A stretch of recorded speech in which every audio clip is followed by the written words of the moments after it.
Hello, hello, beautiful people of the internet. Hello, random dude lurking in chat. Meta Wrecker, Broad Metal Luck 2, Ruben 6F, Antiwian, DD Martin Minis, Coconut Ducky. Hello, hello, welcome one and all. Yeah, this is not going to be Rule Gozik's night. I'm going to save that for the EU-friendly stream tomorrow. Also, I think my camera moved. I feel like I'm weirdly off-center. I still am. Oh, that's the wrong way. Hold up. Okay, that's, I don't know. I must have bumped it. Triple Kane, hello, reporting for duty. Welcome. Our short-term goal remains intact. Yesterday, we defeated the Black Monolith. The first champions have now claimed all the legendary locations except Rule Gozik's, also known as Goblin City, and the Witch Hut. I actually watched Rufin fight the Witch Hut just a little bit ago, and I actually really quite like now. So previously when I've done the Witch Hut, which I did do during the Winstreak series just to do it, basically, kind of like just because. In those circumstances, I was doing it under substantially more time pressure and without, no loss considerations as well. But given that lack of time pressure, the way I outfitted my squad was, I didn't have the option for basically everyone to be wearing heavy armor. And so I would have like pocket clubs, essentially. However, I think, the idea of just doing a very low damage to armor weapon, like a sword or a spear, alongside just basically everyone having super heavy armors, actually is pretty legit. I think I'll still be bringing some of these bludgeons, and maybe we'll get some just wooden sticks that we can give to all the bros that have quick hands.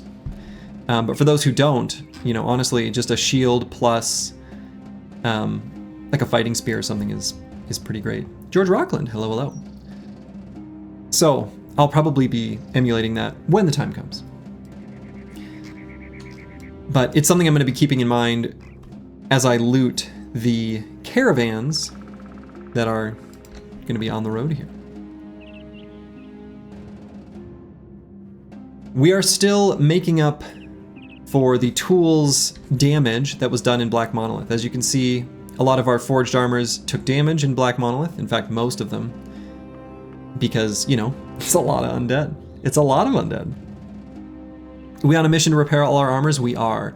So we're going to be fighting, only tools positive fights. So this is going to be a pretty chill stream. I might go off-road to do like the basic camps, especially if they're brigands or nomads. Undead camps are actually also still fine. Not super ideal. But mostly we're going to be looking to fight caravans. And so actually before I even get started, what I'm going to do is make sure we've got on our spear bros pocket warhammers. The idea there, of course, is just, well, we can use destroy armor as we're finishing off enemies, things like that. But this should be a pretty chill stream. I don't anticipate doing anything too terribly exciting in this one. We're gonna be keeping it nice and light and chill. I'm not gonna do anything too crazy because tomorrow we're gonna be doing Goblin City. So if I remember right, yeah, I left myself a caravan fight. So let's do that. You're not gonna be here tomorrow? Well, dang. Sorry, the Chelsea.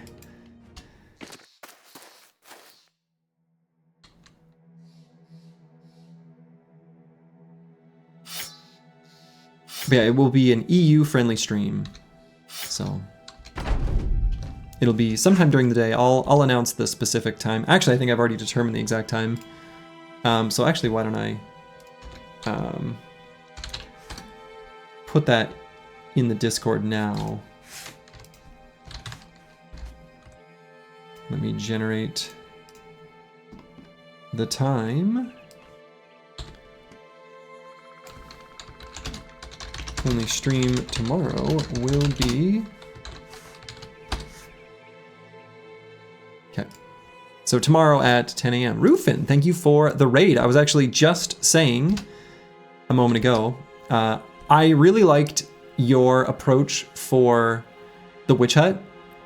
And to reiterate super briefly, you know, I've never done the witch hut. You know, when I've done the witch hut, it's always been in the context of the Winstreak series where I didn't have, you know, 200 plus days to farm up forged armors on everyone. And so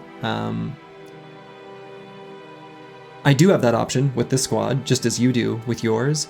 And I think that is the safest overall approach. Yeah, I mean, no doubt, very costly on tools. I mean, I agree with that. I'm going to amend it very slightly, where I'm mostly going to be using spears instead of swords, but that kind of doesn't matter that much. Yeah, with 16 bros, it'll be easier. I'm actually, you know, but basically, as long as I'm wearing heavy armor, I'm still going to bring some, like, wooden sticks, but I think spears and swords will be, you know, the way to go. Yeah, every additional bro makes it easier, right? For sure.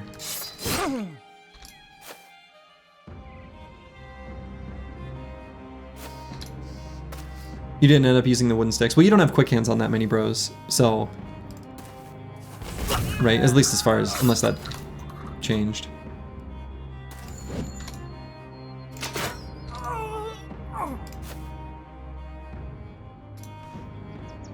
So... But yeah, everyone, if you're here, you actually should definitely follow Rufin, because I think Rufin is... I mean, if we're being honest, I suspect... I don't know, this isn't like a pissing contest, but he's probably has the most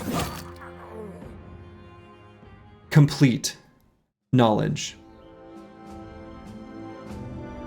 Probably, I don't know. But yeah, Rufin, you can certainly get a lot of good stuff from Rufin's stream, so I highly recommend it. Okay, not much for tools. Was that 0 tools? Did we get 0 tools from that? Were there none? Or did I just not pay attention? You learned a lot. Well, I mean, but for what it's worth, I learned a lot from watching Sins and Deductor. And like, I don't know. Like, ooh, piece of candy. You know, standing on the shoulders of giants, etc., etc. Yeah, we developed a different local maxima. I like the way you phrase that because I like to use that same sort of terminology. And, you know, there's no way of knowing which approach is actually optimal, and probably it varies based on what the game happens to throw at you. So, yeah, everybody learns a lot from everybody. So, like, yeah, exactly. Anyway, regardless of any of that, Rufin's a strong player, and highly recommend giving him a follow and watching his gameplay.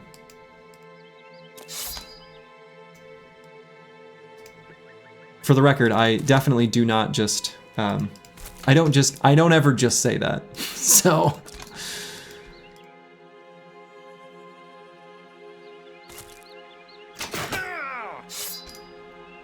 You have very controversial, I mean, you do. And actually, that's one of the things I appreciate, because when one of the whole reasons I first started streaming, was because, oh, I need to move this off of this pole mace, and I need to unequip that helmet. Okay, I need to do that after this fight. One of the whole reasons that I started streaming in the first place was because some of the things that I saw that were accepted as common knowledge in the Battle Brothers community and even by some very strong players, I believed were wrong. Like, I believed them to be incorrect. Like, I had very controversial opinions. And in fact, in some way of seeing it, I kind of still do. And so, like, that's just proving that my understanding was maybe not complete or anything like that, but you know, potentially valid. is I think kind of one of the things I was after. Oh, I think that was a headshot casualty.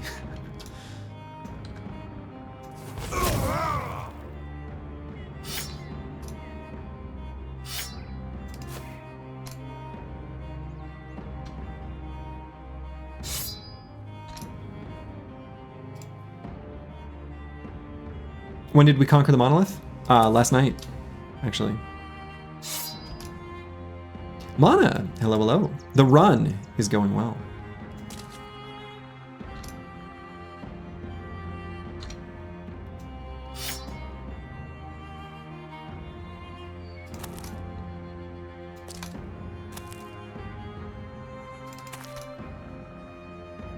So yeah, we're gonna have Rule Gozix tomorrow.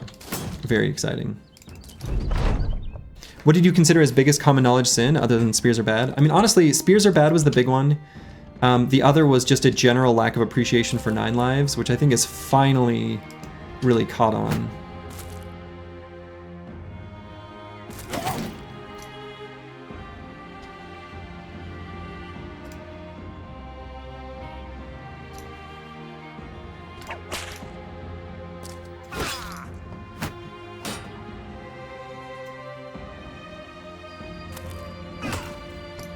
So, 9 lives was like the biggest one. 9 lives is the best perk in this game, and you'll die on the hill. Then we're going down together.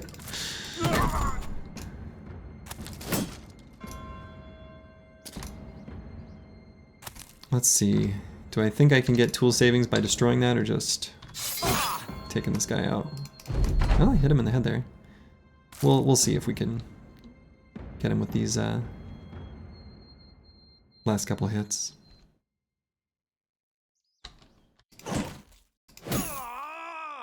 There, got it. Cool.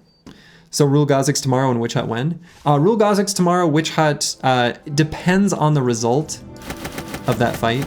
So TBD, I guess.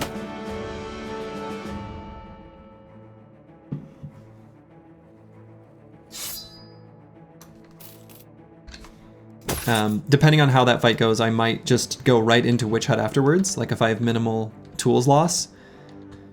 But that's unlikely. I think you're just gonna get hit in Goblin City. Like, how could you not? It's just what happens in that fight. So.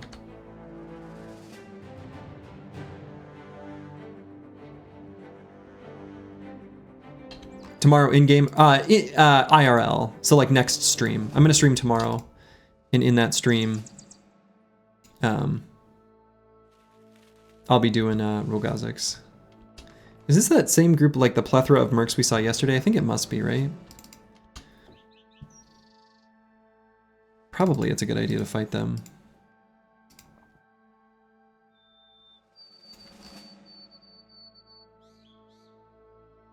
So yeah, tomorrow, IRL time. We're not gonna get there by tonight.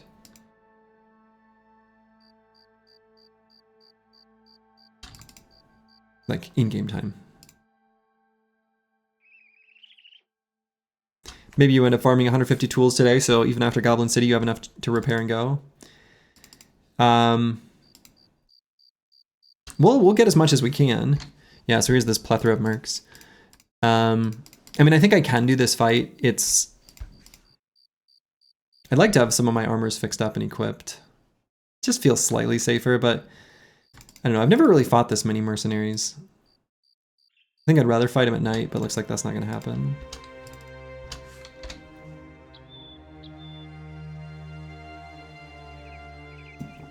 I think we still just have enough damage that it's like fine.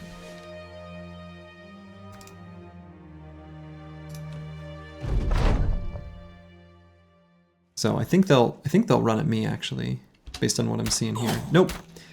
There's another archer. Okay, what is their hit chance?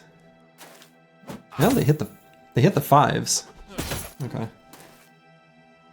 Well, it is what it is. This one will probably still be tools positive though, just because mercs have so many resources.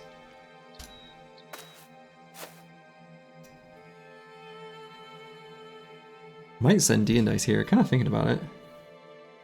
Move Disconnect all the way forward.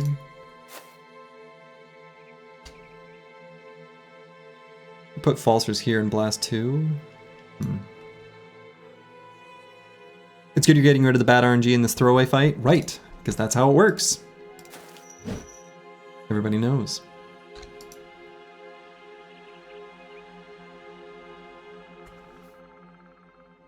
Let's see. Start with one of those.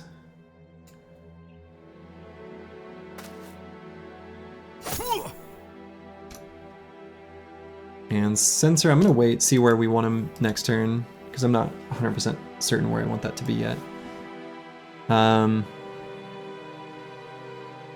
Probably end up putting Aesthetic Gabe there, so I guess Lost Guardian might stay here for shield walling. Oh, I need to move this stupid pole mace off. Regardless, I might actually go for a stun. Okay.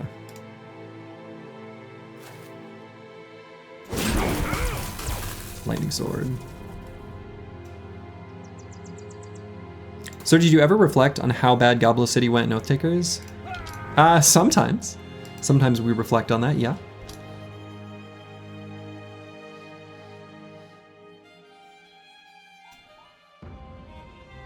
I wonder if I go all the way down here. No, let's just go to here. Can probably send the Fencer forward. Actually might be slower than him if I wait. But I think the damage is just too good.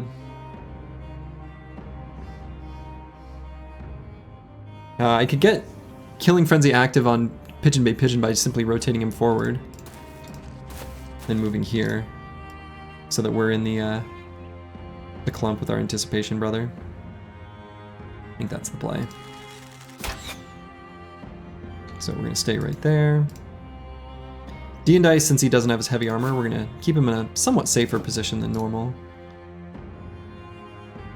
And Battle Pashi on a high ground Hex I think is fine. He's got Nimble armor, so like if the Nimble armor gets borked up, who cares? Okay, so we got Killing Frenzy active. Do I want to move forward?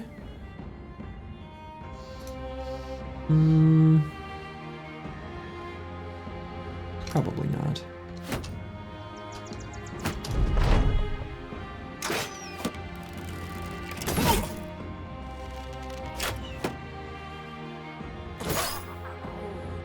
Let's see. I think I just keep fencing.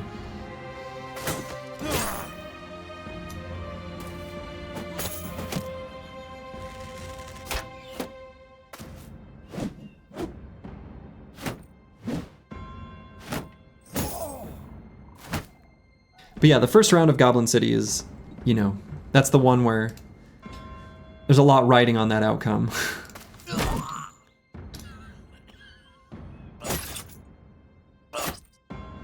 Like, a lot is riding on just how the terrain rolls.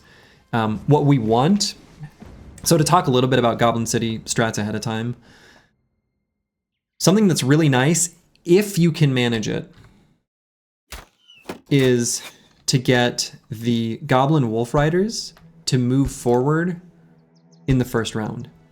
If you position ranged brothers in front, they will charge.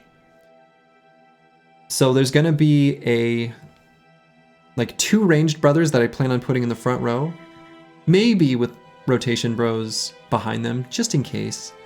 And also like maybe I wanna shoot depending on what the terrain looks like. There might be an exposed shaman or something. So I'm going to put those 2 brothers with the 2 ranged brothers with the best range defense, kind of like hanging out on either flank, asking the Wolf Riders to charge forward.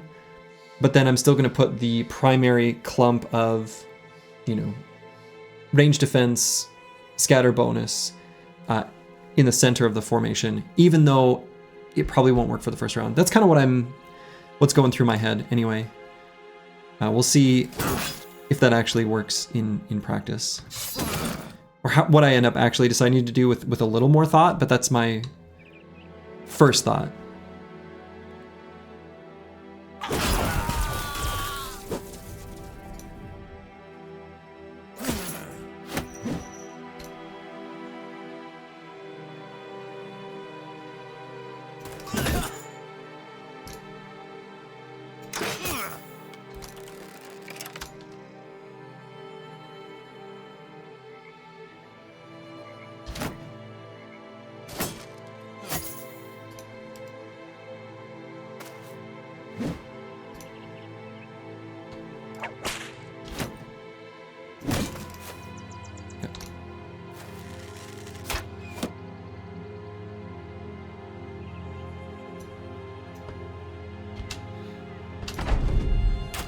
But yeah, we're gonna hope for good terrain for Goblin City. That's like, yeah, I mean, just hope for good outcome is not typically a good idea, but it's what we're working with. Bringing forged armor on the Nimble Bros when? What? I don't understand the question. The correct strategy for Goblin City is hoping for good RNG. I mean, yeah.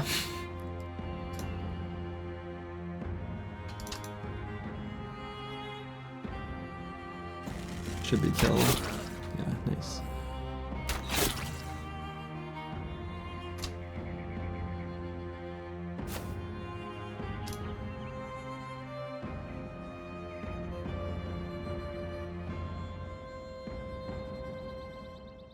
You think the nature of the fight is that it basically always becomes total chaos?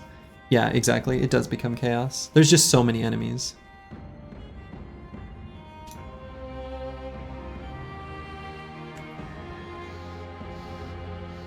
Let's see, let's get this guy to come forward.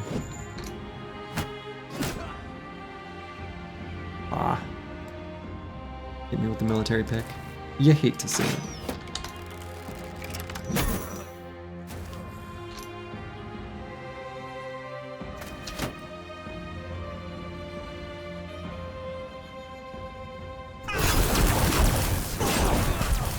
Lightning.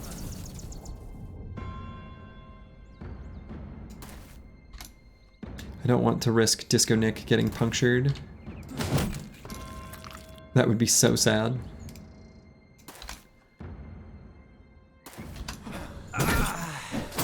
Not by too many enemies, anyway.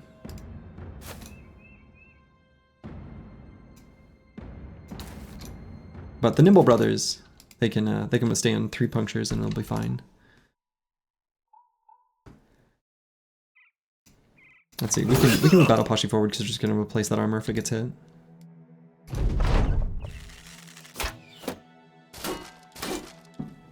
Hopefully these mercs were carrying around a lot of tools.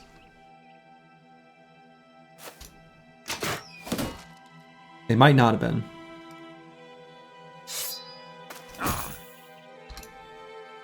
I don't know that we fully destroyed too many of their armors, actually.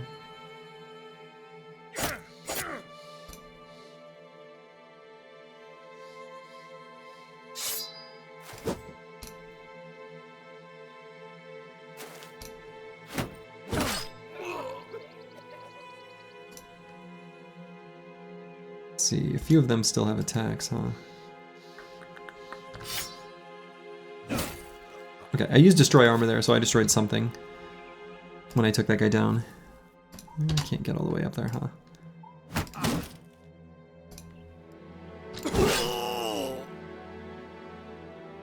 Is there a minimum durability requirement for the destroyed armors to give tools? No, because I've gotten them from peasants before, like a single tool.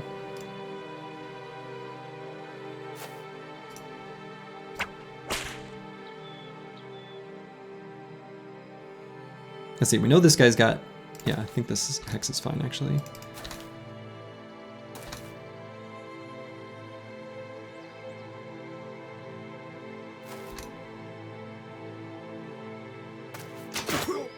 Well, we'll eat 1 crossbow bolt.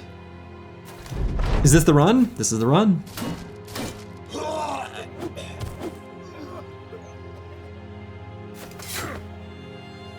Jesus. They're so durable. They're so durable.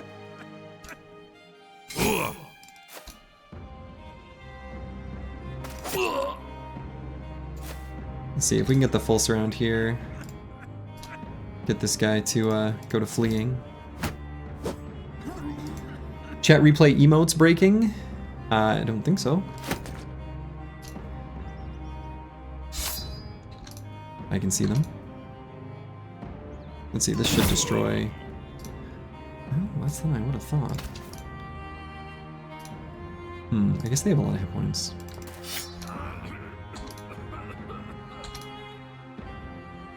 In fact, his hit points might be low enough that if I use Destroy Armor, I probably...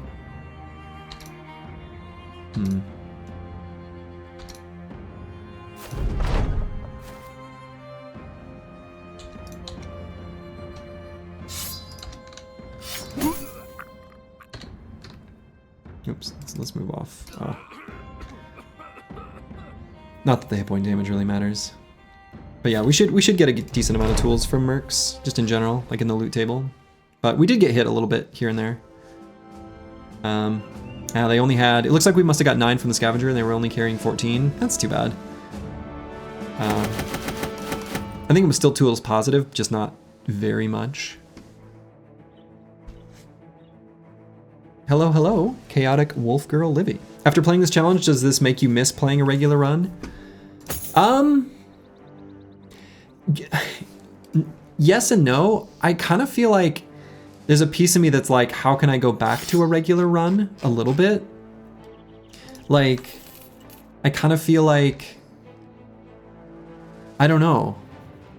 Like a regular run would feel like I would need to really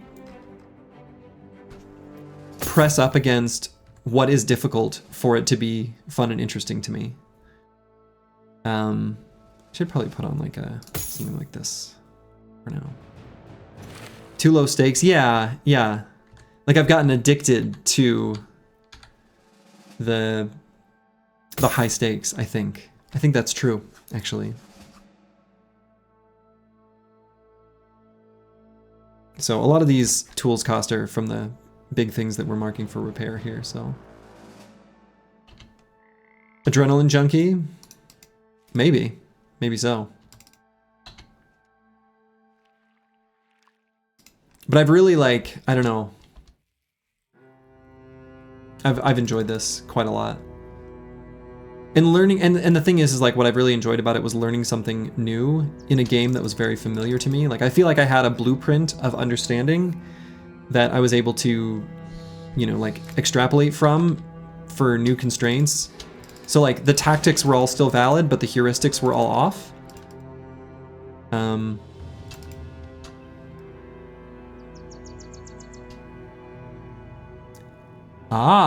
Defeat the Grinskin. You're right, Bloxor. So we are now in the final 25%. When did that change? I guess I didn't, was it? I feel like at the end of last stream, it was still barely winning. When did that change? I didn't notice it. I think it was still set to barely winning at the start of this stream, but I don't know that I looked. 30 seconds ago? Oh, okay, all right. So like day 291? Okay. Okay, I think that still gives us enough time. Good to know though. Okay. Is it related to killing mercs? No, mercs shouldn't have anything to do with it.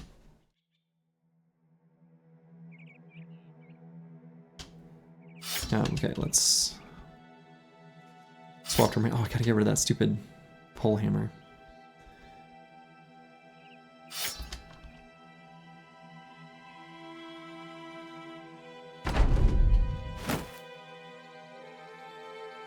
Okay, unfortunately that guy doesn't have real armor on. That's too bad. Isn't this fight a bit risky? True. We're living on the edge here.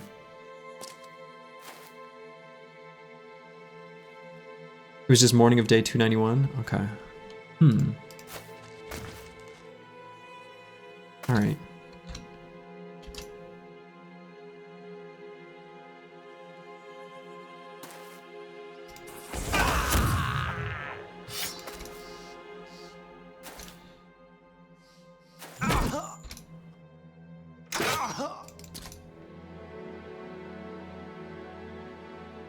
Let's see, so this is the last guy.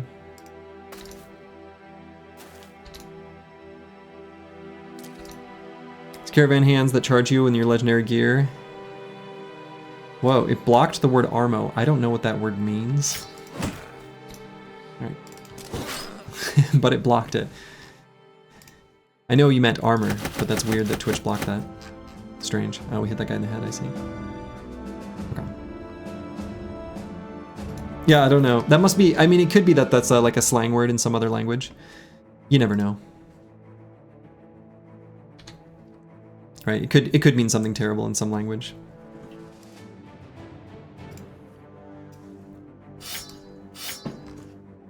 Yeah, I think we'll mostly be going with this Forefathers Heart Spike. Yeah, that's probably going to be the. This is actually a really good weapon.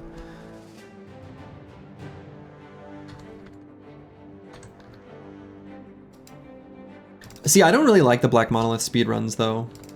Like, to me though, if you can't, and I've elaborated on it before, but I like don't think those are that interesting because you're either doing it where you don't have a scouted seed or like you don't know anything about the map, and then it is so, like if you're speedrunning it, your ability to speedrun it is so wildly variable even if you execute perfectly. Like the amount of agency you have over the outcome is too low. But if you do scouted seed, then suddenly it's not really tactics and strategy, but it's like solving a puzzle, but also one where you like restart constantly at the beginning, kind of like a speedrunner would do.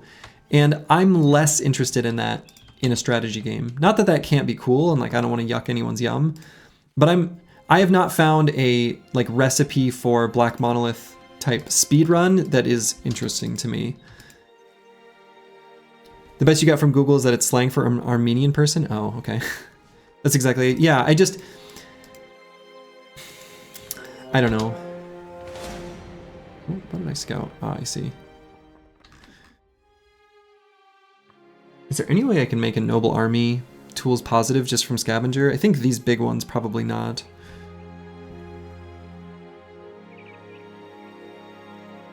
Maybe so though, I don't know.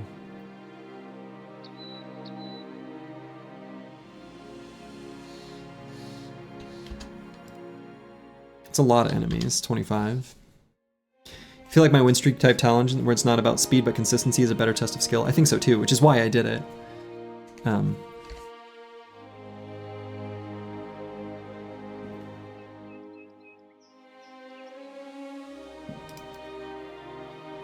Yeah, I don't think this will be tools positive, unless I get pretty lucky. A no looting run then? I don't know, maybe. I've thought about that too, but at the same time, like, if I make it so that I literally can't get the shinies that I get from camps, my incentive to fight the difficult fights is low, and so it's like I take away the interesting risk reward out of it, so I don't like that either.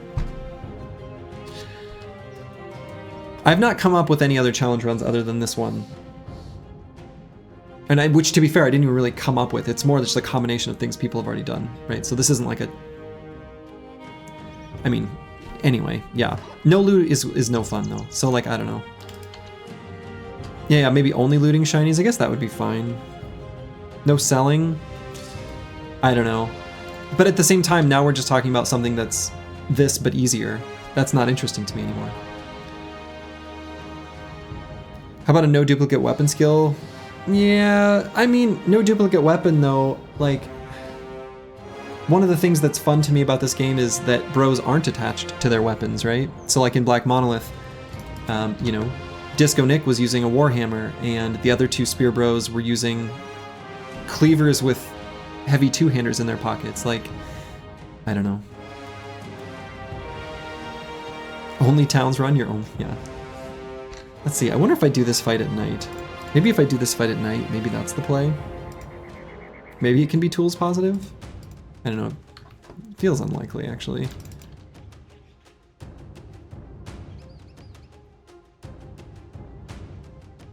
Not even... No, I will Bloxor.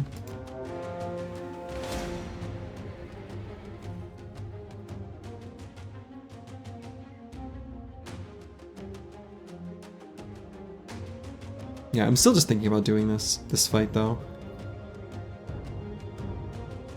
I don't know. No Arbalesters? Yeah, not in this one. So this one we would want to do during the day. But it's about to be nighttime.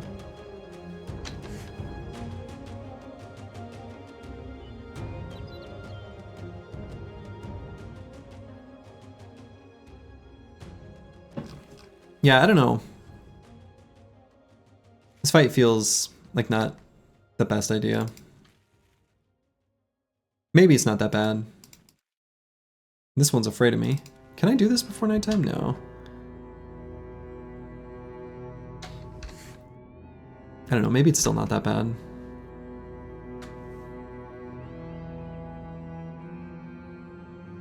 You can still make the challenge arbitrarily difficult by reducing the day count. A no death, no selling run that has to do all the legendary locations before day 150 could be as difficult or even more difficult than this challenge.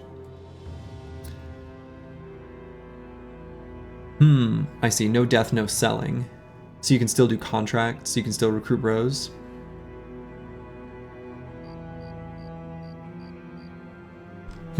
Yeah, that actually, that'd be pretty difficult. I agree.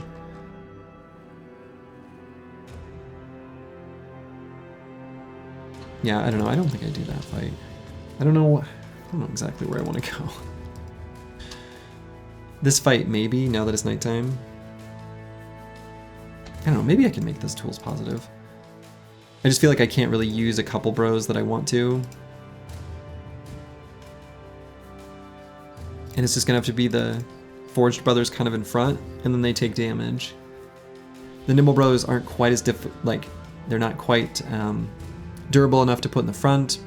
I don't want to put the good Nimble gear on them because I don't want that to get damaged.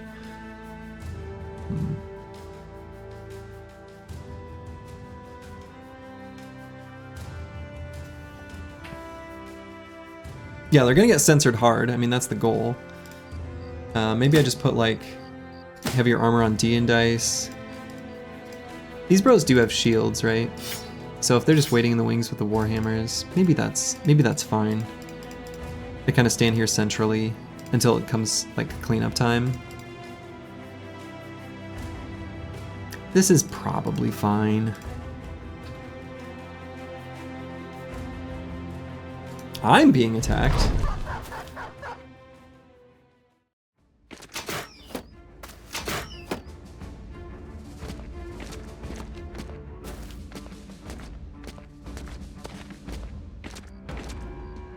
Well, get on up here and get censored. I wonder if I rotate him forward now in the first half of the round. Kind of thinking about it.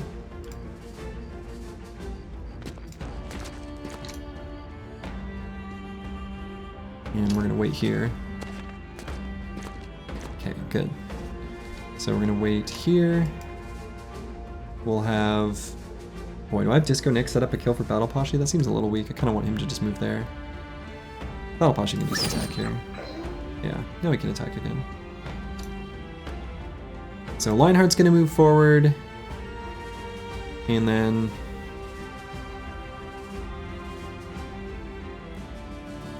I guess the Chaucer then will move like around to here. Yeah, it's a lot for Lionheart to do here though. Like that's a lot of stuff.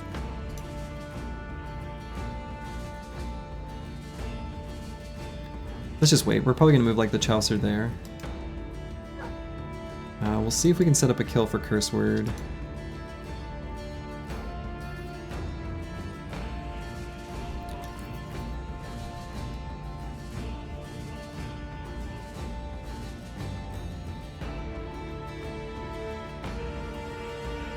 Wait on Boilerplate 2.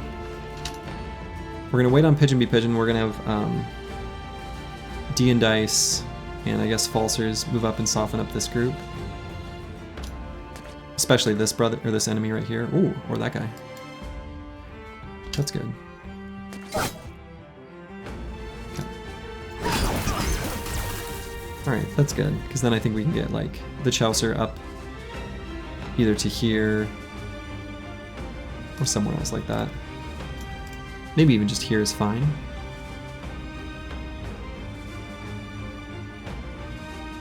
Yeah.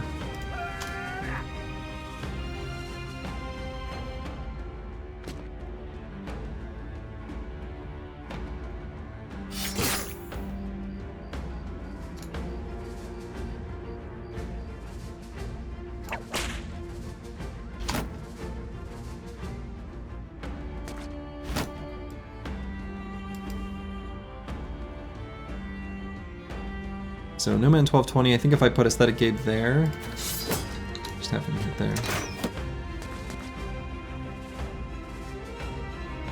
So probably wasn't quite enough. There, that should be enough.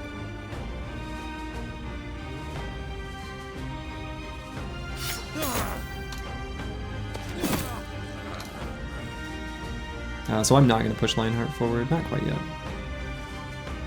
Doesn't seem necessary.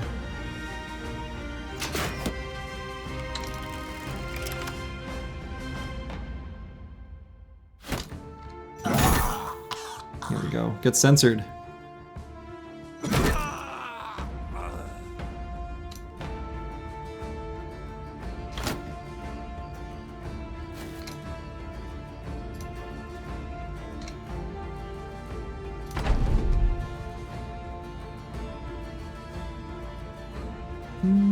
I might wait on Nomad 1220. Depending on where they go. He might do something other than attack with that reach weapon.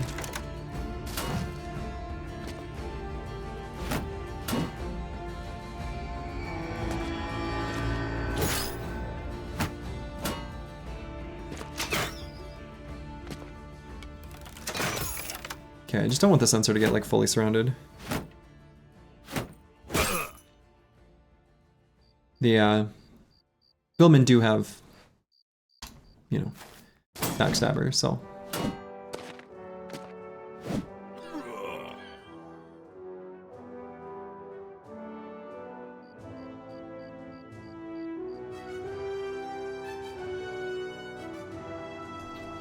You were fully expecting the footman to step into the 3-man surround to the sensor boy and stun him? I guess he does have a Morningstar.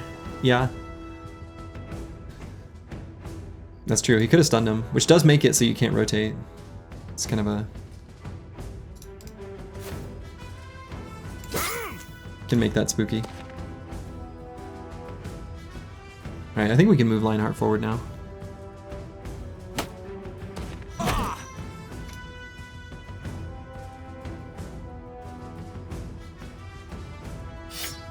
Vultures actually might attack here with a melee weapon. Oh, come on.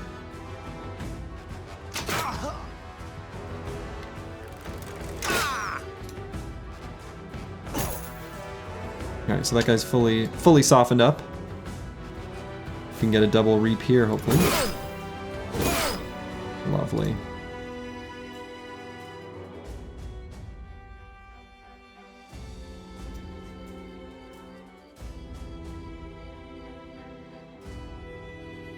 Those bow shots were a shot in the dark. Ayo! Got him. Let's just wait there. D and dice. Probably move forward and finish off this Zweihander. No.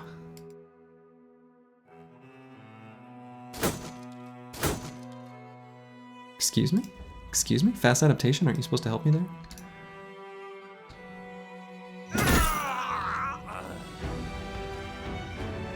Oh, I guess I didn't pay enough attention to realize I didn't have enough fatigue for a second castigate.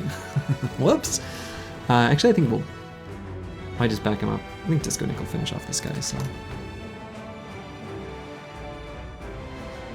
chill here for a moment on the Chaucer.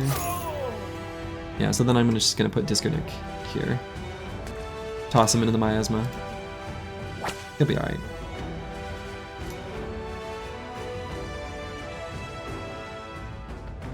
Missing a fleeing footman twice. I know, embarrassing, right? So let's see. I actually... How crazy would it be to... Oh, think it's that crazy. I'm gonna do that.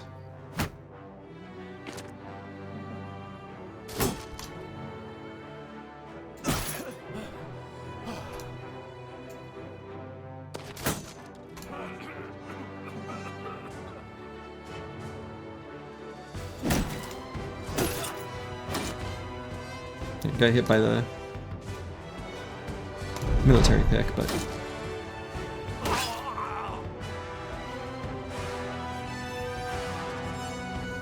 leap into Billman? Stupid? Maybe. But I can leap again and get high ground against the Arbalesters. So.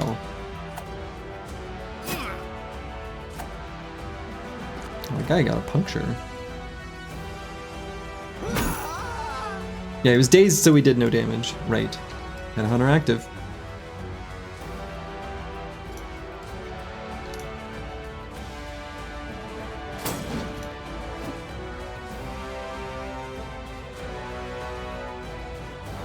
Yeah, let's stay there just so that guy dies as he flees.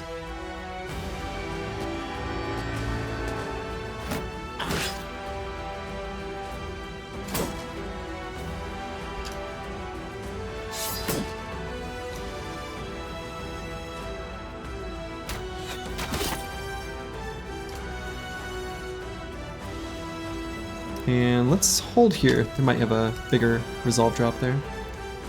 Is this fancy Zweihander's hat? Come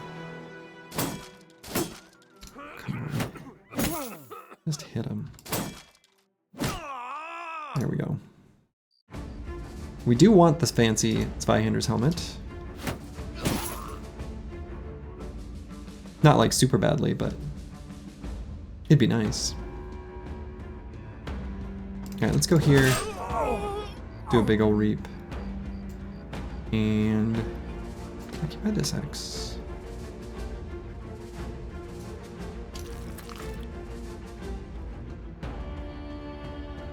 Let's see, the Chaucer, I guess we just end on.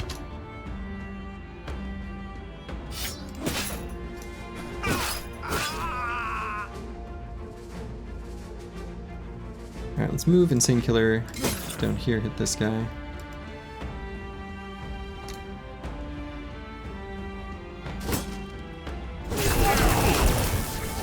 So close to finishing off that guy.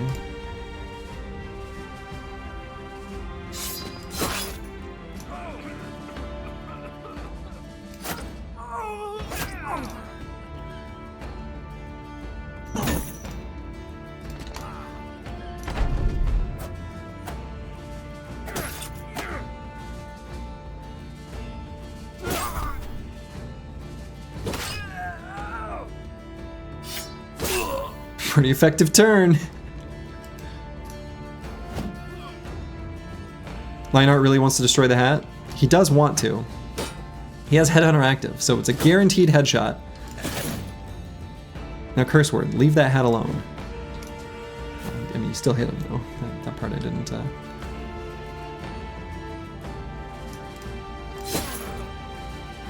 We'll see. We'll see if that ends up getting me a fancy shiny hat.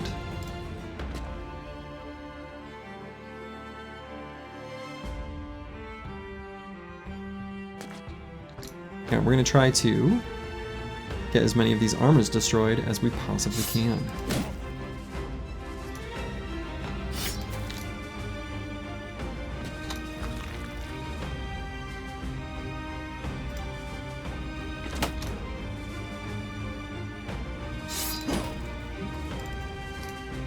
No Man 1220 working overtime for his retirement fund?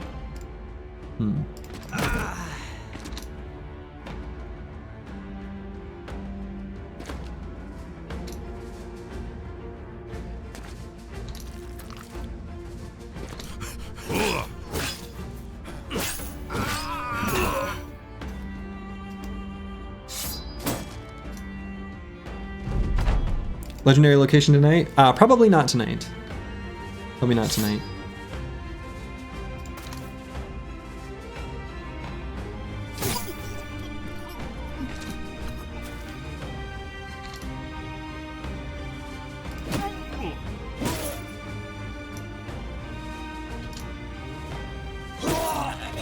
I think that was a headshot. Which I didn't want it to be. Okay. They are fleeing, right? Yeah, it's over. Okay.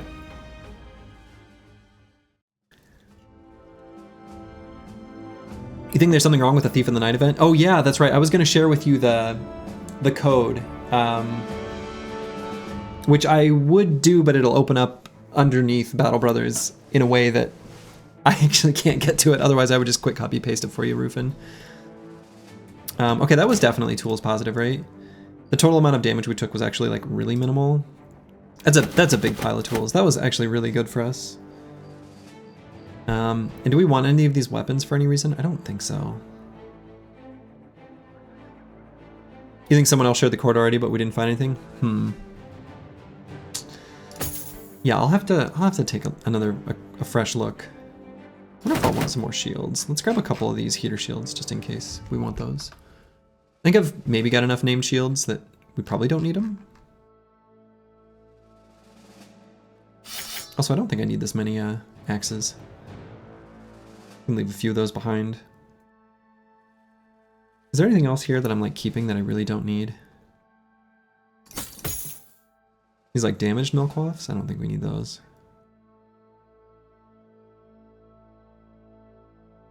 Yeah, I think that's everything else I think makes sense. Yeah, that was like really tools positive. That was great. Really glad I did that fight.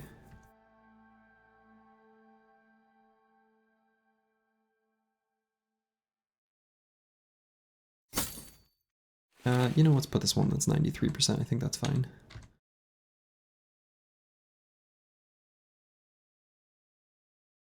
And these boys are maybe a little fragile where I kind of feel more comfortable with heavier armor on them. Maybe that's wrong, but let's see. I can maybe, if I'm going to be fighting these fights aggressively, I don't want tools to get too low, so I'm going to mark a few more things for repair.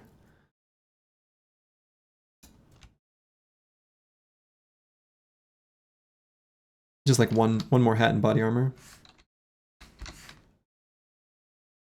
Oh, maybe even a little more.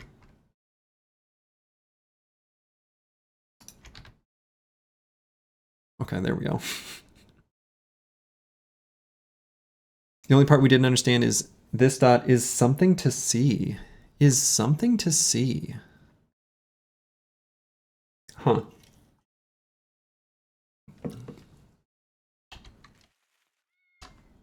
Let's see, do I chase after these guys and do this fight too? Given how tools positive the other one was, I kind of want to do this one. This one has knights, so like, maybe you have to be a little more careful, but at the same time, they have no arbalesters.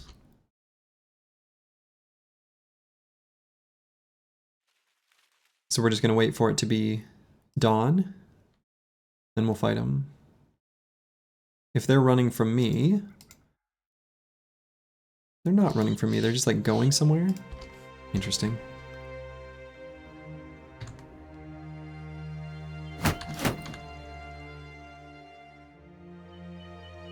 Toss on a couple heater shields. And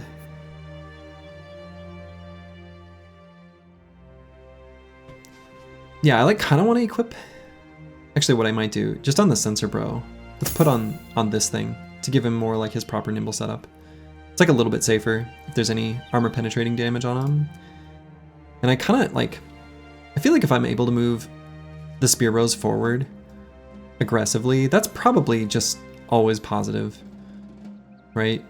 So even if I've got something like,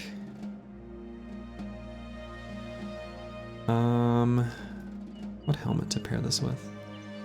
Maybe even this. It's a little bit light. It's realistically probably okay though. Alright, so now we got a bro we can push forward.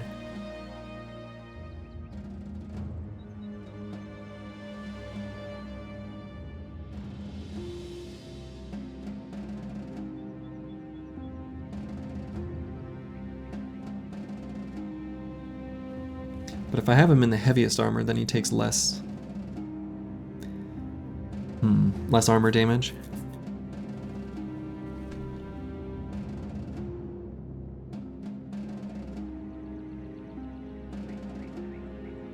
think it's heavy enough though.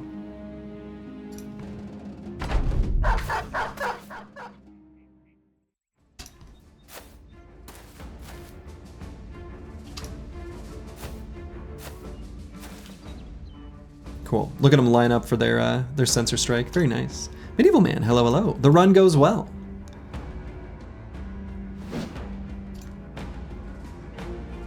Hope you're doing well today.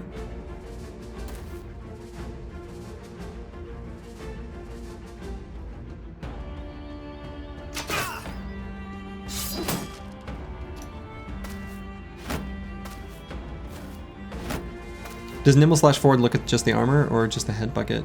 It looks at both perks. Look at both. I don't know that I 100% understand your question, but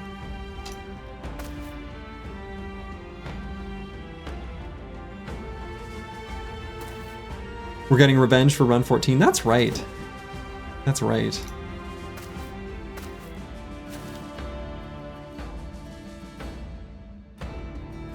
So let's see, is that enough damage on this guy? Probably not. So I can move boilerplate forward, but maybe just to here? Then we try to get the Chaucer up to this hex. I think that's the play.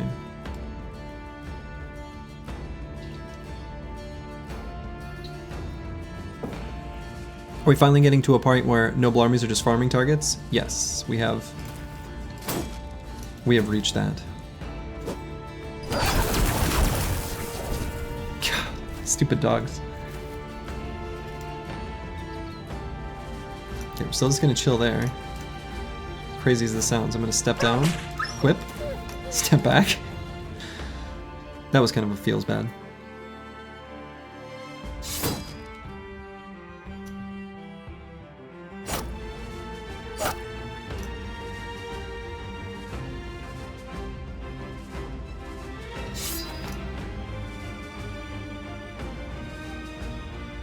Alright, if we move Squigs forward, that's going to be like huge bait for them to move forward.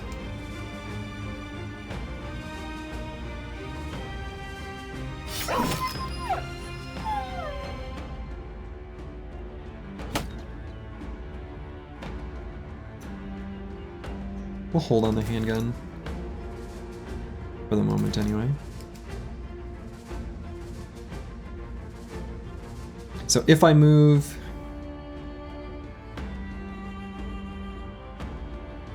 the Chaucer all the way to here, I could put Lionheart here if I wanted. Don't know that I even want to. He missed the one target. The one target he missed is the one I started softening up. That's so sad.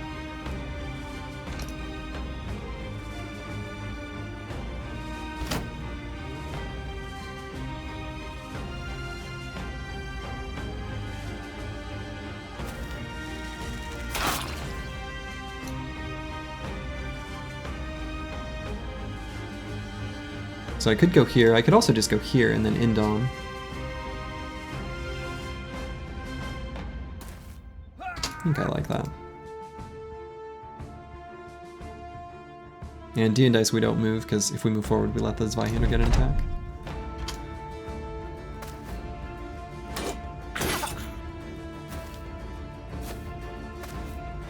So I thought they had a few knights. Oh yeah, they're both right next to each other. Okay, I see.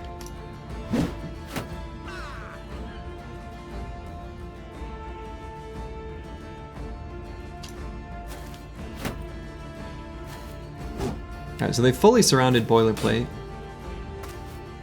Put better armor on him. So that's good. Still, we don't like them doing that.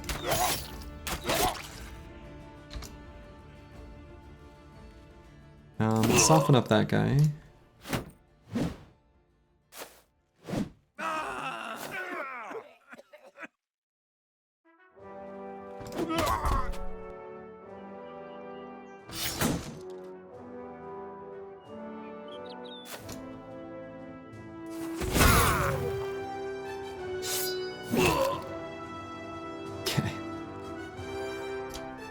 Died to fart. Could happen to you. God, weapon is so good. Let's see. Probably go for this one.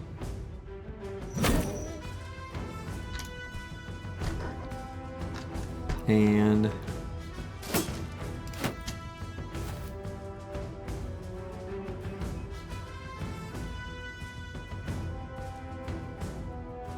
let's wait just a moment on Aesthetic Gabe.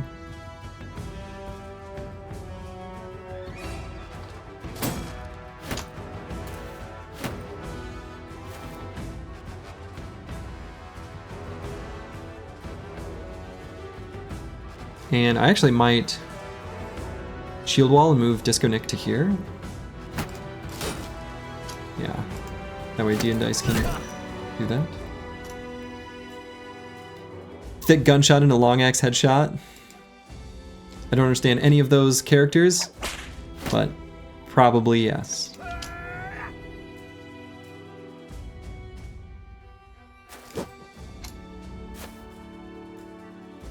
Oh, hello.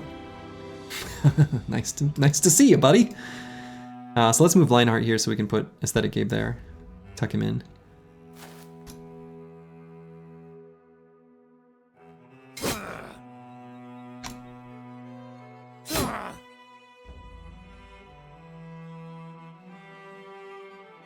And we'll bring Insane Killer 013 down to there.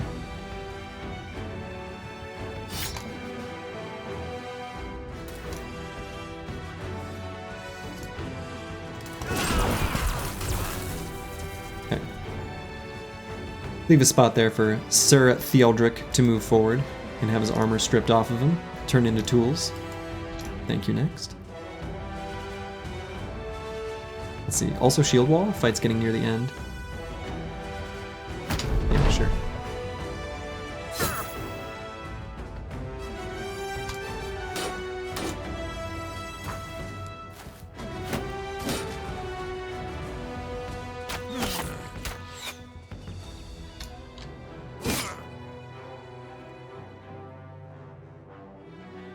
Might rotate. Pigeon be pigeon. I bet Sir Theodric will go here. Either way. Let's just rotate him.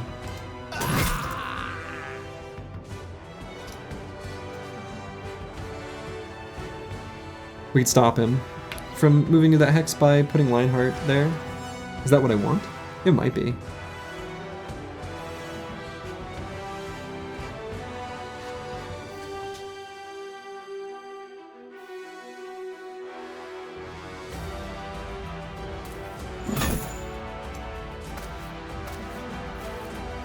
Cute little dance. I love it when they dance. That's my favorite.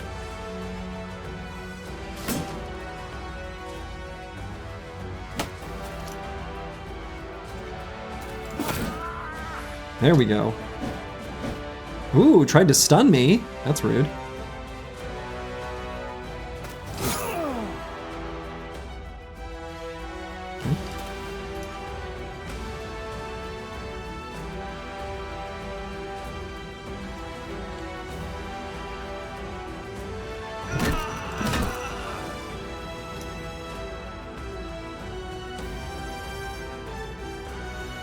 And Aesthetic Gabe, let's see, maybe move forward and finish off the banner.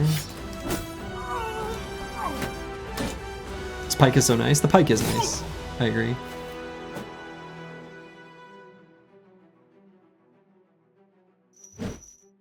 Let's see, do we try to preserve this hat?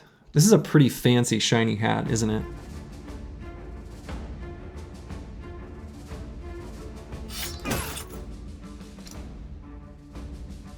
This hat? Not shiny.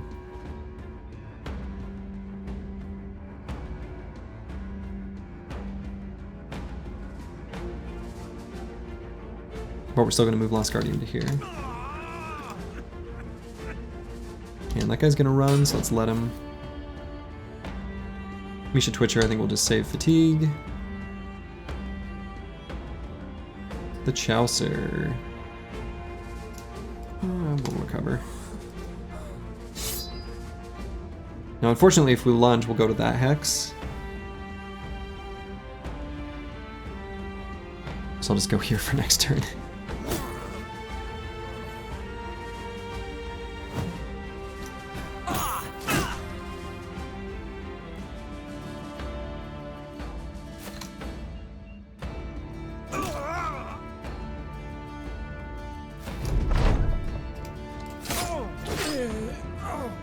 Got him. Bucket of tools. Bucket of tools.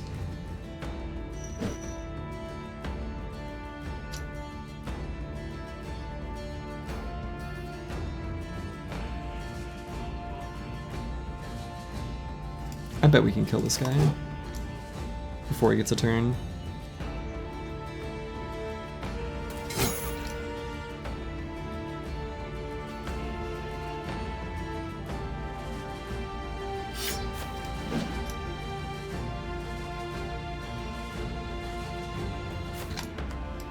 This guy might go to fleeing here soon.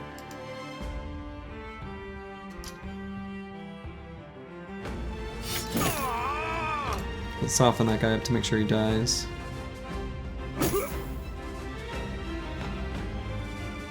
And if we're gonna have this guy attack someone, let's have it not be Aesthetic Aid. Aha. I guess that makes sense. No, come on, come on. That is so many tools that we just lost from him hitting him in the head twice. Oh my god. Ah! He used destroy armor both times? Okay, that's a dick move.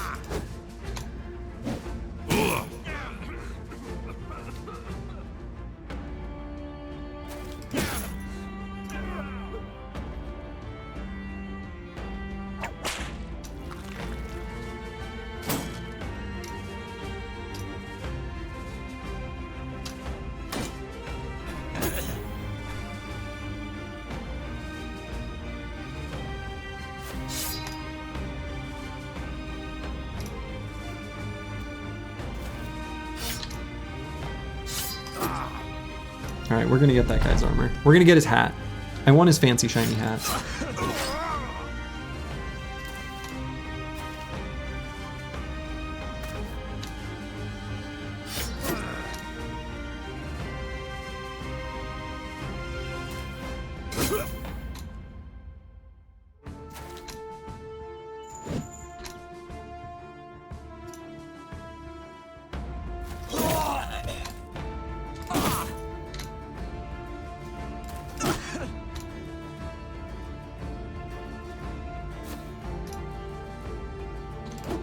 Alright, so this guy we're going to puncture. And this one we're going to destroy his armor.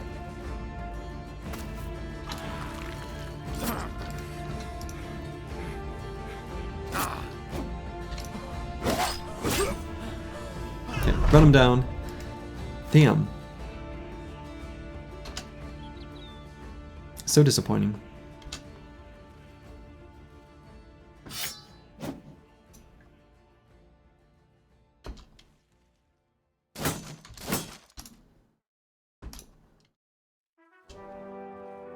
All right, let's claim these armors. Claim them properly. Okay. So we're gonna use the destroy armor ability, like they did to us. The jerks.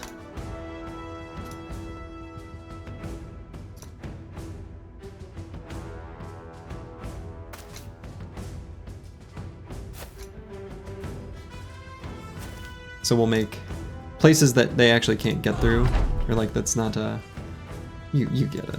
You're smart people.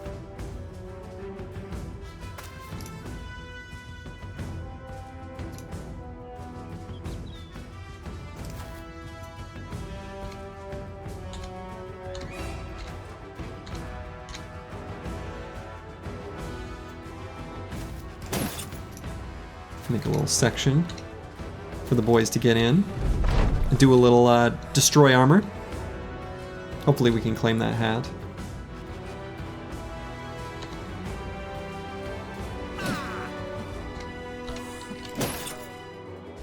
Ooh, didn't quite destroy it.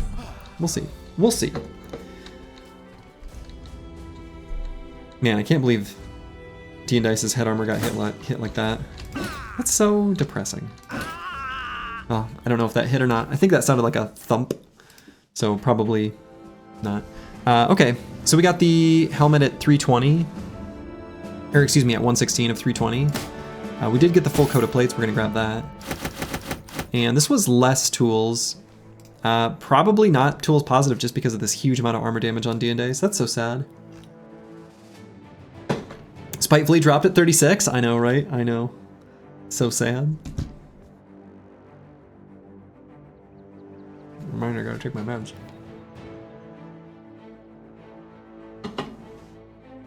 Okay.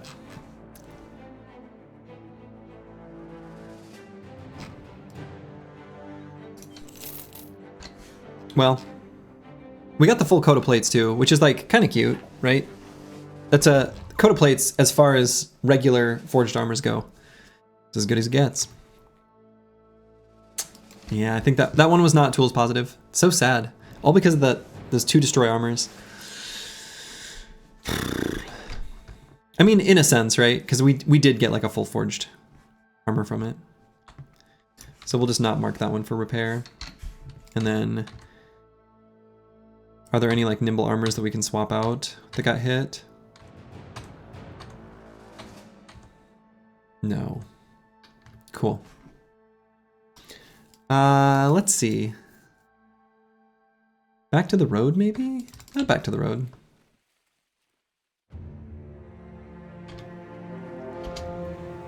Wow, they just keep sending them out.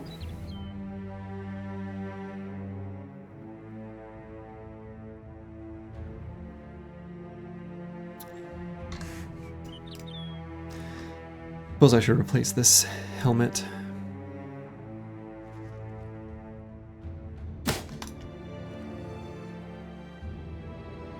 Must be a nest somewhere. Yeah. Yeah, let's see. I mean, this one, it's like the same fight. It's like the 2 fights kind of combined. Yeah, they want to fight me. I mean, there's a certain threshold where they get too big and it's harder for them to be tools positive. I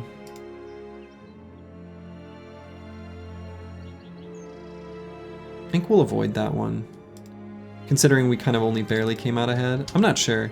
I'm not sure if that's right. Maybe I should be fighting it. Surprised we didn't see any brigands in this area. There's been, you know, constant briggy camps respawning in this area. Basically this whole campaign, which unfortunately, you know, looks like maybe we finally farmed those out. Oh well. Yeah, we can maybe take a peek on one of these mountains down here, see if there's any camps that spawned nearby. If there's any camps near the roads, we can do those. What comes after winning on invasion? Winning is the last one. So winning is from 75% to 100. So we did find a camp here. I guess we should do it.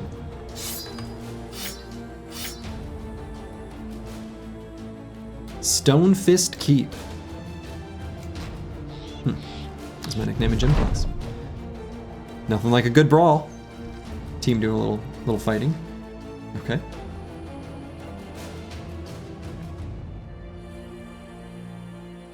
So yeah, we want to, again, I think that probably makes sense because our midpoint was at day 264, right? So we went from 264 to 291.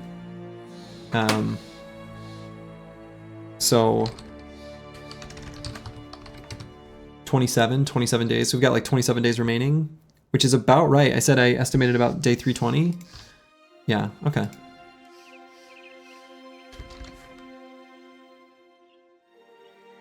And just in case this is briggies, let's put these back on.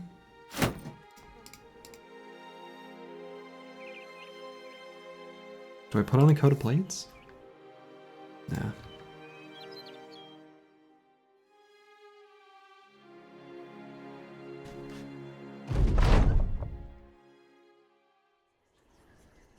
Probably goblin or undead, right? Looks like 5 enemies faster in the turn order. So my guess is a necro and 4 ghosts. Yeah, unbriggies. So I've only got 1 spear. Maybe that was wrong. Maybe I should have kept a, or put a second spear on instead of the Warhammer. Okay, so we got a fallen hero here with the big ol' axe. You hate to see it. I think we'll go ahead and use ammo in this fight.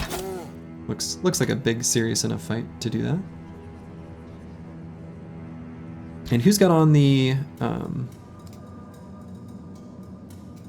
Disco Nick? Okay. Yeah, Possessed Great Axe. Yeah, my favorite. So let's see. If we're gonna move Disco Nick up to here, Boilerplate 2 there, we can move Pigeon Be Pigeon to there. And even Falsers up to here. That's kind of cheeky. Kind of cute.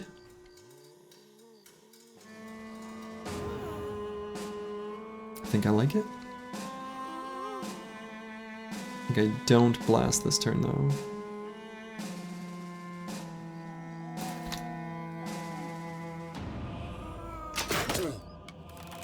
Not who we aimed for, but okay. So if we put Boilerplate there, Disconnect there, Asgardian can go all the way up to here. Sure.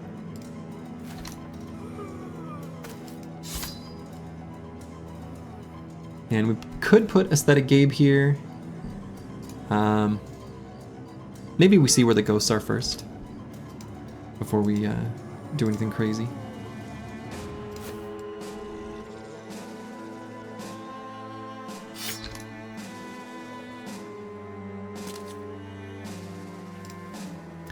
Maybe sneak the Chaucer in all the way to here.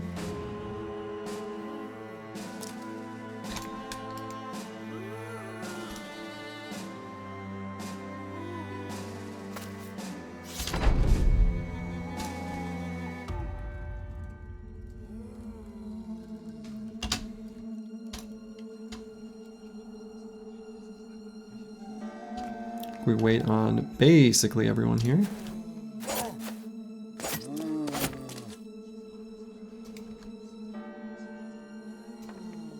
Maybe Dean Dice tries to get this Geist.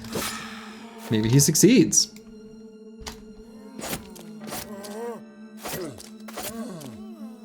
Yeah, Possessed Great Axe. Not a good time. Not a good time. Not my favorite. Not my personal favorite.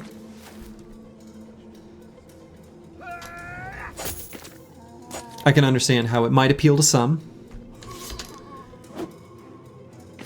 But I didn't like it. Not one bit.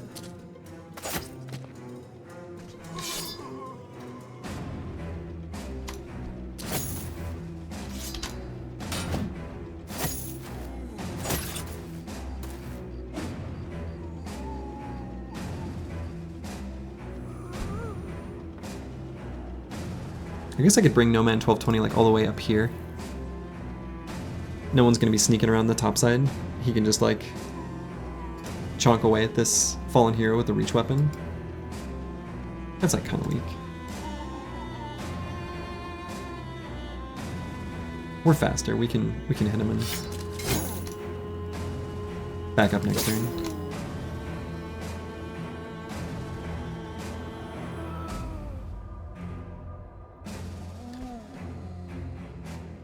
I could move Lionheart and Insane Killer 013 to here and here. Given our lack of spear durability, that's probably the play. Or maybe Aesthetic Gabe just comes down to there. Probably makes more sense.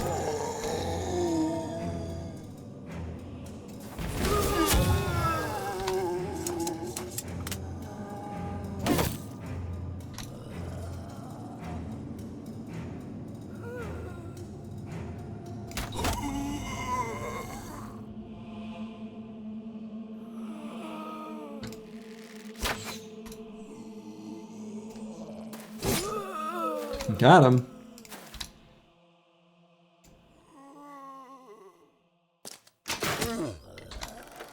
There's a sensor-sized hole in the enemy formation. Let it be known.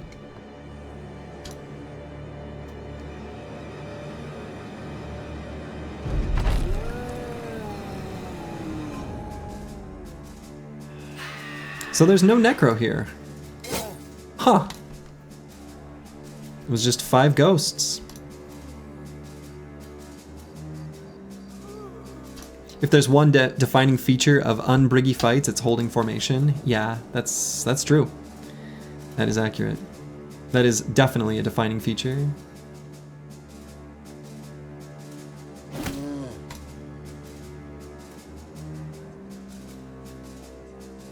I guess we wait there. Wait here. We're hoping to get some chain lightning chaining to some ghosts.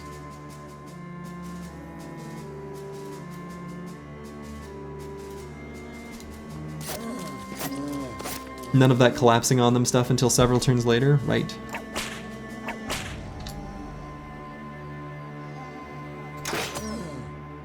Not who we aimed for, but okay.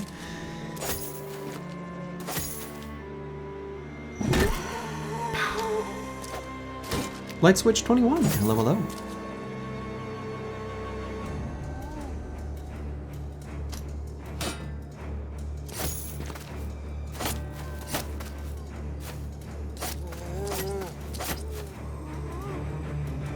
Let's see, how's our spears holding up? 75 here, 95 there, 41.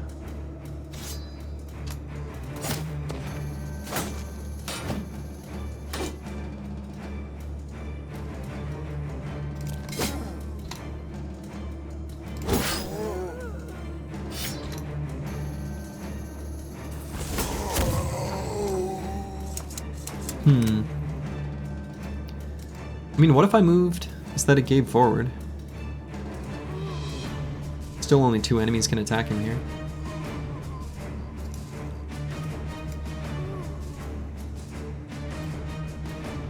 It's later, you've returned. How's the tool acquisition gone? It was going great until a knight did destroy armor 2 times on a headpiece.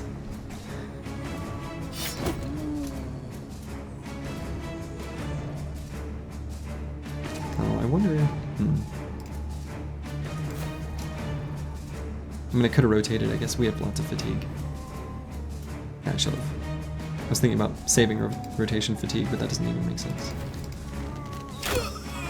A delightful parting gift? I didn't like it. I thought it was very rude.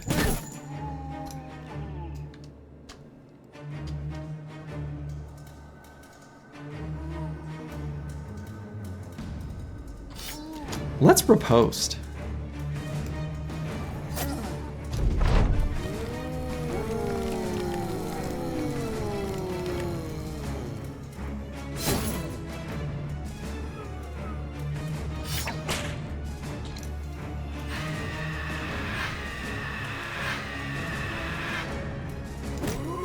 Yeah, just a casual 200 armor damage to the dome. Exactly.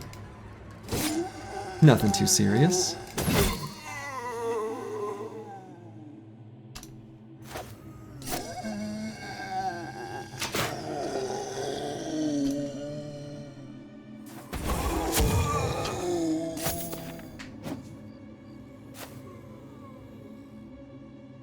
Technically, this could hit the Geist.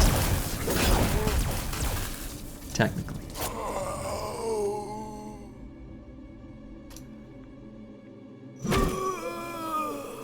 Alright, I think we've got enough of them. Enough of them are dead. We can... Well, they're all dead, but you know what I mean.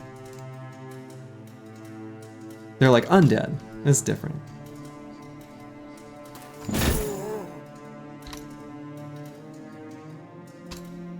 That guy will get an attack.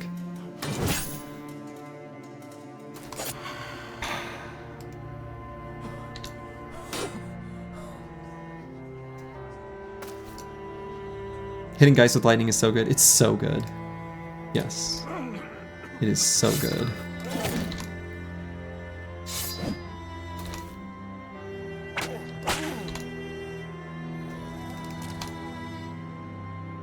Oh, I think I just moved into Lone Wolf up there. It probably doesn't really matter.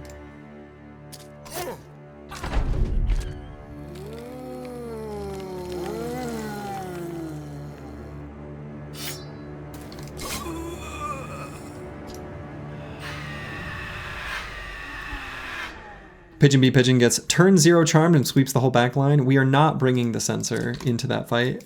So that's just straight up not gonna happen. There is no world where we bring the sensor in the fight against the witch hut. Oh! I straight up did not see that enemy there.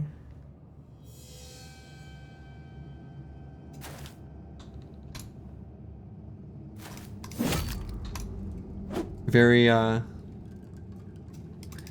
it's like just a little guy down there. The fact that the lightning bypasses any defense and always hits is so strong against Geist and enemies with 9 lives. Yes, exactly.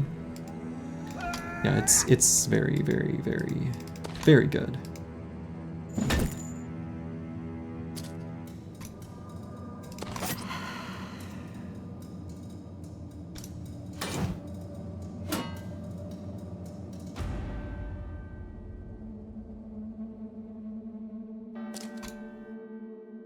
Captain, I got hit real bad in the head. Luckily, helmet absorbed it. Why didn't you take it off and tanked it with your head? I'm a bit confused, Captain. Right, exactly. Just, protect what matters most. The gear.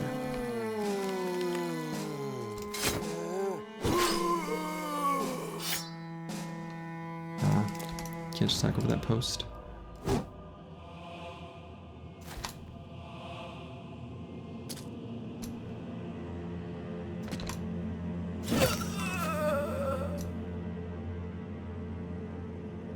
The family jewels, the family jewels.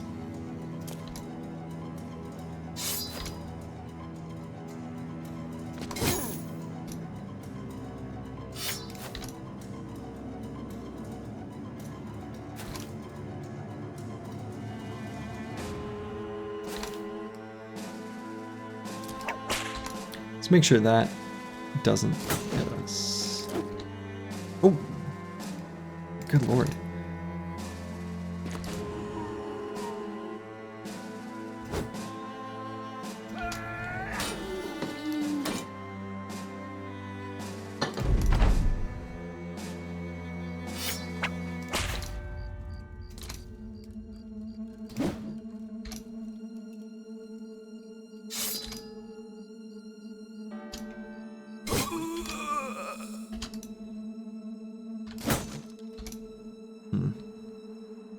All our destroy armors are missing.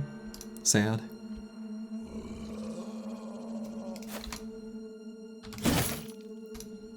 The axe isn't actually... the reach axe is not actually that good at destroying armors.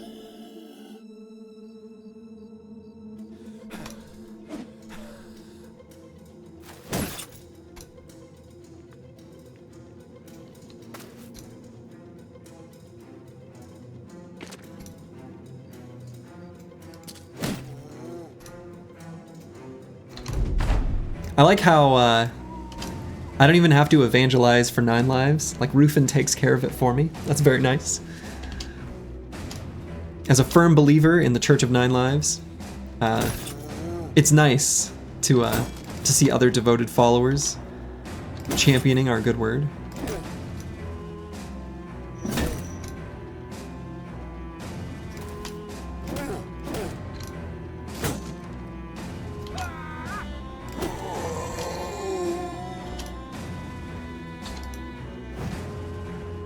Good.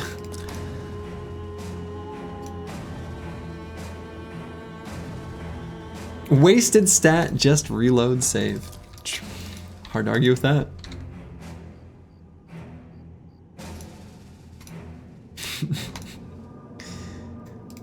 It makes me wonder how much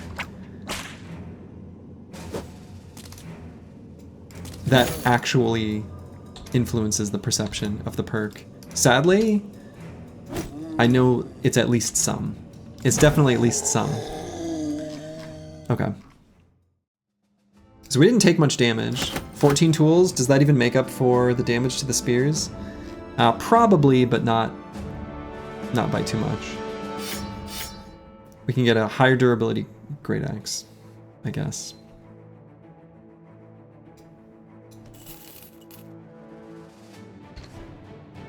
Yeah, it should be pretty close. And then, did any of the armors even get really hit at all?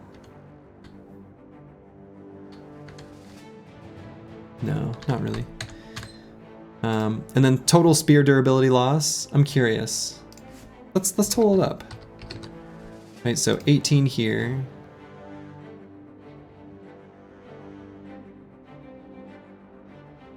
Just 6 here. And then whatever this number is.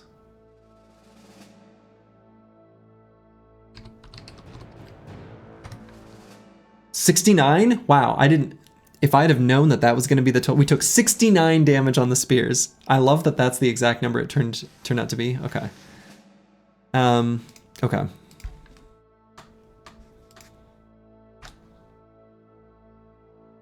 You love the take from this random guy in chat sometime long ago. If 9 lives procs, the guy's probably going to die anyway, so it's useless. I know, it's like... The funny thing about that is... that just says they don't have tools in their company like tool belt to fix bad situations, which is just a sign of questionable play. Isn't that the intercourse number? That's the intercourse number.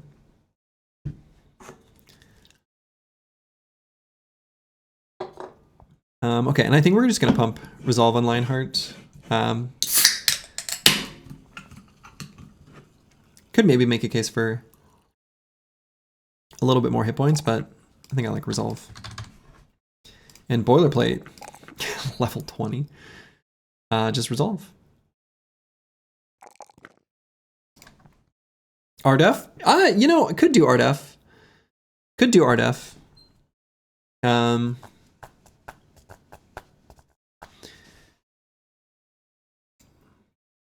think on Misha Twitcher we will. Let's see, so it's nighttime, so we're not going to see any more here. Let's just get back to a road. Look for more caravan footprints. I might just follow the road back up through civilization if there's nothing here at this crossroads. The same could be go for Berserk, shouldn't have killed enemy in the first place, right? If you couldn't find a peaceful solution to your problems, like what are you doing? Oh, excuse me? Third Havoc Festa company? That's cute. They're cute. Look at them. Look at them sitting here.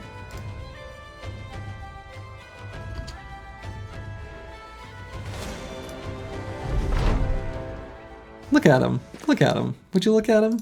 They're so cute. They're like just, this guy doesn't even wear a hat.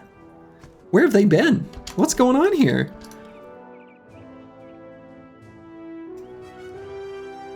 Huh.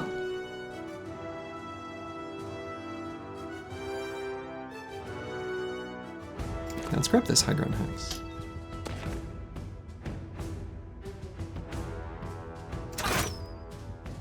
We hit that guy in his head.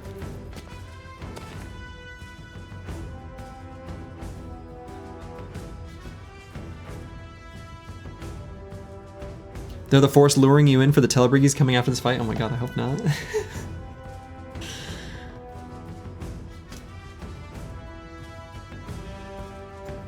So let's move Boilerplate to here. Cool.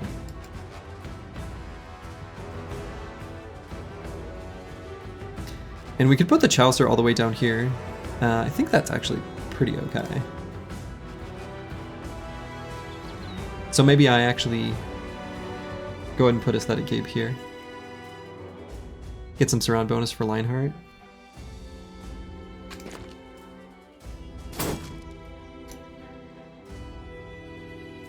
Let's wait there. Probably will disarm somewhere, but we're gonna wait for a moment on Misha Twitcher. Let's wait on D and Dice. Let's fence. Let's do a little fencing.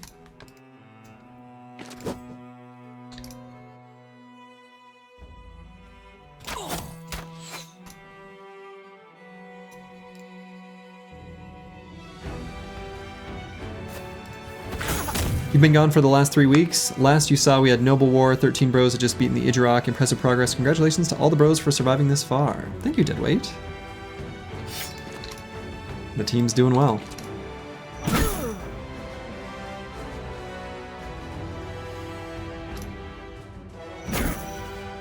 Alright, got the stun there. That was one of the things I was kind of thinking I wanted to wait for. To see who we wanted to disarm. And do I bring Lost Guardian up to here? Just to here.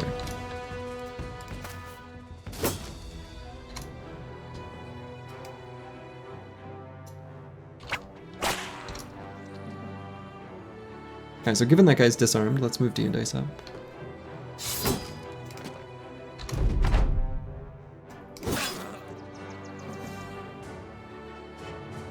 Makes it very tempting to just lunge forward into this footman.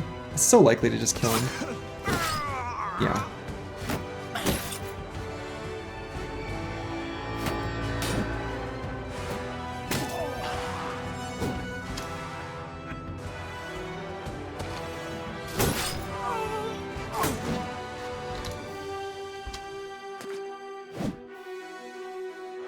The guy was going for a stun. Bring Lost Guardian over to the back. Lightning.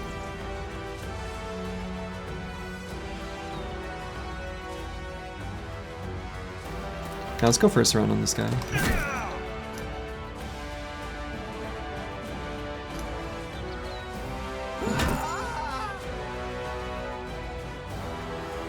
And this guy.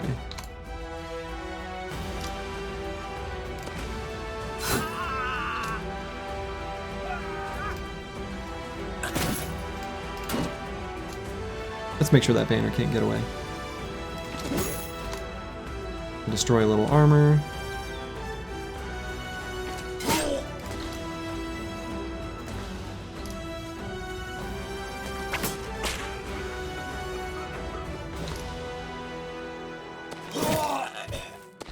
Yeah, I don't know if we fully destroyed that one. Suspect we didn't. After you complete this challenge, are you gonna kill all your pawns for forcing you to manage them? No. When they finally earned their freedom? Not a monster.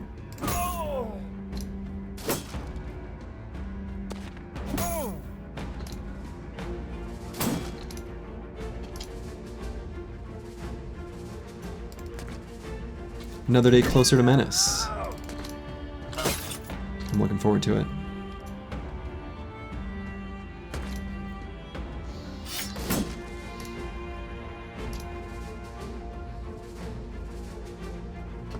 Alright, we'll let this guy get his attack in. Please don't hit. Oh, come on.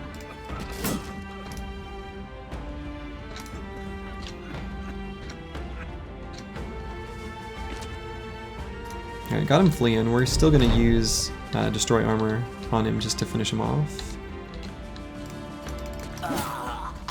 I don't know if that destroyed anything or not. 7 tools. I mean, we didn't really get hit too much, so.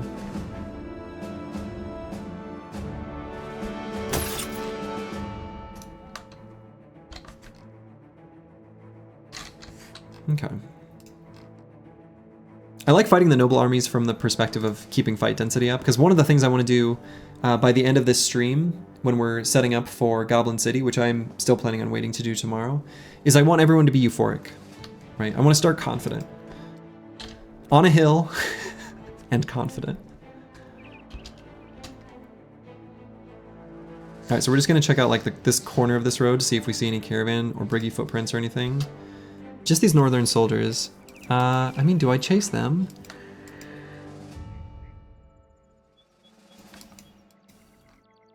Maybe. We can at least like peek on one of these mountains. See if there's any... Oh, okay. Any reason why Witch Hut is last? It just doesn't give like a reward that's meaningful to us, is the main reason. Yeah, and I get to finally do one fight with full Emperor drip, right? For the first time, I don't know, in a long time. Yeah, exactly. Are they really just gonna hang back? What's their deal? I think they are. Okay, I guess we can. I can move forward.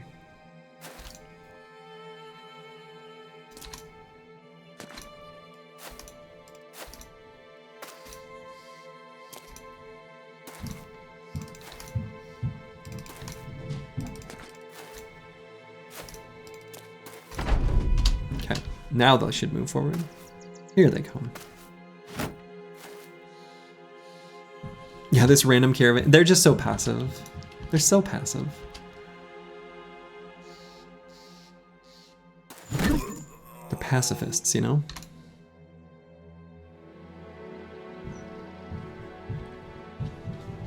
They didn't do anything wrong.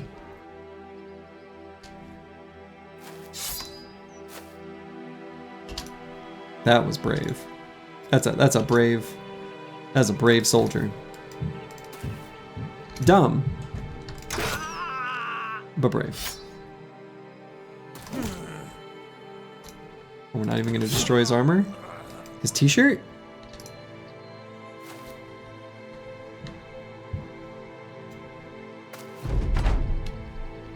Alright, we're gonna let this nerd move forward. And then we hammer time. At least pacifism is an ethos. These are nihilists, Donnie. They don't believe in anything. Alright, he ended his turn. We'll get just a little bit closer.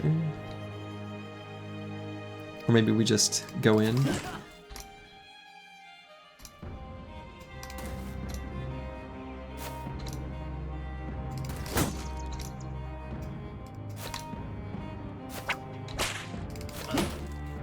There it is. I was gonna say, I don't know if it's this haircut that's protecting him. Okay. Big Lebowski quotes in my Twitch stream. It really ties the room together, you know? 0 tools. Is our scavenger broken? 0 tools? Hello? Scavenger? Hello? What are you doing? What are you doing, little guy? Are you really just sitting there eating an apple? Sad.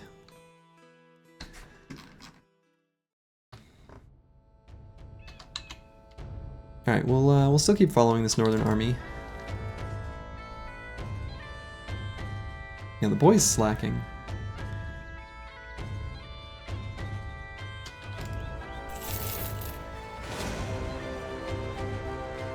Oh, a camp. Right there. Weird. And the first Sudberg company. Well, they look like they're on their way somewhere. I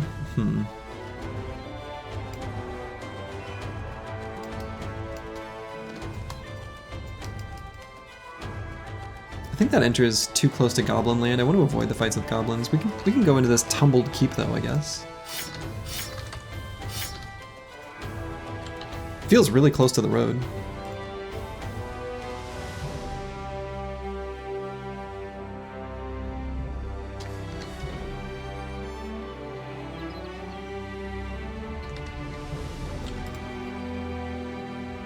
He's a kid, not a magician. Maybe I should have hired a magician. Fritz the Ox. All I see is a nice armor to destroy. Briggies. Nice. How many noble armors together would be a problem? 3, 5, 2? I mean, I don't know.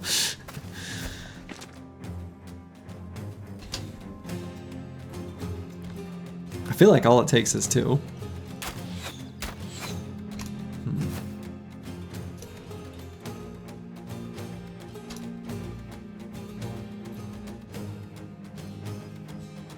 Alright, we're gonna move Last Guardian and Misha Twitcher up.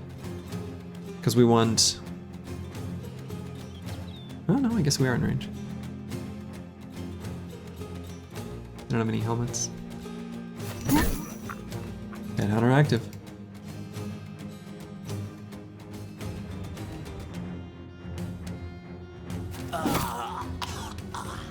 Yeah, just 2. Just 2 noble armies. That's all it takes. That's a lot of units to take care of. I feel like the morale cascades would go hard after the initial Arbalester barrages. I mean, Yeah, but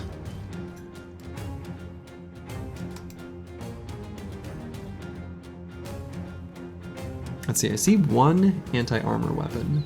I think we can send the Chaucer there.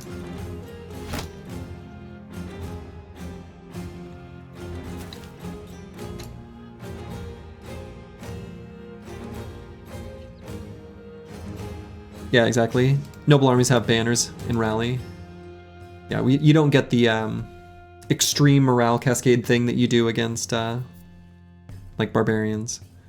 To an extent, you can get them against orcs, but only if you like tie up their warlord like on the fringe. Same deal with goblins. The you know, they've got that whip Kraken. But crazy how this random shiny dagger we found at the start is still going strong this deep into the run. Yeah, it's a good dagger, right? I mean, nothing wrong with it.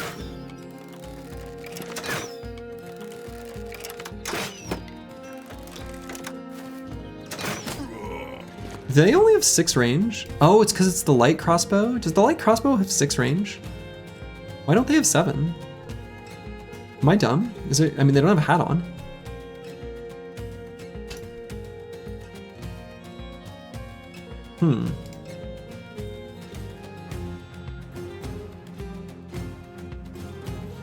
Tempted to run falsers further forward, but I'm not.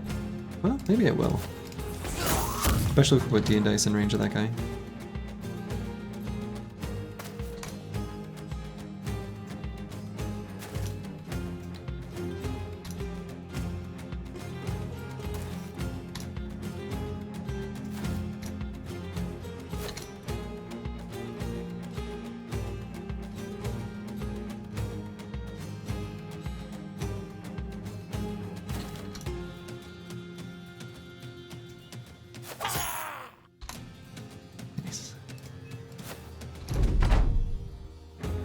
Wait here. And don't throw stuff at me. Throwing stuff is mean.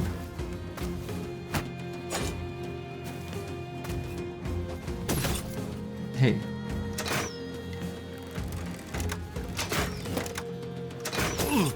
Battle Brothers endless mode.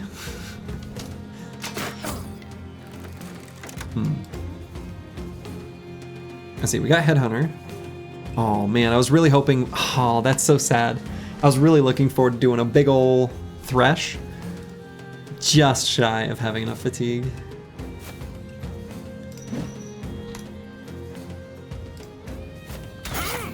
How unfortunate. But we found a satisfying attack.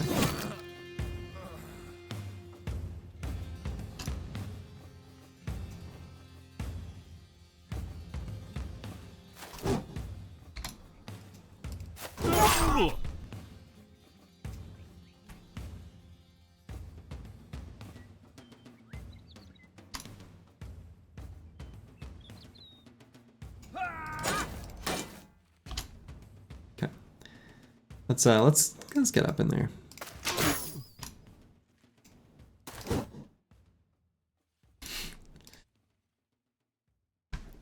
Next up, Slurgy quits playing runs and instead goes through all the winning teams in fight after fight of the Battle Brawl winners. I do want to do some more fun stuff with the Battle Brawl.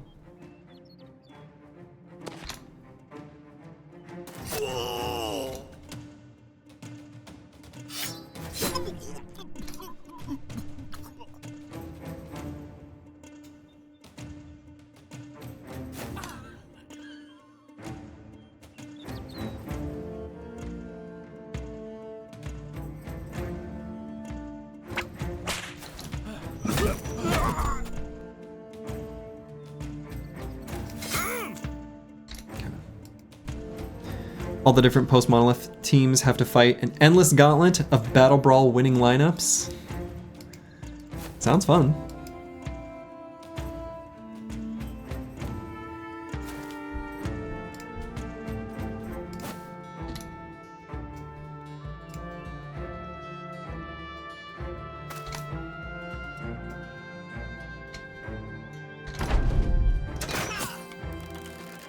Oh, I guess he's got an angle there.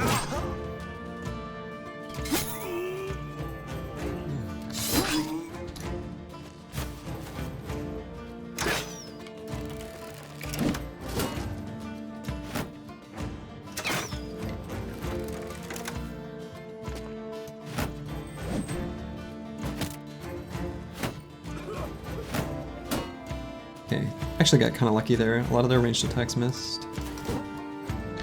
They didn't have to.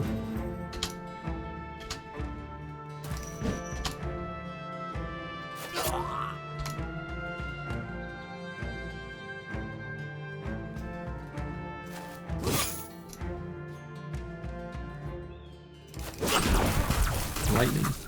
So good.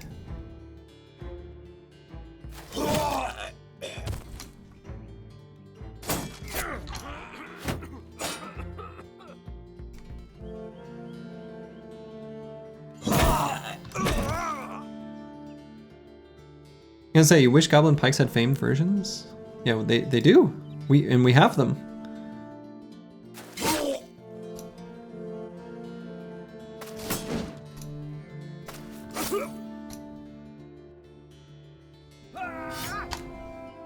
Let's do a little riposte. You wish we had champion berserkers with nimble too? Okay, whoa, whoa, whoa, whoa, whoa, what a monster! Why would you say such a thing?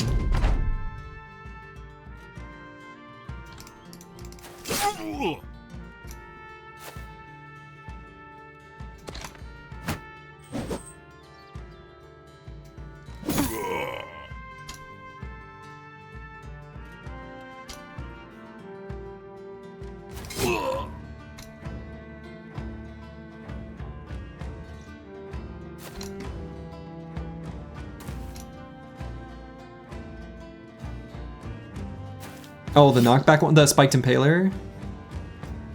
Oh, sure. Yeah, that's, I see what you're saying.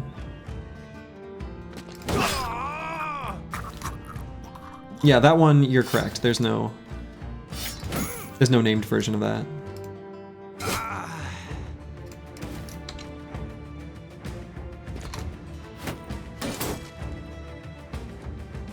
Which is, I guess, a little strange, now that I think about it.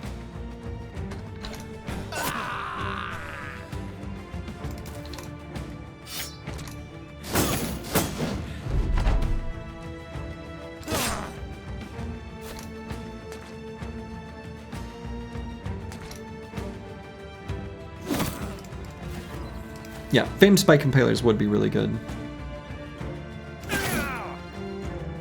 Cool. All right, so we got this guy fleeing. Let's destroy his armor.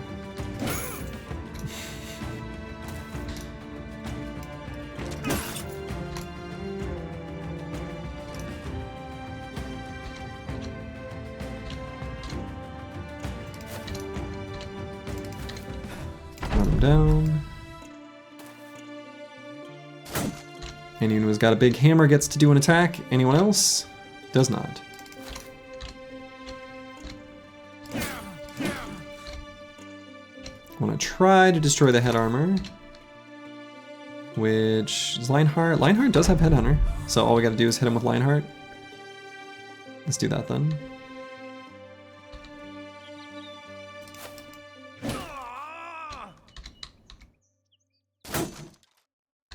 Okay, Lionheart will get a second try.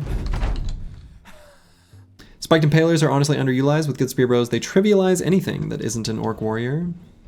Yeah, the pushback is really nice. There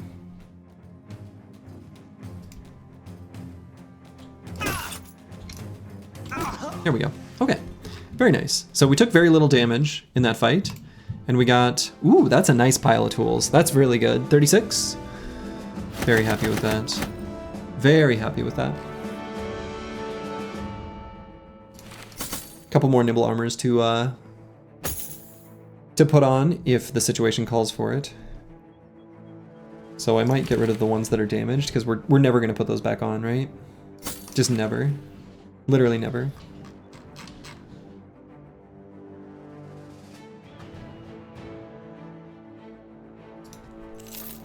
That's where the noble armies kept their tools?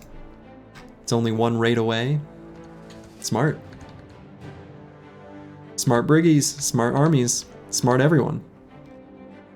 Alright, swap that armor. Okay, so I think I might just like make my way back on the road again. Head back up to here. This is like a nice crossroads.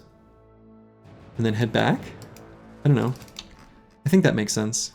Fighting the caravans is the most obviously tools positive, even though they very rarely drop them. They just don't cost any, pretty much guaranteed. And if they do get like one hit in, it's such a small amount of damage. Is Goblin City even unlocked? It is. It is.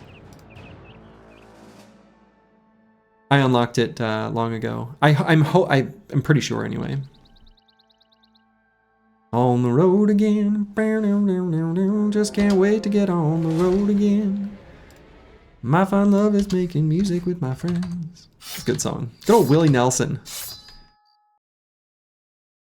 A legend. Would have been embarrassing. I mean, I'm pretty sure. I have a vague memory of it happening. I hope I'm not thinking of a different run, because that was like a little while ago, but I feel like I did. Because I think we discovered it like kind of early, where going up to scout it was actually like a little bit sketch.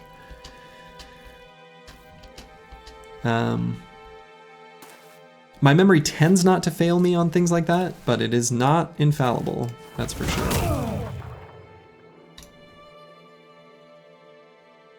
Oh, what have I done?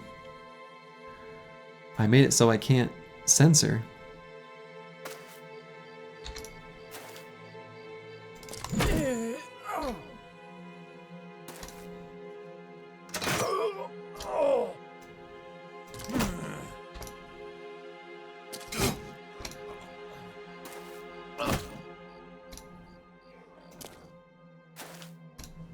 Okay. Oh good, we even destroyed that guy's little hood.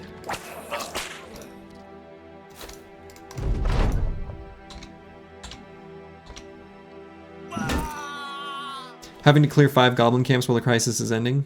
Yeah, we would have lost our other brother, for sure.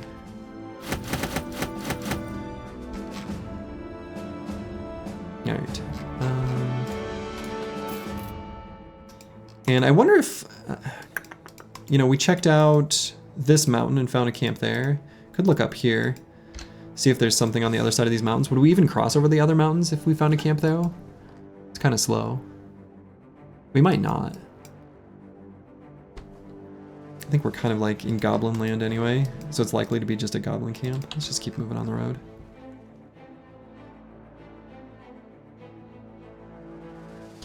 Blokes, he did a very small pitch to slur. Yeah, he did. It's true. It's true. You saw Willie when he opened for the DMB, Dave Matthews Band? Who's DMB? In Memphis. It went from a great concert with Willie to a terrible concert with DMB. One of your friends took a picture of you when you fell asleep during the concert. Dave Matthews Band? Yeah, okay. You know, I actually saw Dave Matthews Band once, and even though, like, there are songs of his that I like, at the time I went to it, the vibe of the average Dave Matthews Band fan was kind of, I don't know. Maybe it's because I was like such a hipster, but it was like, it was not my vibe. I'll put it that way.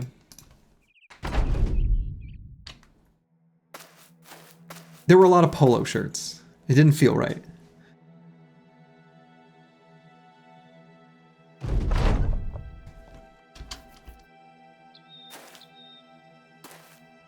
But my girlfriend at the time really liked them, so like, you know.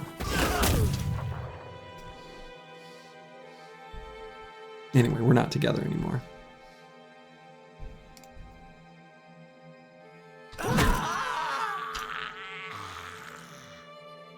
Literally the only time the crowd cheered was for 2 songs. Keep in mind they played for like 3.5 hours. One was their Ant song, the other one was a cover they did of somebody else's song. What was the Ant song? I don't even know what that would be referring to. Do they have a song, like, known as the Ant song for some reason? Ants Go Marching? I don't know. I like the guitar riff for Satellite. So I'll say that. Like I'm not a hater, but I also like, I'm not. They're not my vibe. Oh, look at that little pile of tools. Hey, you love to see it. You love to see it. Is there anything else I want to leave behind? I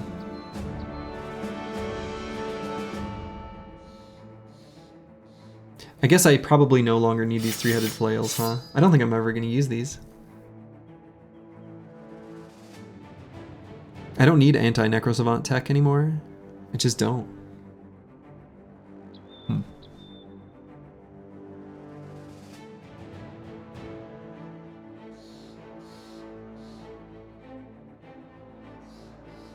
We have like a ton of food, which is fine. More than we need at the moment, but... Okay, we can mark a little more stuff for repair. Maybe a little bit less. Breaking your lurk to admit you're a Dave Matthews Band fan, but you were also a nerdy Polo Kid back when you listened to him, so accurate. There's nothing wrong with that, that's what I'm saying. I'm just saying it's not my vibe. There is nothing wrong with that. Okay, this is another cute little noble army we can fight, but first, trading caravan from Königwasser. Yeah, that's that like seaside town, right? I was wondering if this was one that would have tools as its regular cargo. It looks like the answer is no, but we do have some armors we can destroy, so that's nice. But yeah, to anyone who likes Dave Matthews Band, you can keep liking Dave Matthews Band. There's nothing wrong with that. Don't let some dumb internet stranger, don't let some internet nerd tell you what you can and cannot like.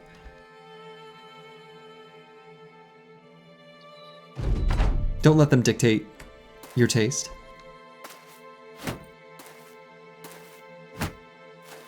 You're just like drunk white dudes trying to scat in a band with brass. But like most of his fans, only really like 2 or 3 songs. Yeah. Do they scat? Is that a thing? Does that happen in Dave Matthews Band shows? What songs? Do I know any of their songs? Somehow that seems odd to me.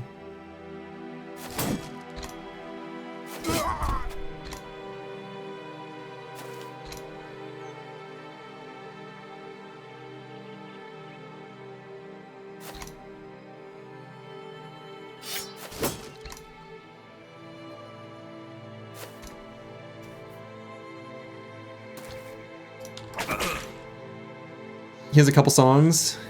Huh.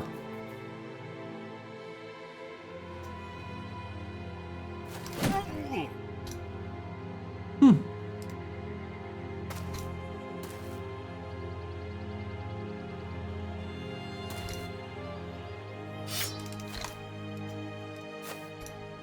saw Bad Religion and Dropkick Murphys a few nights back and realized how much you've not kept up with their newer stuff. Oh, are they still... I mean...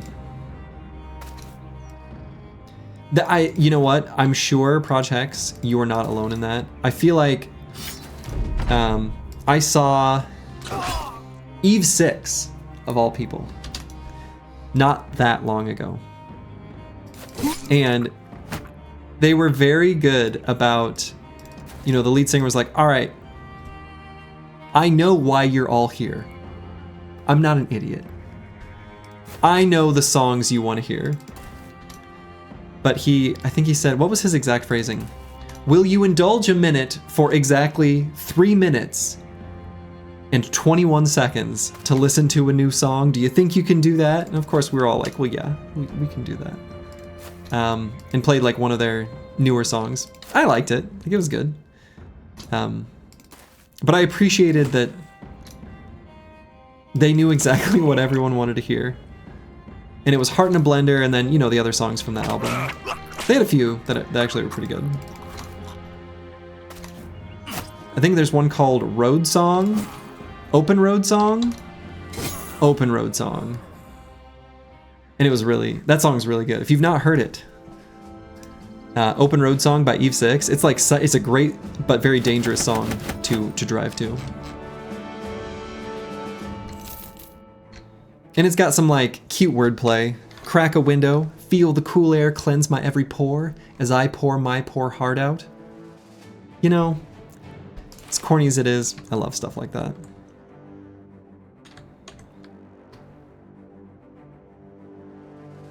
Was it the one time you saw AWOL Nation live? And they saved Sail for the encore? Yeah, these bands know what they're doing. Collective Souls put out 8 or 10 albums. Or no, they put out 8 new albums since the 90s, yeah. I mean, it's tough, like, yeah, and those bands, like, you know, even if they had their time in the, you know, in the limelight, like, they're, you know, they often achieve that because they were creative people that, like, that's just sort of their natural, like, you know, natural state of being, right? They want to put out new stuff. They want to keep being creative. They, like, can't help it, right? It's, like, sort of intrinsic to a lot of musicians. And so they're going to keep doing it. All right, let's fight this this noble army. Let's turn them into tools. Let's recycle them.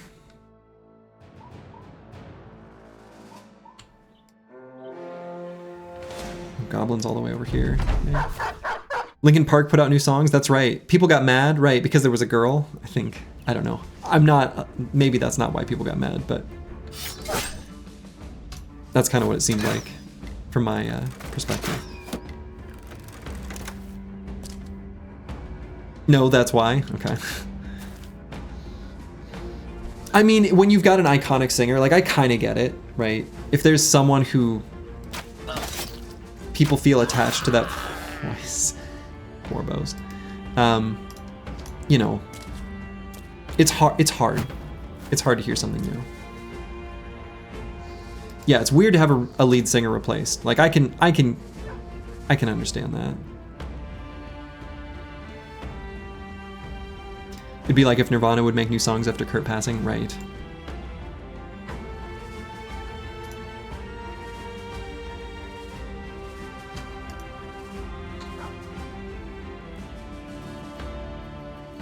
Let's see, where am I going to end up putting Pigeon be Pigeon? Probably on this hex.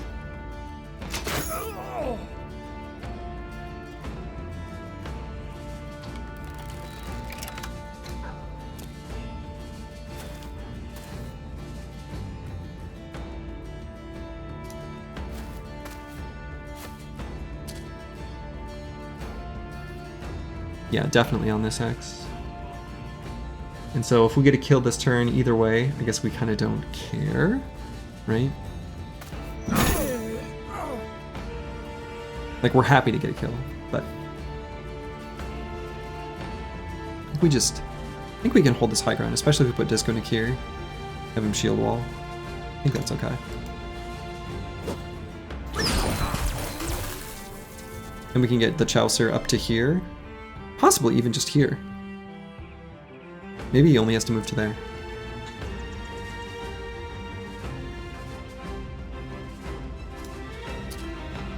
If you're patient, you can find a better singer. You've seen some of Linkin Park's live stuff with the new girl. She's really not that good. No, that's too bad. Let's see, maybe I put D&Dice on the high ground here. I think that's okay. I think as long as he's on high ground.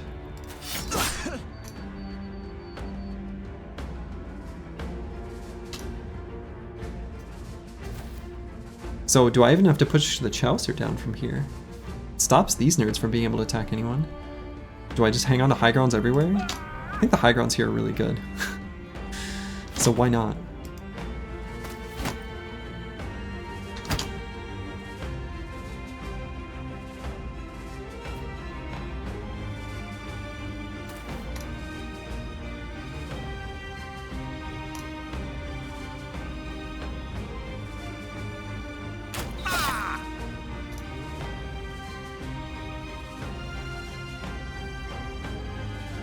Let's see, this Arbalaster is going to get a shot we don't like, but I'm still going to put Kashi up there.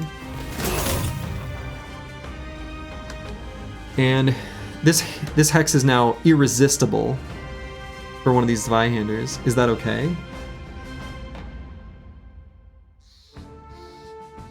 Yes?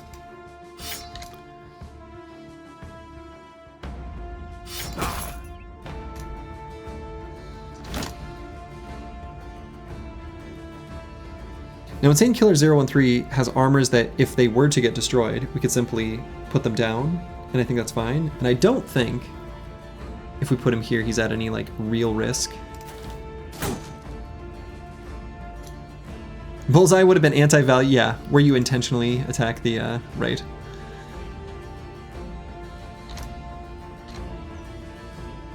Bullseye would have been anti-value there. Though, you know, in all seriousness,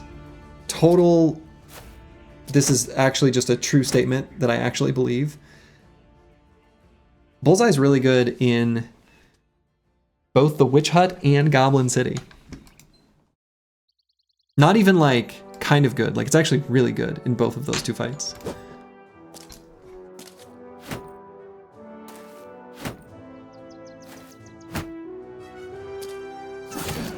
And large noble fights, to an extent, yeah. Let's see, do I think I can kill the Zweihander before their next turn? That's the real question.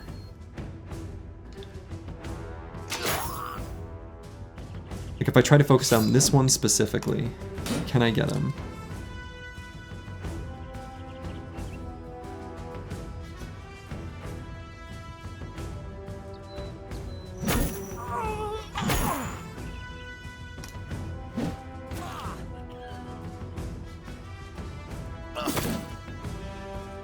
Yeah, it looks like I can.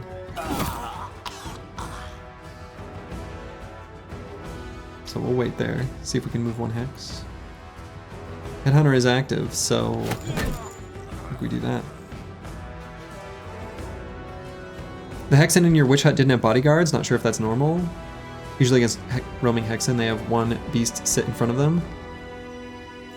I don't remember the Witch Hut fight details to know if that's normal or not.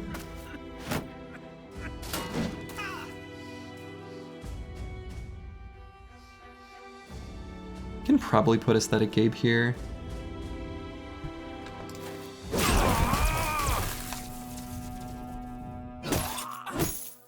I was gonna say, I think we just get enough damage.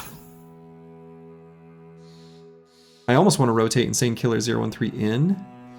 I think he's got a big enough pile of hit points they can't do any injuries to him. They can't kill him. Okay, so this guy can't attack through. Back up.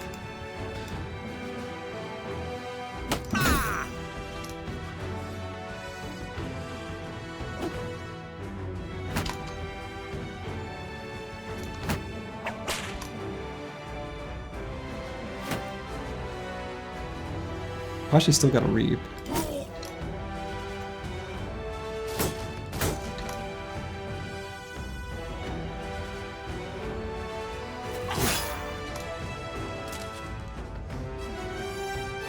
I don't know what that's for.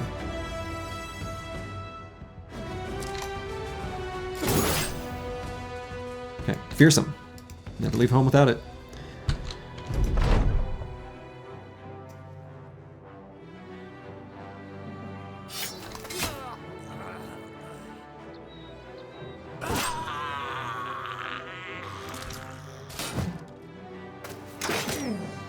Oh, come on. Get out of here, buddy. Go home, you're drunk.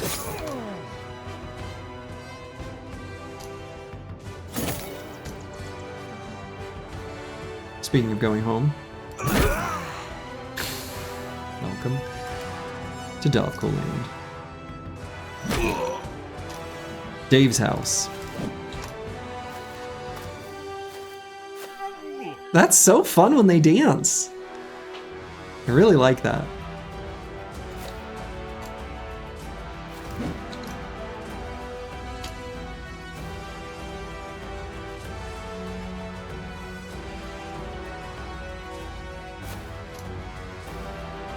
Triple kill.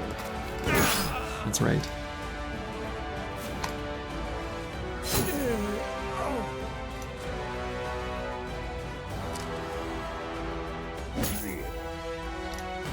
Try to get some destroy armors in, at least where we can.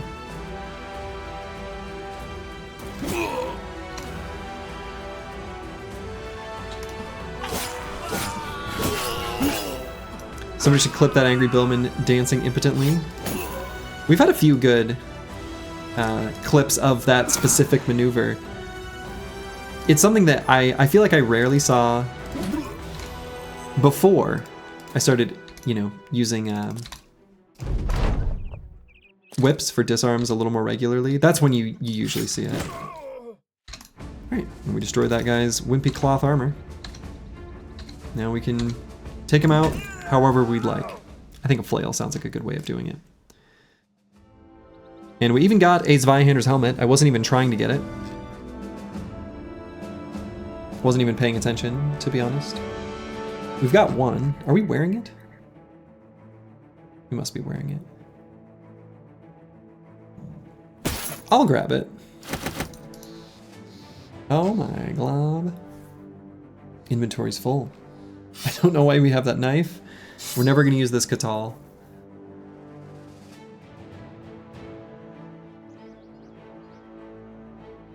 The stick? No, we want the stick. The stick's here on purpose.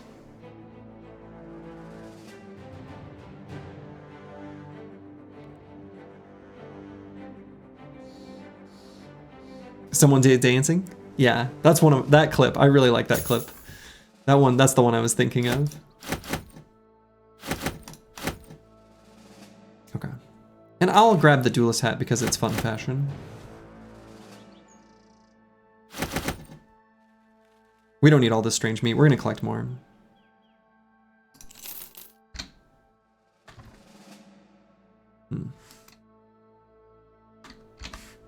All right, we're getting a decent amount of tools built up.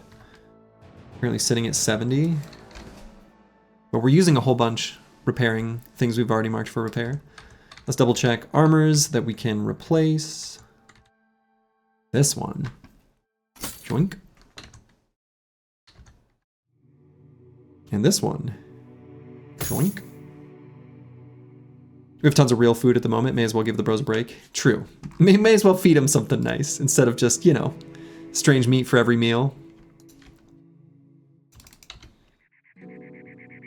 You know, what can you make with like some wine, smoked ham, roots and berries, mead, ground grains, goat cheese, dried fruits, dried fish, cured venison, bread, and beer? Damn. Sounds good. You found one specific game state that makes them dance. It's usually related to vision blocking obstacles and reach/ranged attacks. Goblin raiders go away. Briggies come here. Trading caravan. Okay. We're gonna chase those briggies. There's gotta be a briggie camp in here somewhere. I don't...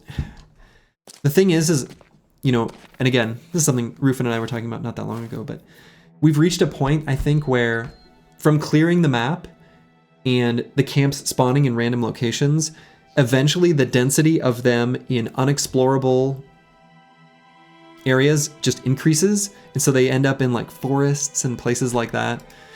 They're like, just sort of sucks.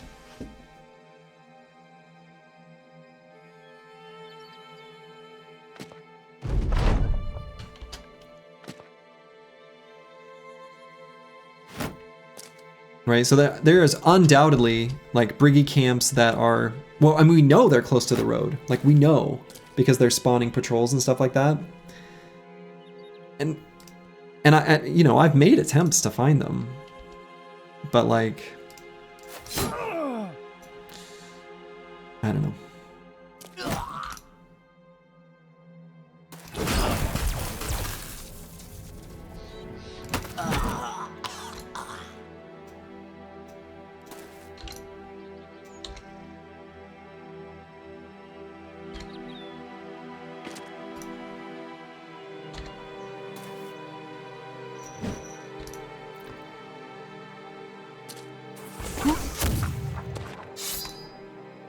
Several such camps were found in the search for the witch hut.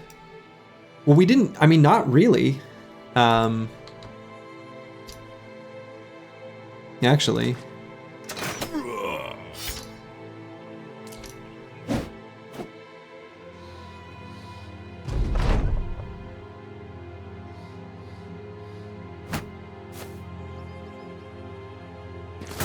Attempts were made.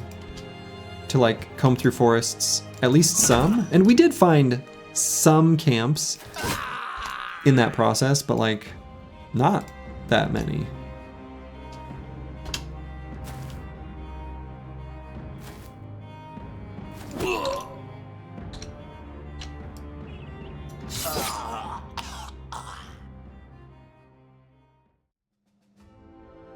One tool. We'll take it. And then we got some briggies over here. Always keen to fight briggies. Furious Sheep gained a swag level. Let's see.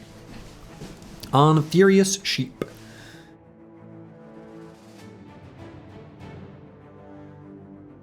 Let's do this one, and I don't know, maybe still melee defense. Who are the two? Let's see. 21 and 8. So actually, yeah, I am gonna level range defense. Let's do range defense and melee defense.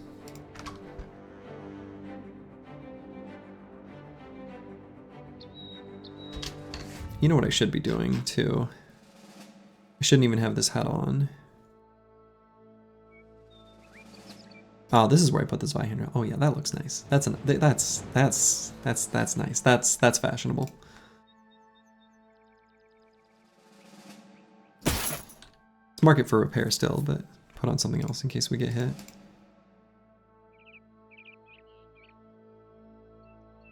And actually replace that. So yeah, I mean, I don't know. We could try to find where these briggies are coming from.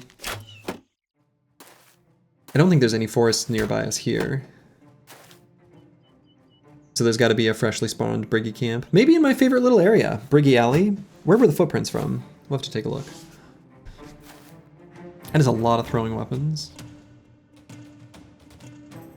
Time to get your shields destroyed by 6 throwing spears? I hope not. I hope not. So let's see.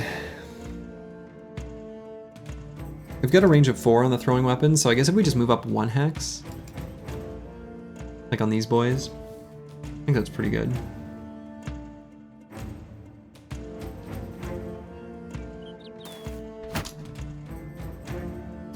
They found my sunken library stash? Oh no. Comes back to bite us. So let's shoot here. We'll hand that off to Furious Sheep to maybe turn into a kill. I don't think it was enough damage.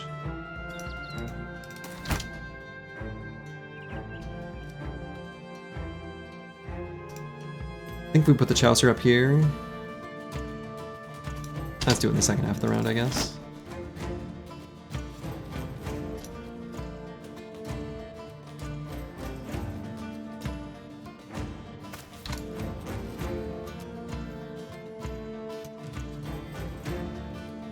Suddenly reminded of Enter the Gungeon having a silly thing where it eats the items you don't pick up.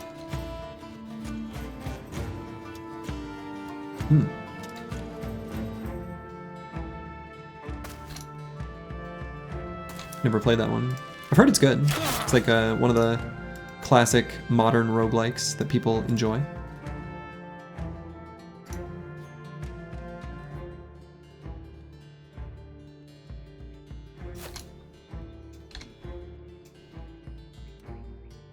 It's a great game.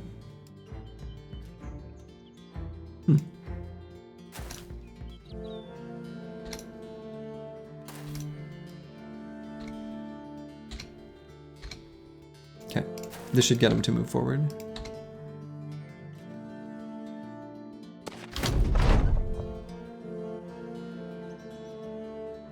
Gungeon did Bullet Heaven before it was cool. Is that the game that kind of made that explode in popularity?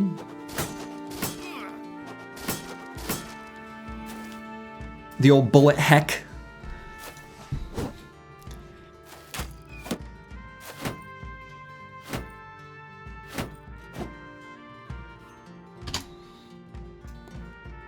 Let's see, do I just go up and start blasting? They did all their shooting. I may as well go up and start blasting. don't know if that move is right, but we got a kill. We were able to back up. It's fine. Excuse me?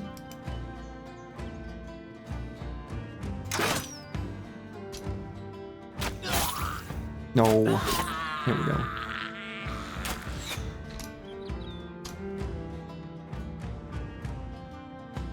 Blastin' makes you feel. Oh yeah, Blastin' make me feel real good.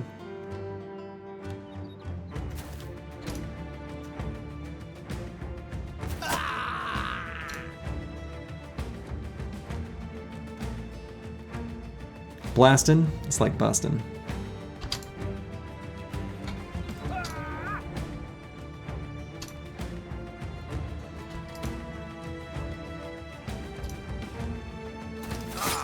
Fencing. There, good. I was kind of hoping they'd move forward.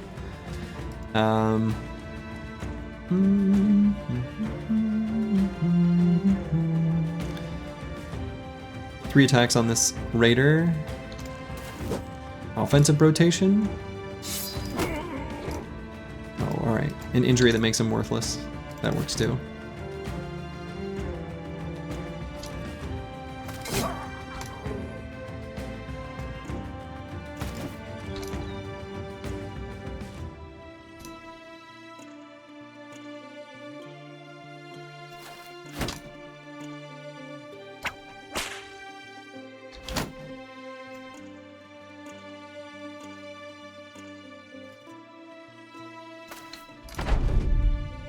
Genshin is such a polished game. Nice. So like Battle Brothers.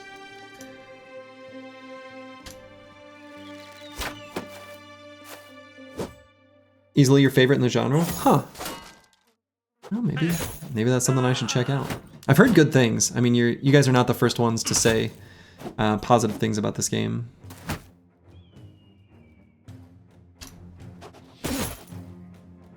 God, they have so many throwing weapons.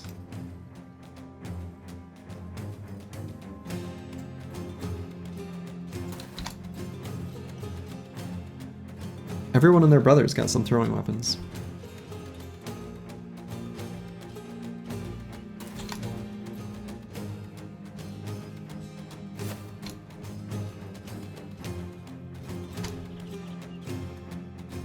Okay, we've got Headhunter.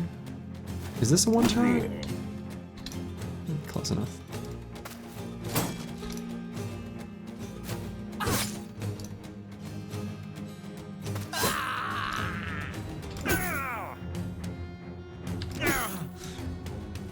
Cryptid the Necrodancer is your favorite take on those types of games?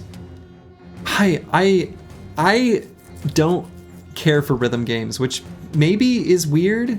People would think someone who is like, you know, I don't know, at least kind of a musician, would like those, but I don't really care for them. Actually, I would rather, like, if I want to do something that's musical, I just go play my guitar.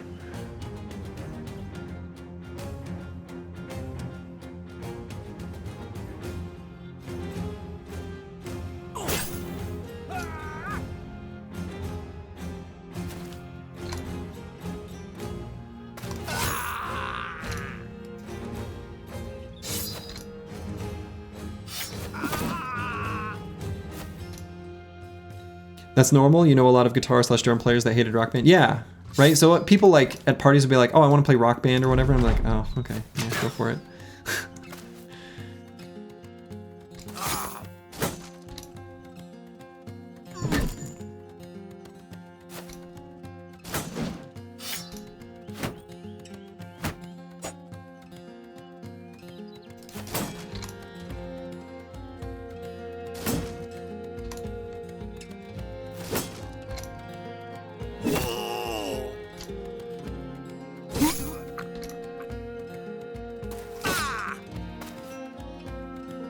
There's very little rhythm about Necrodancer. It's not like Guitar Hero or DDR. Isn't it, I mean, yeah.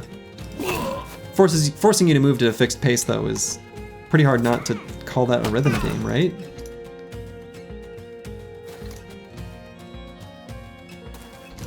A game that forces you to move to a certain rhythm. think you gotta call that a rhythm game. I don't know. I don't know what else you're gonna call it.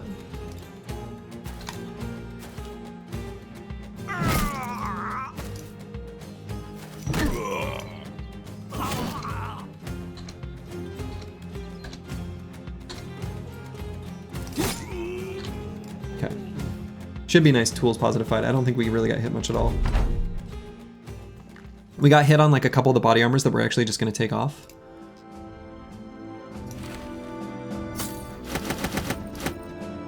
Cool. Yeah, and there's all their piles of throwing weapons. The jerks.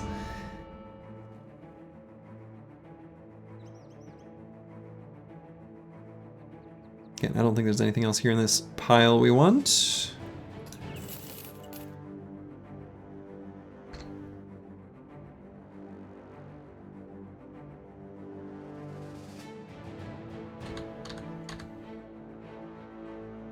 Yeah, I mean, I think I would call dodging lightning in Final Fantasy X. That's a rhythm game. If you know the right area to move between the two craters, bum bum bum, jump bum bum bum bum bum bum bum bum bum, jump bum bum bum bum bum. I actually really like that song. I like the oscillation between major and minor.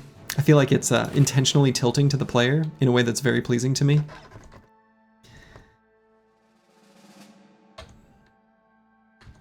Dodging lightning, no problem. Chocobo racing, honestly, not that bad. Catching butterflies, okay. Those things are not where they visually appear to be, and it bothers me.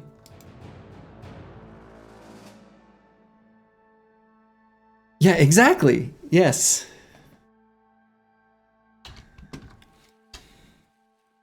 Let's see. So these briggies came from over here. All right. There's got to be a briggy camp that spawned in here.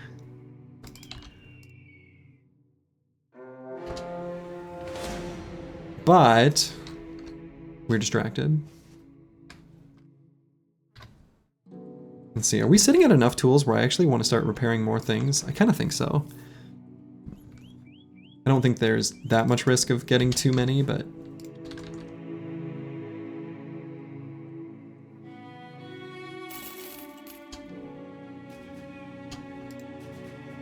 Final Fantasy X had the absolute worst minigames. You know, the thing is, I actually feel like if they were to make Blitzball like a real game, it could be really fun.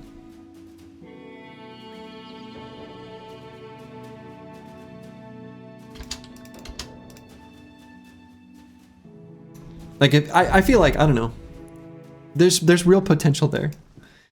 Ulcers, hello, hello. Welcome, welcome. Yeah, I also really love Final Fantasy X. It's one of my favorite games. And it's a game that like is interesting because when I first played it and I was like, ugh, it's not open world, even though a lot of the Final Fantasies kind of aren't. And that bothered me, and like it felt too high fantasy at first, and I really liked the kind of steampunk, grimdarky kind of thing that I got from Final Fantasy VII, 6, 9, etc. But once I actually like reached the end game, I was like, okay, this is actually one of the best games I've ever played. Ooh, your memory of Final Fantasy X is playing on 9/11? Interesting. That's an interesting memory.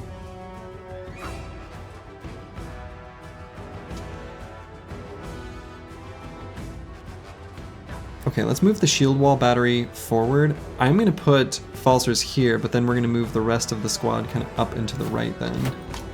Or like the back line.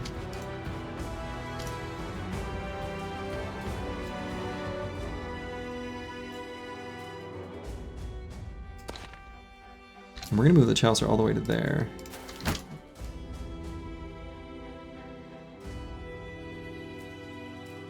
Actually, that War Dog might claim the high ground hex. It will not. Okay, cool. They almost set themselves up for the perfect gun blast.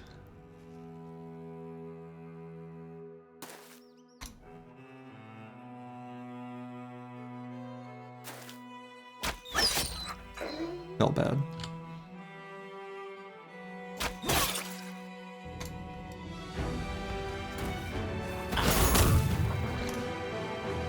get wrecked. Let's see, so we're gonna put Disco Nick somewhere that blocks them from moving into him. So if we put Disco Nick here, Pigeon be Pigeon.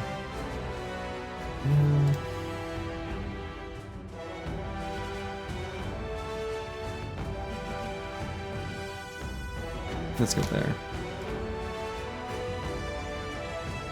Tactics is the best Final Fantasy game with the Final Fantasy name. Final Fantasy VI is the best in the numbered series. Curse word?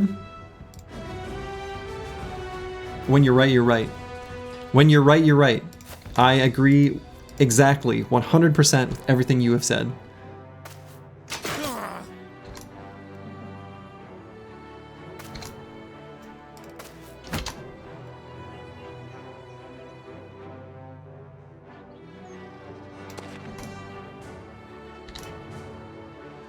Six deserves a 3D remake. Yeah, because they did that with 4? Which game did they give the 3D remake? I think it might have been 4. I think it was 4.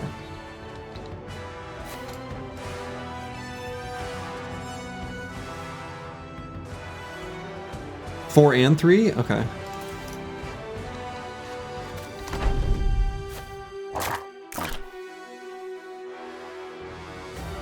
They did do the pixel remasters, which I did play through right when they came out, and I was pretty happy with them. Like, I had fun.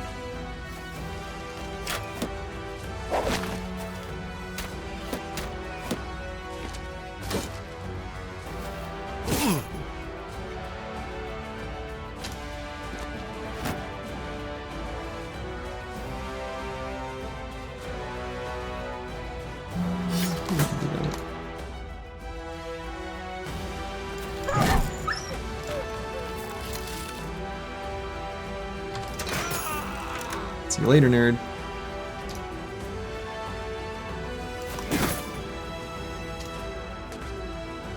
Final Fantasy Tactics Advance never gets any recognition. I recognize that it's probably a good game, but I was off-put by just the intro. Being a snowball fight felt like tone-wise, felt like a miss.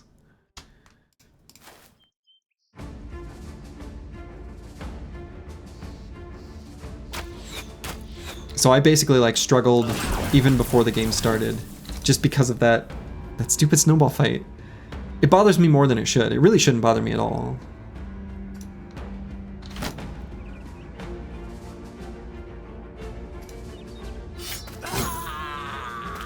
But it did.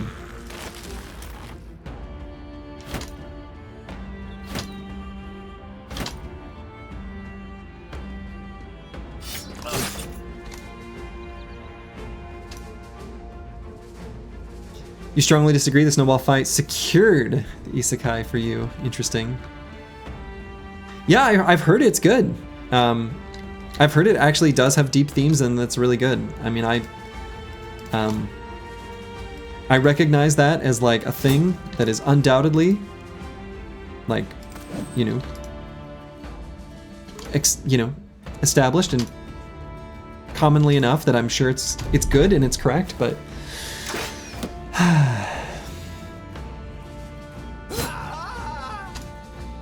I don't know. It just didn't click.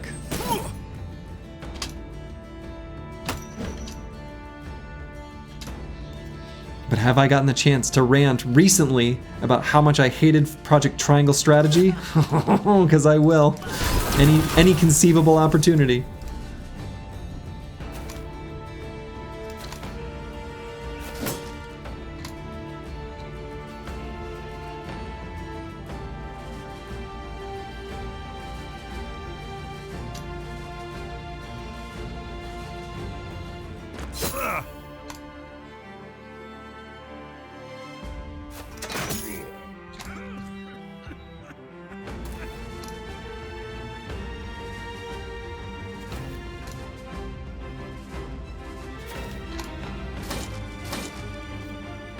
Punctures, okay. I don't like that.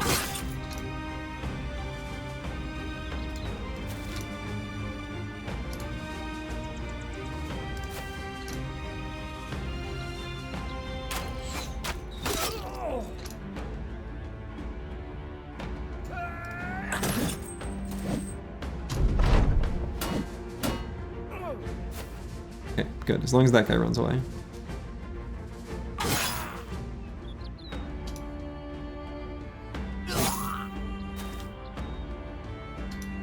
Could not get past triangle strategies writing? Yes.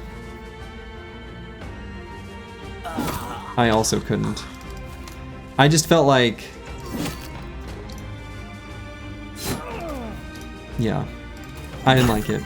If anyone else liked it, that's okay. You're allowed to like it. Don't let me ruin your enjoyment of a game. But I hated it. Right, I guess I should move at least out of the miasma here.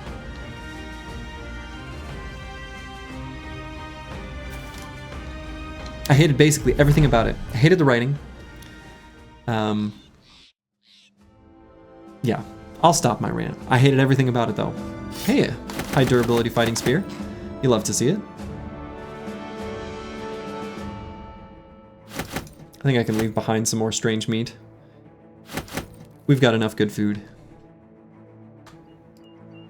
Not that much tools in that fight. Not as much as I would have liked. There was one armor that got hit that I was thinking we would want to replace. Oh no, it was this one on Aesthetic Gabe, that's right. No, this one we're gonna leave. So did you ever play Gloomhaven? Yes, actually. I played Gloomhaven, like, tabletop.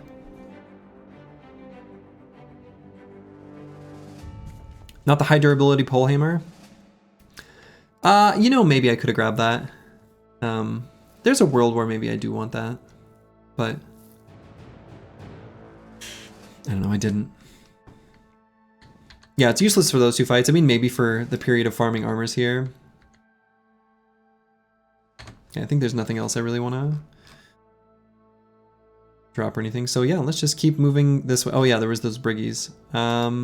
Let's go, let's see. It's probably not going to be in here, right? I guess we did see that camp that was super close to the road. But we ventured off a little bit and didn't see it. I would guess it's over here again. We'll see. We'll see if we can find a briggy camp. There's got to be something over here. It's about to be nighttime though. It's gonna make it harder to spot it. Oh, we should unmark something for repair.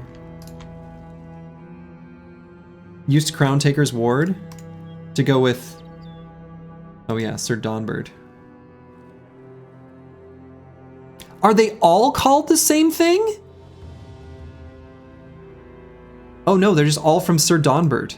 Okay, I noticed that they were Sir Donbird's bassinet with visor, and they are the exact same, which is insane. But we also have Sir Donbird's knightly helm. Sir Donbird has the monopoly on this type of helm. Incredible. Sir Donbird's like a collector of fine hats. Amazing. That or he keeps misplacing them? Well, we keep finding them. What about their southern helmets? What, like these guys? Veterans, Veterans. And Hank the Blake! Infamous Hugo. Some great names. Alright, so let's peek on one of these mountains as it becomes day. Maybe it's like in here somewhere. Hope I'm not just wasting my time. I mean, I guess it's whatever.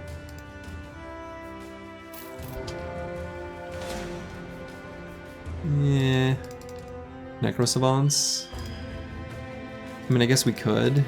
That one's not going to be tools positive. Actually, no. That one gives us no tools. That's not. Literally none. Necrosavants have only natural armor. Sir Donbird's signature clothing line, $200 t-shirts. Yes, the $400 Sir Donbird handbag.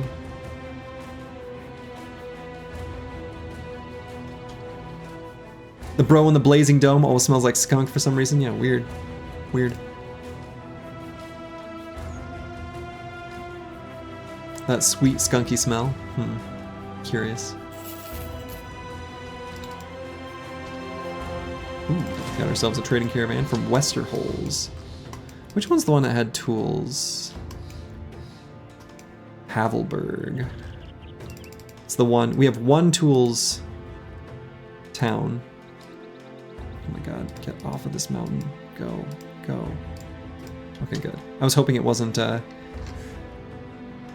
set for that town as its destination.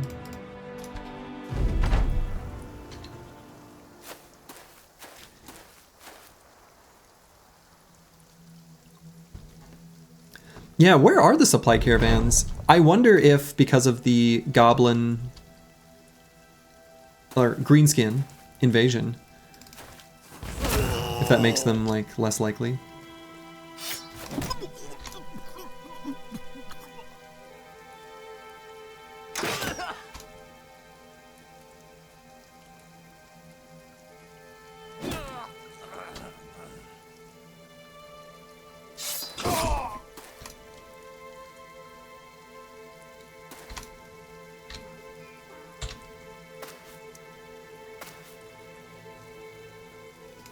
Peaceful rain. Peaceful rain. Go to sleep. Meet your maker. No tools. Not even from their destroyed armors. Unfortunate. We're collecting a good bit of ammo though. That's kind of nice. Oh, and I didn't realize Disco Nick got an injury. 1 to 4 days. I guess that's probably fine. Disco Nick. Let's go. Probably just resolve here.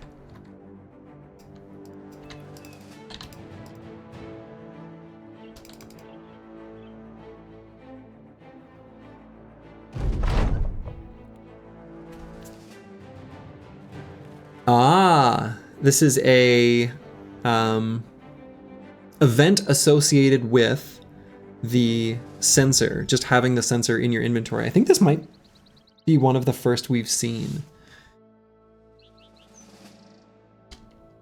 for that like event string. I feel like that's true. Still run 1, incredible, incredible. All right, so, and we did not find, I don't know, maybe it's like in here actually, or like in here. They were ambushing here. I suppose, I don't know. I mean, I guess I could try to check those areas out. Let's just stay on the road. Yeah, I usually get like, I feel like I do too. I see them pretty frequently. I think they have a reasonably high score. It's not just flavor. A few of them have like a couple negative consequences. I think there's ones with like injuries or things like that.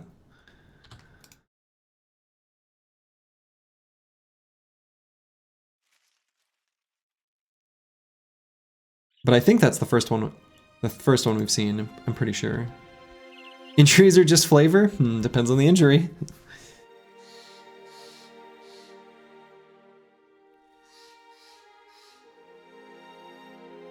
Alright, Mercs and Northern Soldiers.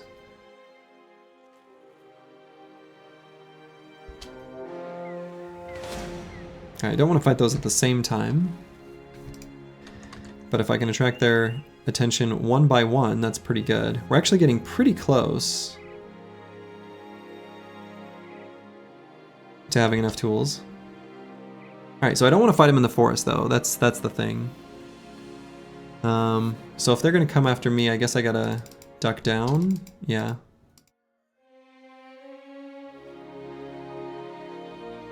Oh, wait, where are they going?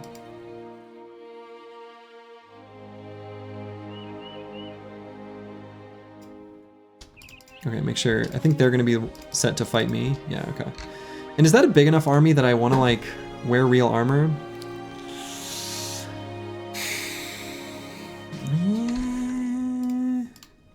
Maybe on like one bro?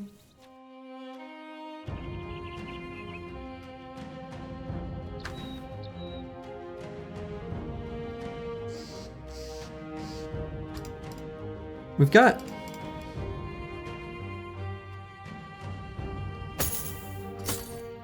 What if I wore this? Still, this is like, basically like Nimble Forge. This is 40% nimble.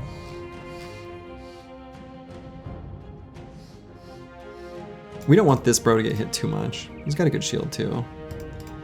I think it's fine. Same deal with these kind of bros. They're mostly just there to absorb the arrows anyway. What is this injury? Pierce leg muscles. Yeah. He'll still do well. Yeah, as long as the Chaucer's in a good spot. Actually, maybe I should move the Chaucer to like the center of the formation. It probably makes more sense for the Noble Army fights. Move him to there.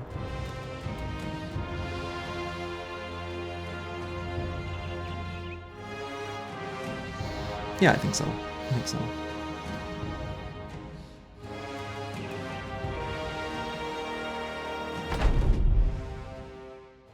Just more efficient Emperor armor injury chatting.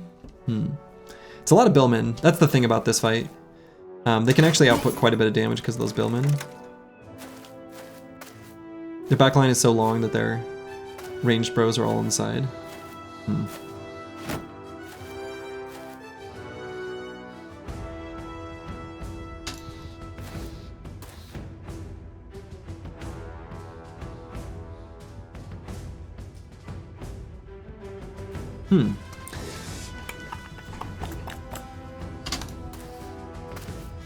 That's a cool helmet.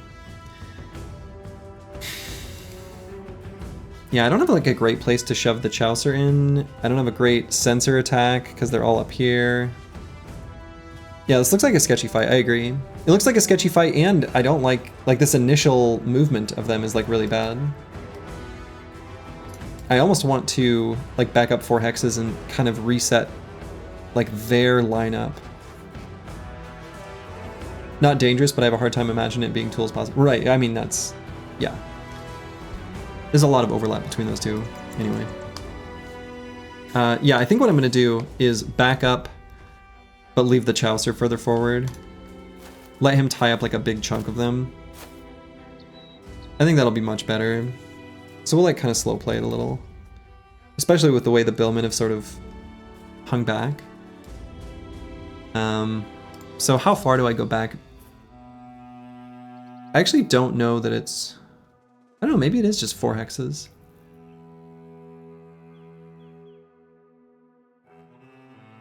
I can put Furious Sheep on one of these high grounds for sniping billmen with this sick warbow. I kind of think I do. This is like a more even engagement on them too. This Arblaster like chilled back there. I think this is good. Distance 3 is ideal. I mean, I know what you're saying because I want them to rescatter. Or like reform. But I like the extra distance from this backline, making them catch up, take longer. So that's why I've opted to do 4. I don't know if it's right, but that is what I'm gonna do.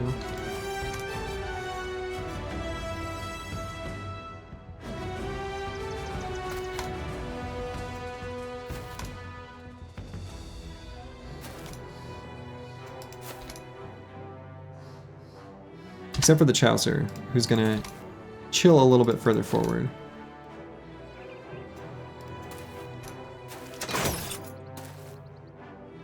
Excuse me? What's his hit chance? 30, yeah.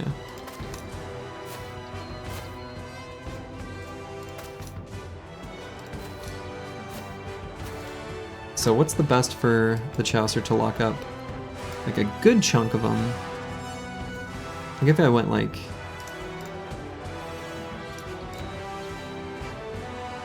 here?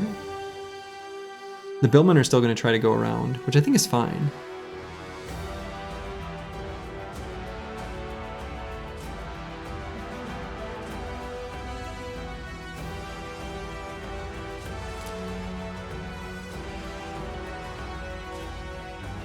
Let's just go there.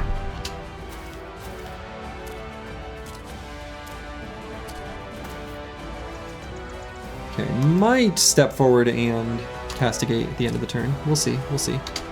Depends on where the rest of them go. This guy's got reasonably light armor on. I could just try to blow him up with Furious Sheep too.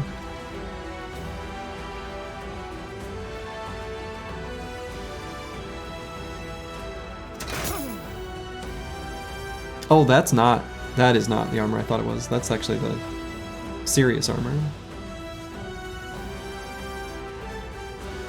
It's coat scales. He's got a light helmet on though. We just gotta hit him in the head, duh, easy. So let's just wait, I guess. No, that wasn't a very smart attack.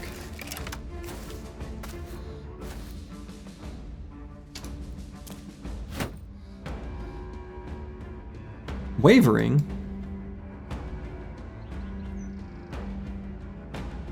Alright, I think we move Lost Guardian up because we can go here with Lionheart. No, we don't really have like a great...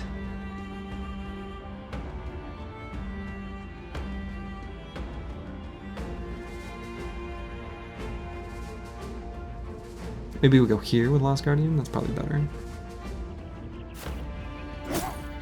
Alright, that guy's in kill range even if we hit the body. So I guess let's wait on Furious Sheep, since, you know, our sensor's not gonna get a kill anyway.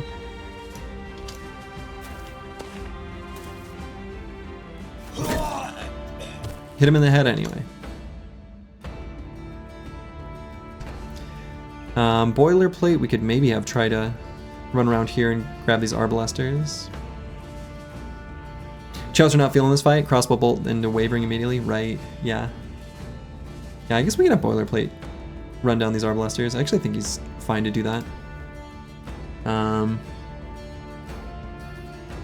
We can have him and Aesthetic Gabe kind of go together.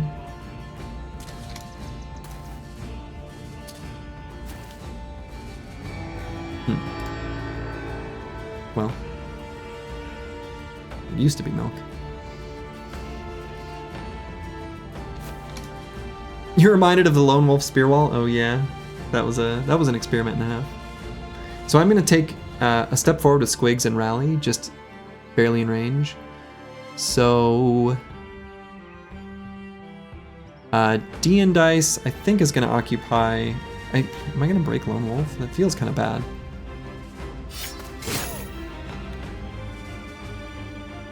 Just gonna wait. We'll move out of it in a second.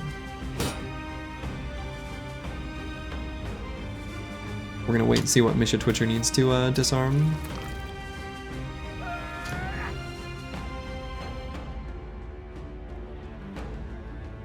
Are merc fights like this still pretty risky? Well, this is not a merc fight. This is a noble army. This fight is like, I don't know. I wouldn't really call it risky, but it's gonna be hard for this one to be tools positive. There's a lot of enemies.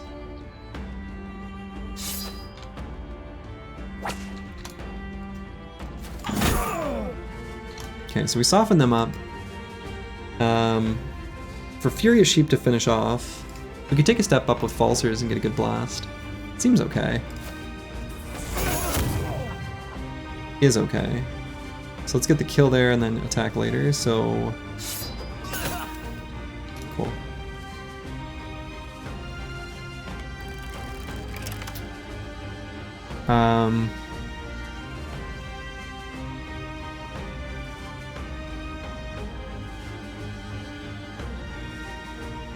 So we're gonna move Disco Nick up to here, I guess. Then we'll have him just shield wall. And we'll have Squigs go here and rally.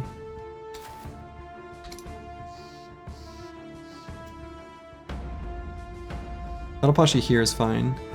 They're gonna shoot D and Dice, which is not the perfect target, but okay. So then 2 quick shots here, probably.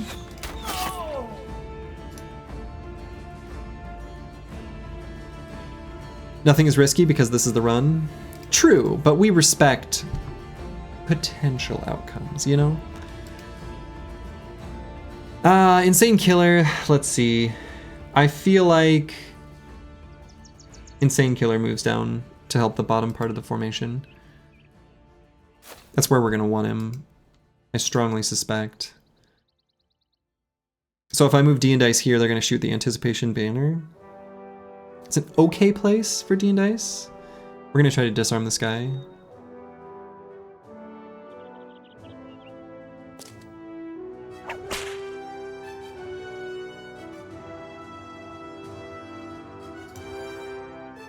So let's step forward to here. Oh, we should twitch it actually.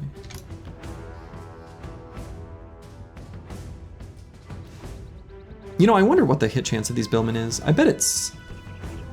Given that, even though we have Underdog, they have Backstabber, and those still end up with regular surround bonus, I bet we want a shield wall here.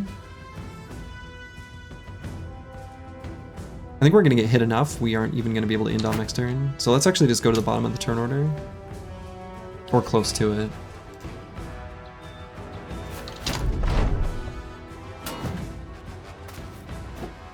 Isn't that a shield wall just for the days? Yeah, yep, for sure.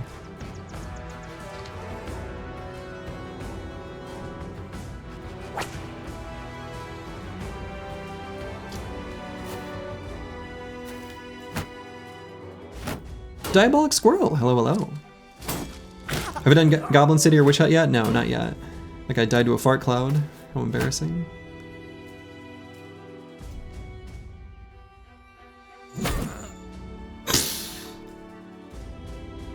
Very satisfying. And this guy's not dying, so I'm just gonna end turn.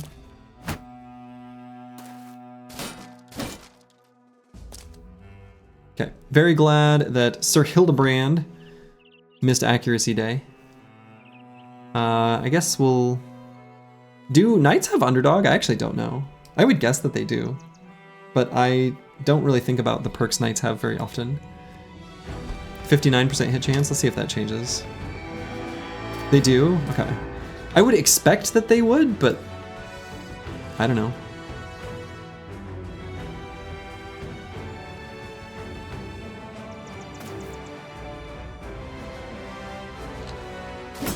So let's just attack now.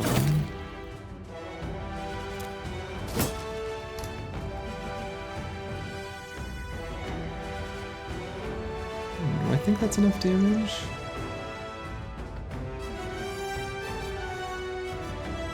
Let's have Falsers soften him up. Ooh.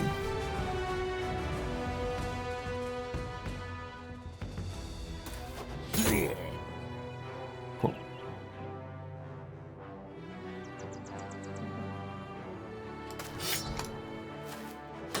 The game certainly doesn't make it easier by... Does it? Wait. Is that sarcasm, or does it actually do that? I actually don't. I don't know. I don't pay that close of attention. Let's see. I think if Insane Killer is targeted by these two, that's actually better. We don't want this armor to get hit. It does actually do that? Oh, interesting. I mean, the interface has a lot of problems. So I'm not too surprised.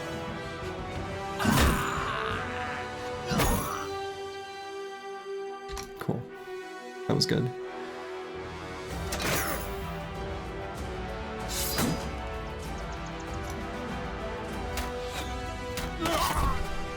Warbow, so good. Let's shoot there. Gene Dice, we're gonna wait. We might not need to do anything there. Disco Nick, I mean, I think we're for sure gonna shield wall. I don't know what the rest of our turn's gonna look like.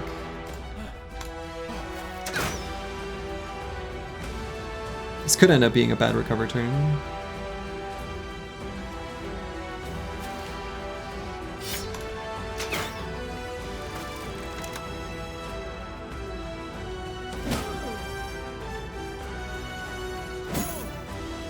Okay. God, I really wish we would stop missing the one target. Well, is what it is. Let's just get more surround here. No, I don't know. I'm not moving from here.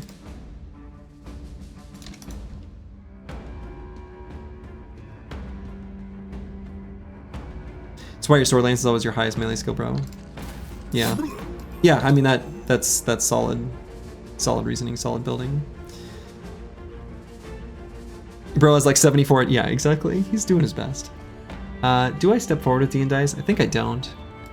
But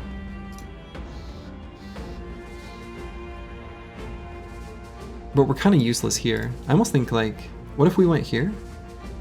No, I don't know. That's not that good either. What if we went here and attacked the sergeant?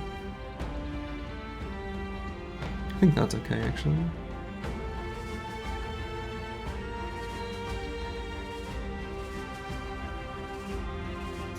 No, actually I'm going to step forward, attack this billman, and then back up.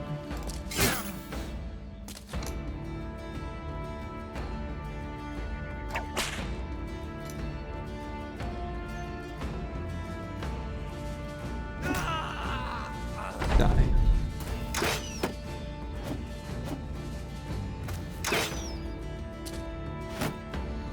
And this is the Chaucer's recover turn, so there's some, you know, non-zero risk to his current situation.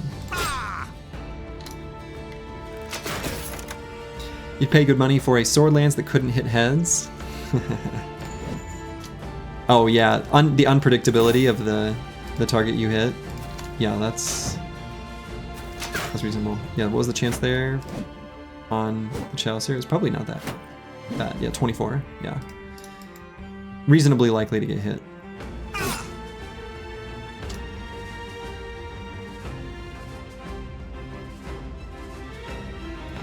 I don't think we really have a good shot anywhere. It's a hell of a rally.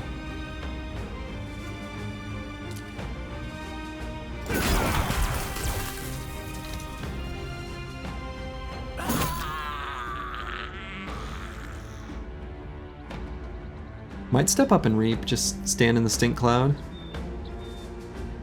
I think so. It is stinky though. Excuse you. Let's see. I guess if this footman's still going, we'll wait.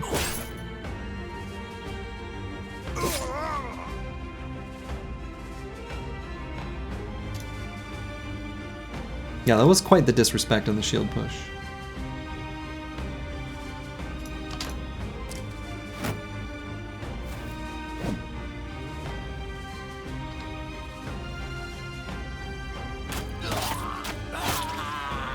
Anti-bullseye value. And now we're out of fatigue.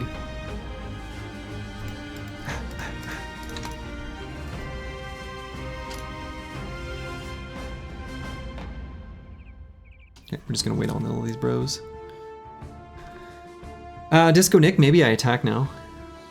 2 attacks here. 2 fatigued, 2 furious. Shoot. I like that. That's good.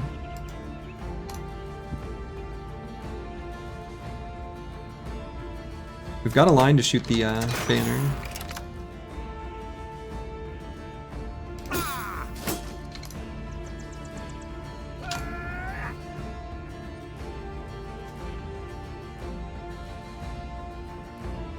You know, let's finish off this guy. Oh. Well, next time.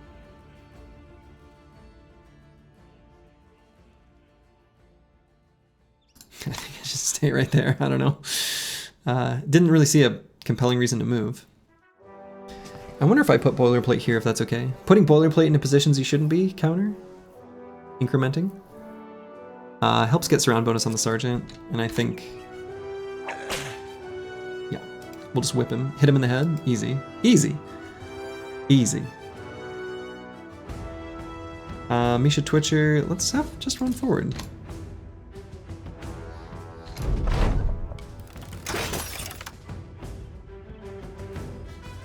Nimble Forged. Protects the bean real well. Let's get an attack there since that guy's not fleeing yet. Regular Forged. Does not protect the head very well. Fully on display there.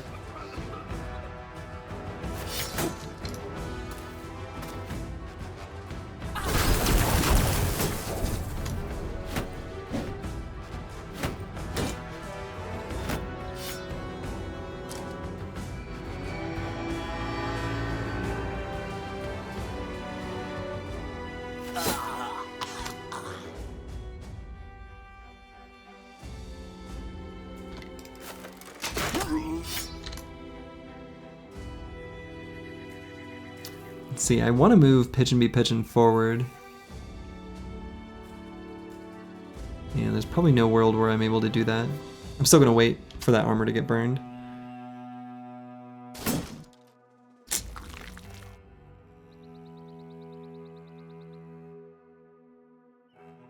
Let's get more surround here.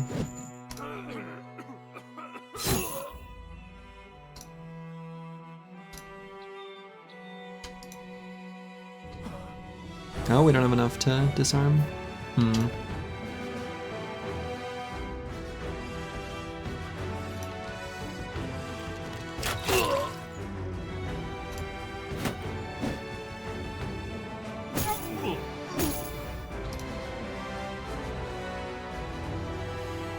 Now let's see what happens to the resolve when these guys die.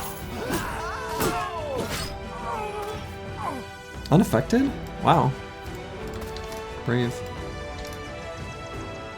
So I guess I can go here and castigate. Oh, no, I cannot.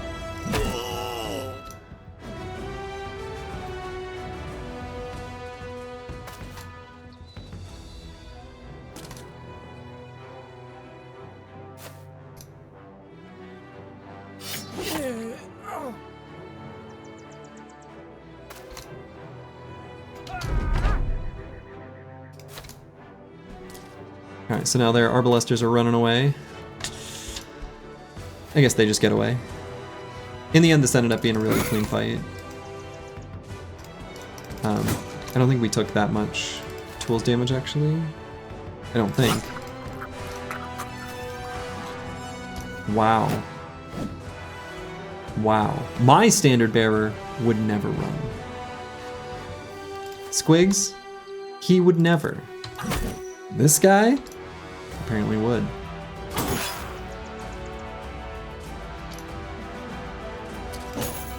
Embarrassing. You hate to see it.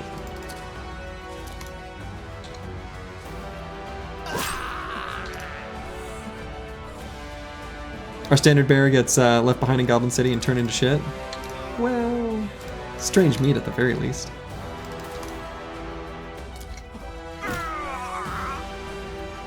No, I think those guys are gonna get away. You can't really stop them. Yeah, we ended up not taking that much damage. I think that ended up being a really good fight. We did, in fact, get the decorated full helm. Very nice, we'll take that. And a decent pile of tools. 20, I think that 20 is from the scav. The 2 is from the regular loot table. Okay. The rare Chaucer kill, yeah, that was kind of nice. That was kind of nice. Didn't even try to dagger the helmet and it's 70% instead of 36, yeah. Pretty cool to wear a dragon on your head. I'm into it. What's the repair cost? Is usually still a decent chunk just from the wear on weapons. Yeah, it will be. I don't know, you know. I don't know what the specific total would be. I mean, you know, I think spears are similar to sword lances and war scythes in that they actually also cost a lot in tools just from attacks. How many kills on Chaucer? Good question. 235. It's not bad. It's not bad. If you're fully repaired, well, yeah, but we've got a bunch of stuff we're marking for repair. We weren't fully repaired. I don't think. Maybe the weapons were. I mean, we could just total them up, but I'm not gonna bother.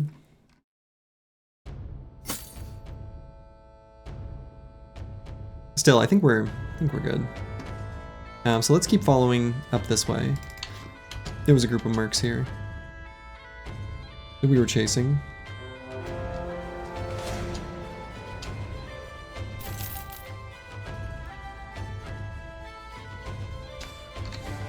Okay, and we gained a swag level on Lost Guardian. You'll love to see it. I wonder if on this brother I grab range defense. Because I'm going to have him with the kite shield next to Misha Twitcher, or at least an alternative. He's been our second highest range defense, which is not saying much. Misha Twitcher gets extra bonus from being tiny. 62 resolves actually plenty. Let's do that. All right. Good night, Rufin. Good Nacht.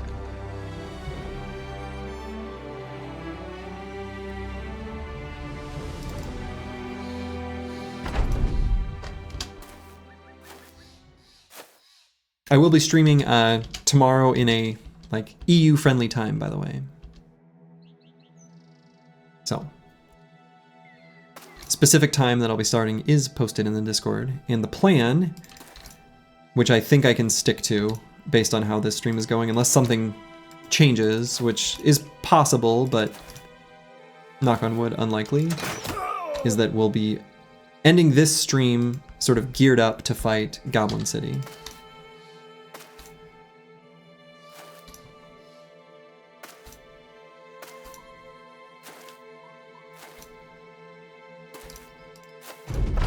Wow, they're all wearing, look at this matching set of armors, except for this guy.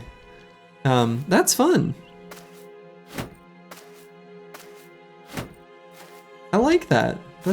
They're like, it's like a themed outfit. They brought knives to the fight. Not exactly the most effective choice, but it's what they brought.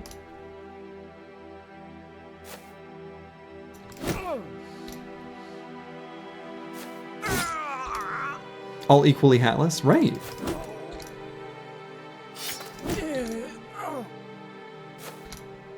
They're coordinating outfits for their night out on the town? I ruined their boys' night out? Oh no. Are we the baddies? No, we're the good guys. Everybody knows that. That's obvious. You can tell because of the really cheerful music that's playing.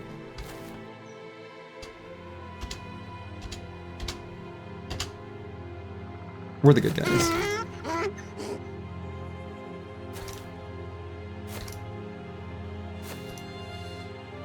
Yeah, he's got a knife! Right. They're threatening us. Can you believe it? I can't believe it. A donkey attacked me. It's been a while since we've taken out one of those. Donkey killer? Charging me. There we go.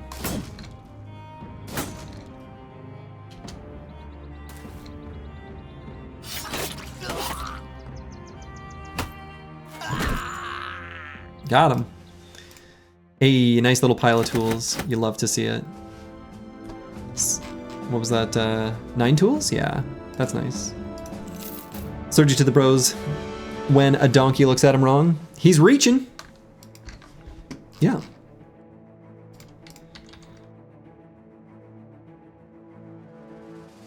I saw it happen.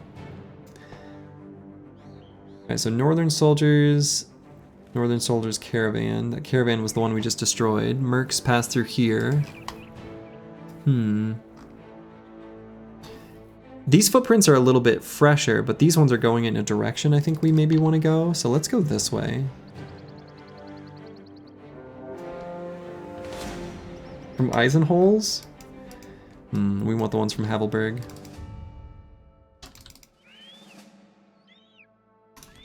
If that donkey didn't want to get attacked, you shouldn't have been breaking Dovkul's laws. Exactly. Exactly.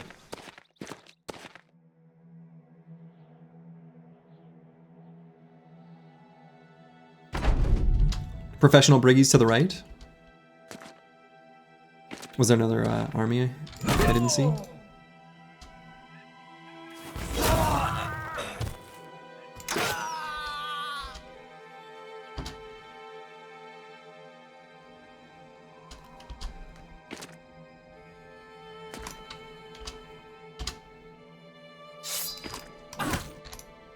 Yeah, maybe we just gave that guy an attack, actually. Did. Luckily he missed.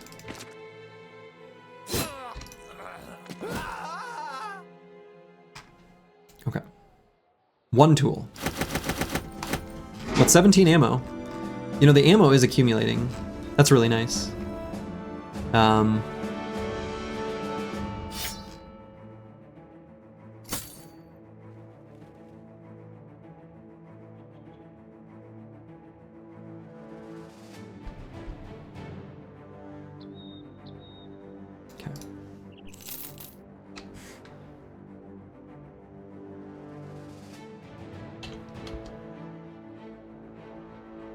Brigands pass through here. Caravan, mercenaries, let's follow this stuff. More fresh briggy footprints. There's definitely like a briggy camp in there somewhere. 149 ammo, I know. Hey, from Havelberg. I hope you've got some tools. Hope you got some tools in this caravan. That's a whole 148 more than near the end of the previous stream. Yeah. Yeah, just the little bits of ammo that the caravans have on them is really good. The briggy camp is probably next to that gray hill in the forest. Oh, we would never be so fortunate for it to be on a hill.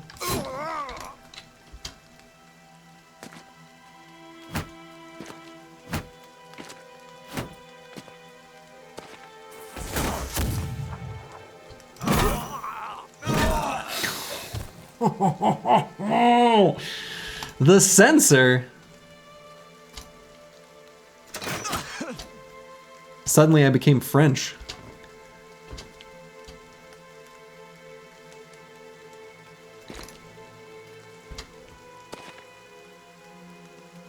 Judging by the footprint direction, I mean, it's awfully optimistic to think that we could make such a prediction.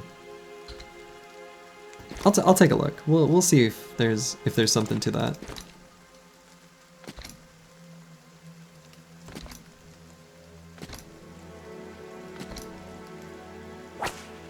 Oh, disarmed.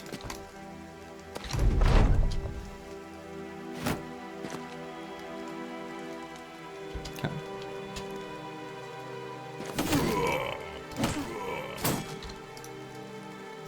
No armor. Die. Oh, yeah. Yes. Yes. Mercenary captains only want one thing, and it's disgusting, and we got it. Hell yeah. Alright, I don't think I'm gonna use the boar spear. I don't know why I grabbed that. You love to see it. So where was that foot? You think it's right in here?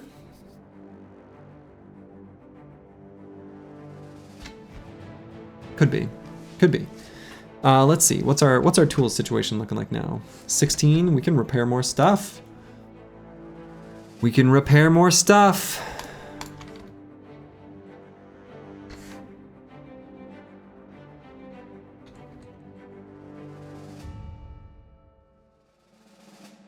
Let's see. Do we fight this noble army? You know, it's funny, these noble armies that we've spent most of the campaign running away from, and now we're like hunting them down. It's kind of cute. Kind of fun. Kind of nice. We want to fight this, but we actually want to fight this during the day. They have no arbalesters. Can I get to them before nighttime?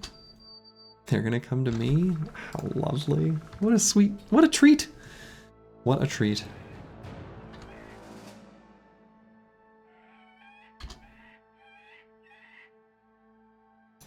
And then we can turn back and look for that briggy camp.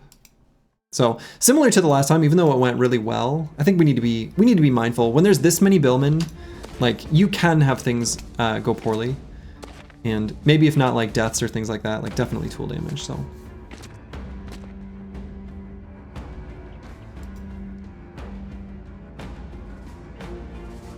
And depending on how they engage, we might scoot and shoot like 2 hexes.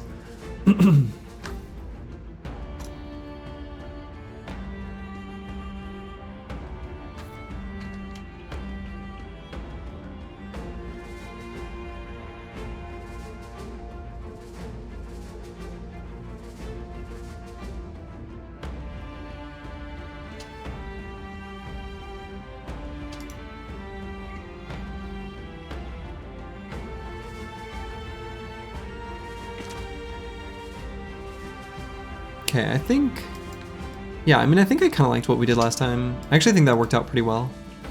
And I am going to go up and to the left, and I'm just going to go up and to the left too.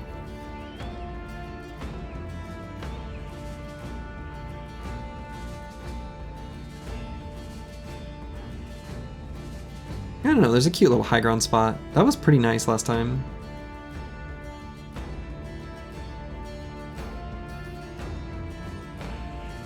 And if I do that, I want to back up more.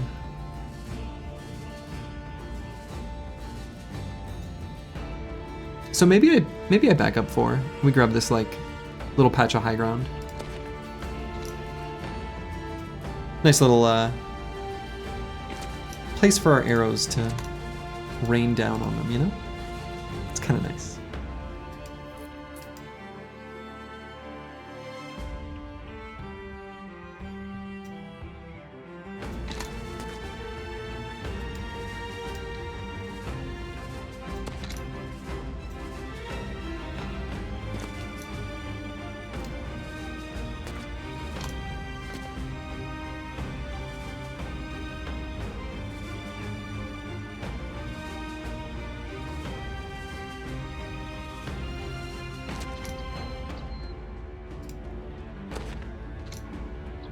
Actually, what I might do is put Fulsers up there on this one.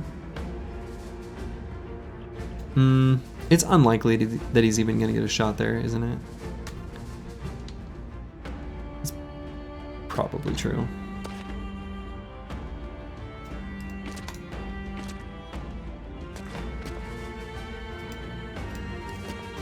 They actually have quite a bit of forces on their like north side, so I kind of want to reinforce that a bit. More than the southern section of the army. So then maybe I put the Chaucer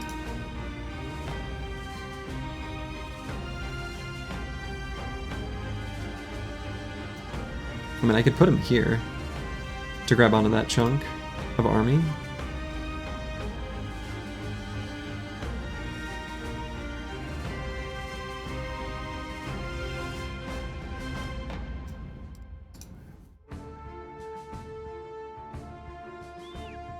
This is the one with all the billmen, anyway.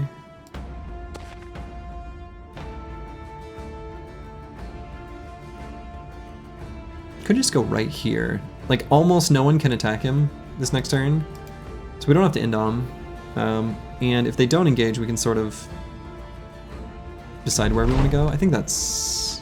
I don't know, maybe that's wrong, but if it gets the Zweihanders on him, I think that works out actually almost best. Yeah, I think this is good. I think this is good.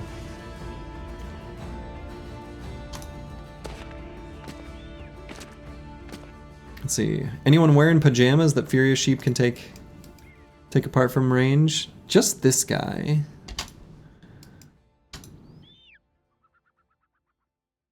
I don't know if we'll be able to set up a kill for Pigeon be Pigeon, but we will try. Do I move Lionheart forward to here? Honestly, this guy's armor is making him more vulnerable. This sergeant not getting good nimble value right now.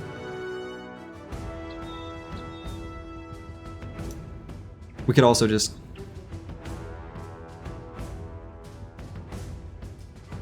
hit him with reach weapons and back up. I think I like that better. So we'll do that on the top part.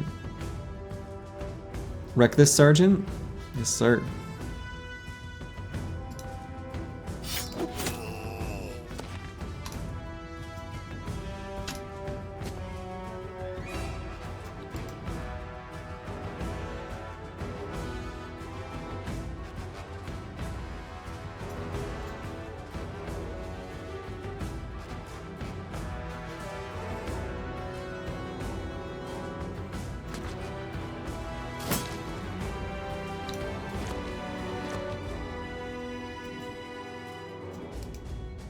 So we're gonna back up.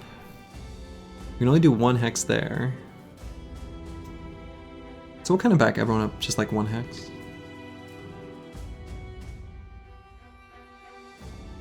I guess if I rotate, no, that won't work.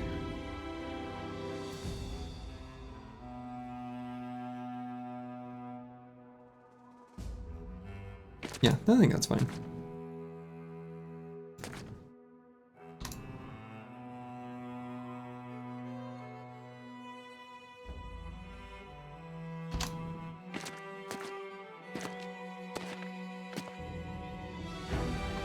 Alright, definitely gonna end this turn. Might even also shield wall.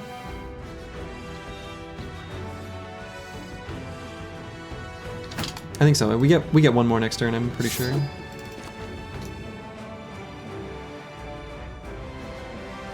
Alright, so let's go here and just get a kill. Alright, Disconnect does have this injury, so we can definitely put him in range of a footman with a sword, though. I'm tempted to move forward and attack the sergeant back up, but Zweihanders are kind of fast. They actually might be faster than Nomad 1220 if he waits. I don't know if this guy waited. I don't remember. Let's go here and kill this guy. Yeah, that's what ended up happening. Went for the disarm. Didn't get it.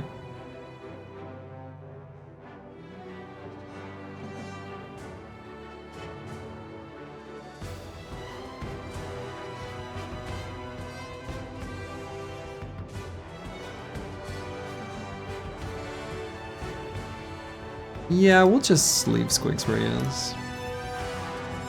Move up and end that sergeant? We will. Actually, I might shoot him. No, we'll probably shoot... No, everyone else has pretty big armor on. Maybe I do shoot the sergeant with Furious Sheep. Someone double gripping a weapon. It's a weapon that does a lot of damage.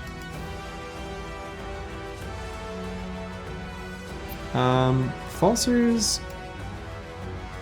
We're going to just use the axe.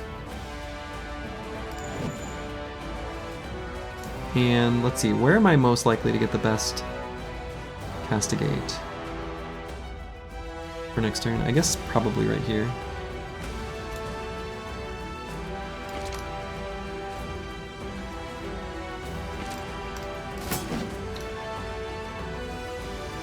Especially if we move Misha Twitcher here.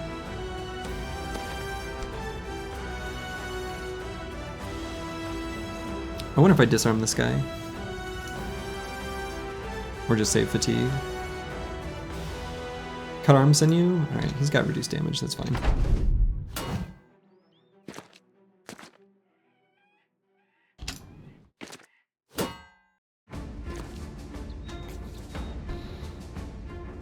So, this little Zweihander.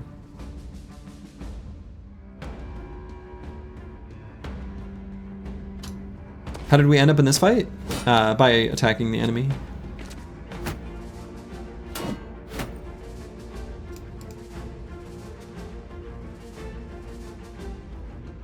Yeah, let's go here on Insane Killer 013. I'm not sure who we're going to attack yet, though.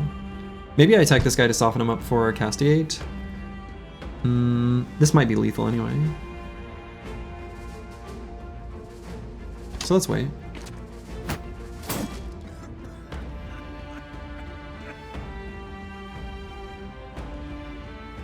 Boilerplate probably just attacks this guy twice. Okay.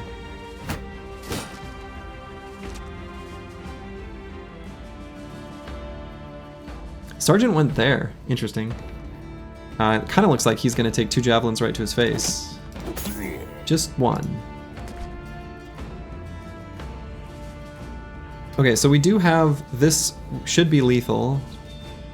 Unless we hit him in the head, then it might not be. Let's soften him up a tiny bit more.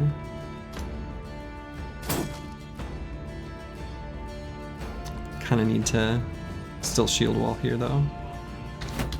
On this hex. So Falsters does have a gun blast. So we can attack first, actually. Oh, that's perfect. Happy Friday night, all. Happy Friday night. This Lionheart definitely going to give the guy one of those. Headhunter active. Ooh, Furious Sheep may end up having a kill by the end of this turn after Pigeon Be Pigeon goes. So we'll wait just a moment.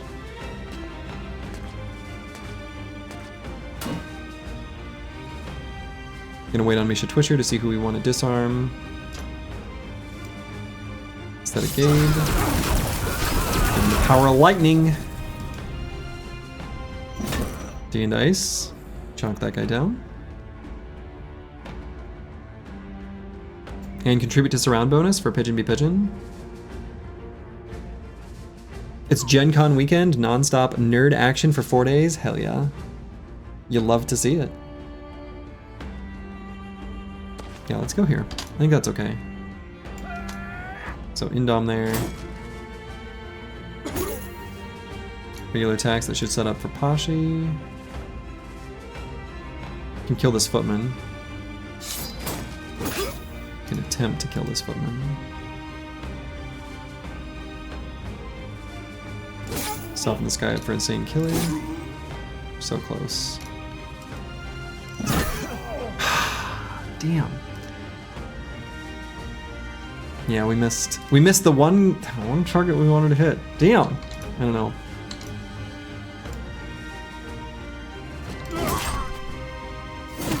Let's us do that at least, but probably single shot here. Get Killing Frenzy active. Finish off this Zweihander. So close. Actually, maybe I just whip him. Okay. Now who do we disarm? Actually, do I whip this guy? Yeah. Okay.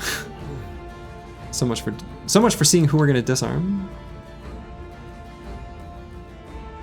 Let's see, and I think I attack here because I want to go later in the turn order so that I can recover and hopefully cycle around after them. So we'll attack someone just to fully stay them out, since it's going to be our recover turn anyway.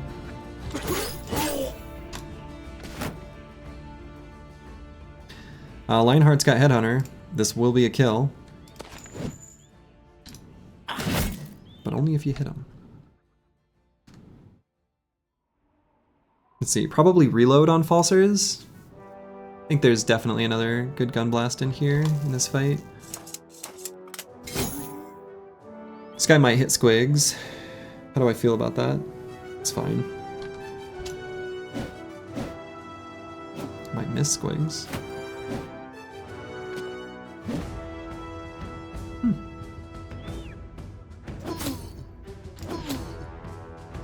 Alright, got that nerd fleeing.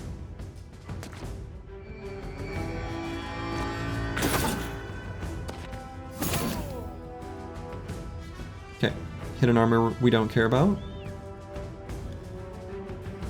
So if we castigate here, that should be a kill. But we're not going to hit the target that we need to kill. We are going to miss with our 83% chance because we are sad.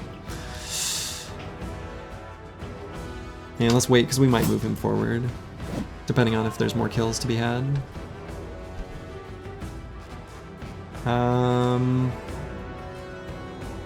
If we soften this guy up, that might make it lethal for Aesthetic Gabe. Also get him fleeing for a higher hit chance to let lightning just propagate through.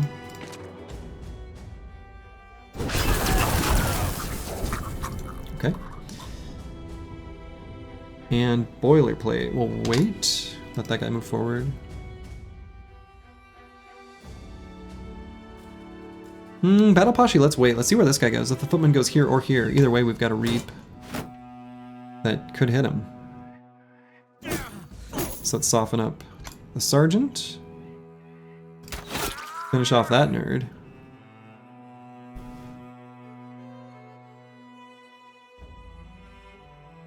Probably go after this guy now. Okay.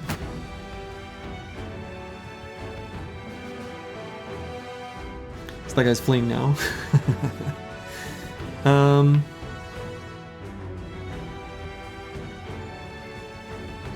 Let's wait. Okay. That sets up a Berserk for sure. Assuming we hit.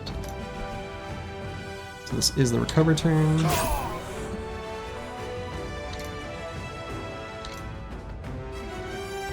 I'm not going to move Pigeon Be Pigeon up, unfortunately.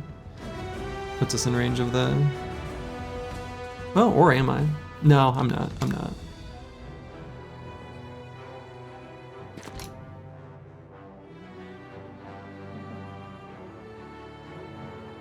We'll move Boilerplate just to like here. I don't want to break Lone Wolf on the Chaucer.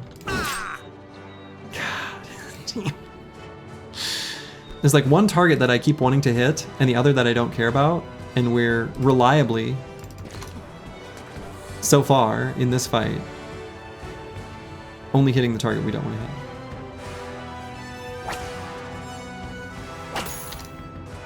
It is very annoying.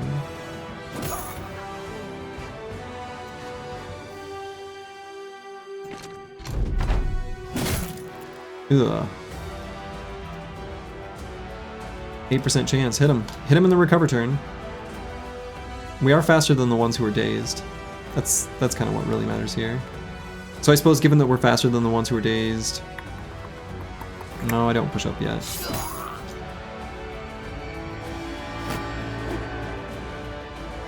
We've got one wildly good gun blast. It makes it so this Billman might attack us. Worth? I think so.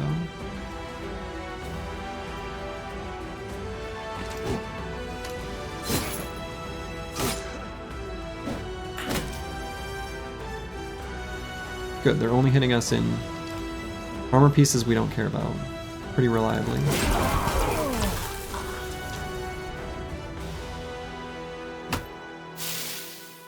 Oh, I thought I had to reload. Well, that's awkward. Poison that guy, though.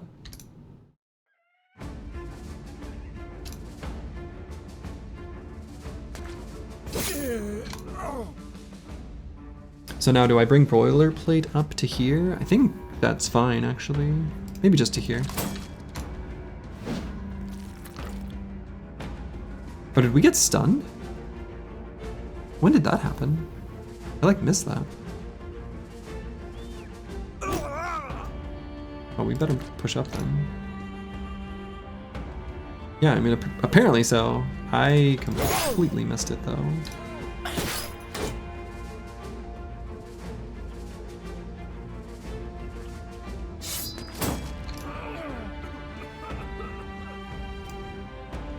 Let's just get an aim shot here.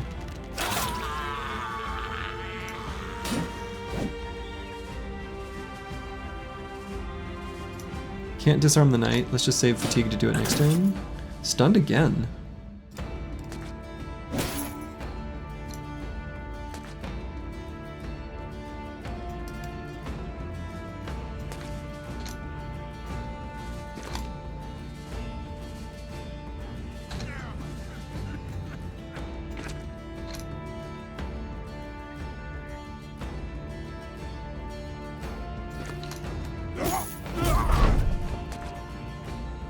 I suppose they... Yeah, interesting. Okay.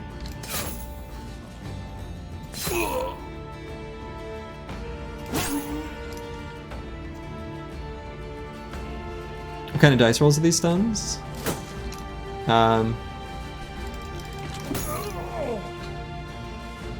Probably pretty unlikely, but...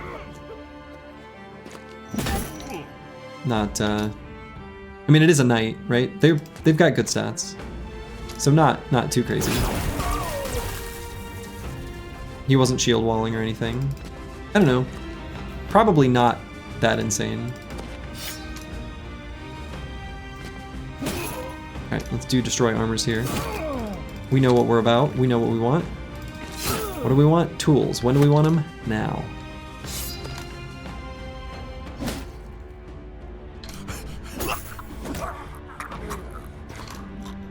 So we hit him with hammers. Yeah, that was a very nice and clean fight.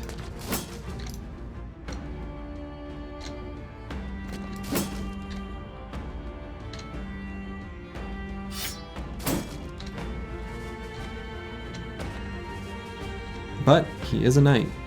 This is hard to hit. So we're just going to be using destroy armor to try to finish off his helmet there. These fights are so large that enemies are regularly getting away at the end. I know, I know. That part is sad.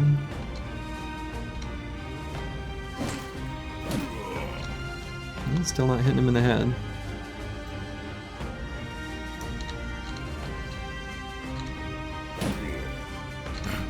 We're trying to hit him in the head to finish off that armor. And we're only using destroy armor to limit the amount of HP damage. Damn. Oh, that sounded like a ka-chonk, right? We'll let that guy properly flee the battlefield. Very nice. So actually the only damage we took were on like this helmet, this body armor, and we're gonna just replace those. So actually, and this body armor, right? So the 3 armor pieces that got hit are nimble pieces that are gonna get replaced. So this was nothing but tools positive, right? So we got a stack of 23 tools. And there's probably, yeah, some of these armors we can get rid of. Got a bunch of ammo. Lovely. Chaucer took some helm damage. Wasn't that the body? Or, yeah, no, you're right. I mean, the Chaucer took some damage, that's true. So I guess that damage is real.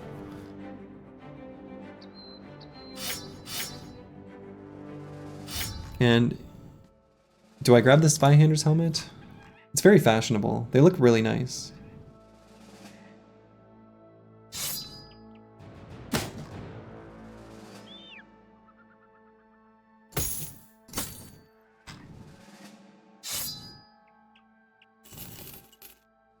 Okay.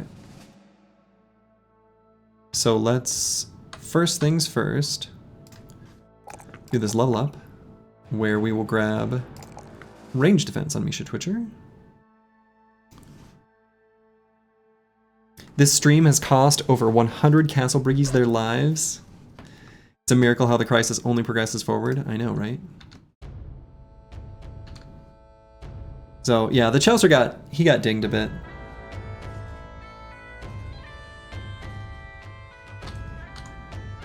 So we're gonna replace this armor with just something like this.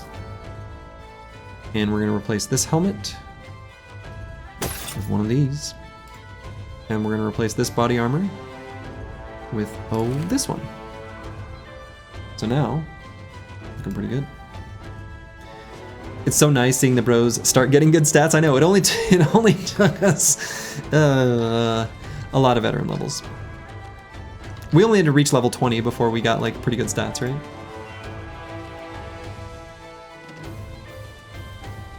Normal stuff. Normal stuff. Yeah. Well, is what it is. Any more things I should mark for repair? I guess not. Given that we can kind of just barely fix up what we currently got. Getting good stats just in time for the witch hunt? Right. I mean, that's true. So let's see, do I try to chase these mercs that are heading up to Havelberg? If we think that there's gonna be briggies in here, based on the direction, according to Bloixor, I think it's worth looking. Let's first keep trying to follow these mercs.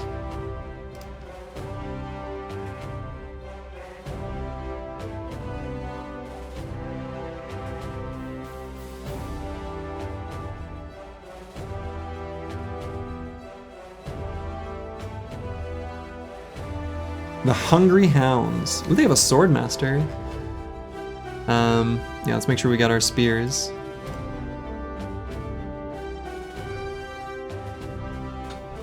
In fact, let's just equip the spears. And do I leave the formation like this with the Chaucer here? I think so.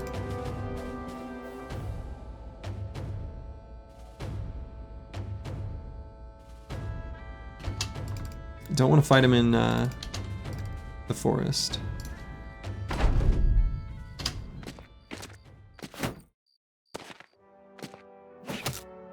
So we'll see if we can remain tools positive against the Swordmaster. We probably can, but we'll see.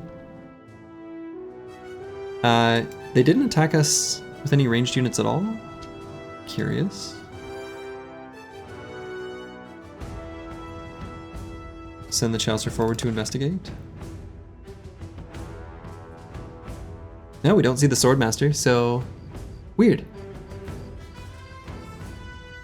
Oh, we do. There he is. He just got himself a noble sword. Very fashionable.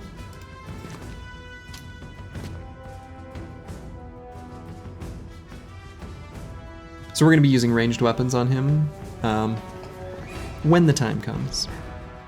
Just 9? Yeah, just 9. Just getting a fast adaptation stack so we can hit the Swordmaster later. Brilliant move there by Furious Sheep. If we rotate here, Pigeon Be Pigeon can stand on the high ground and attack this guy. Little offensive rotation, you love to see it.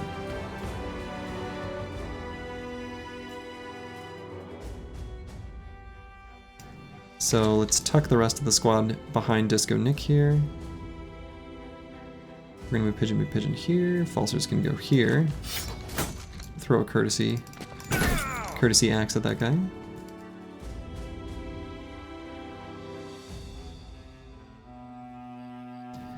I don't feel compelled to move towards the Swordmaster. Let's let him come to us. So we'll move Boilerplate here and just shield wall. Lost Guardian can go next to him for adjacency. Seems good.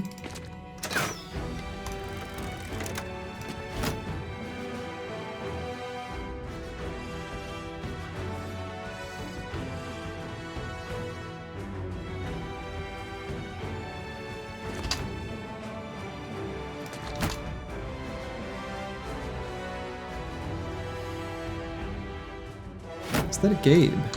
Maybe also pulls out a shield. Shields for everybody, you know?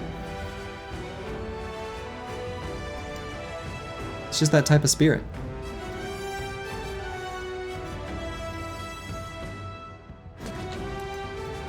Ah, so that's where their archery is. Okay. So I guess that kind of works. You should Twitcher go up to here and probably save fatigue. Yeah.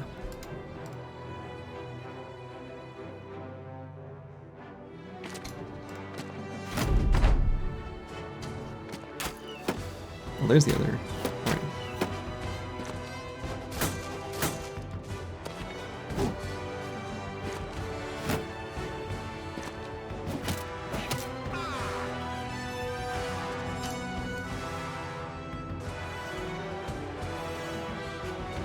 Aesthetic? Is that for Gabe?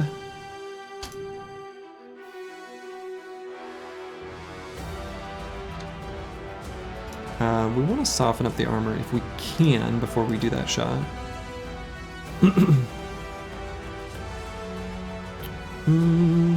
If this hits the guy in the head again, it probably is lethal.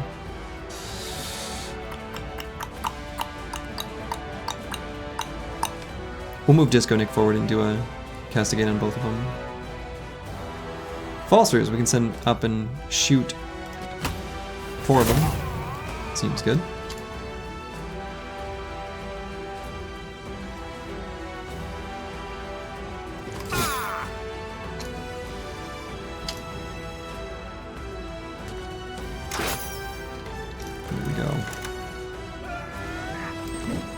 You know what doesn't do much damage to the Chaucer? A Noble Sword. So let's just get in there. Very unlikely to disarm. I think I'd rather just do that.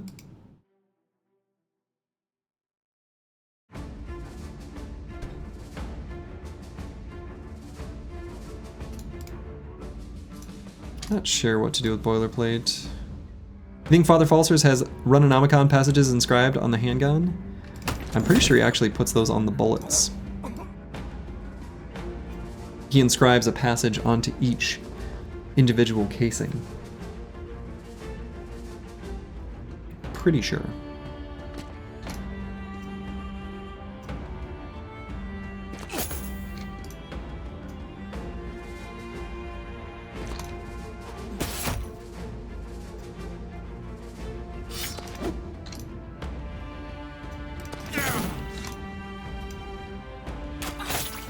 There we go. Make the Swordmaster bleed. Make him bleed his own blood.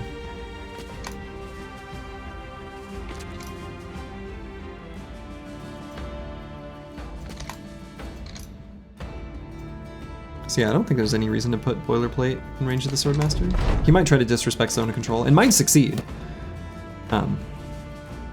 He is, after all, a swordmaster.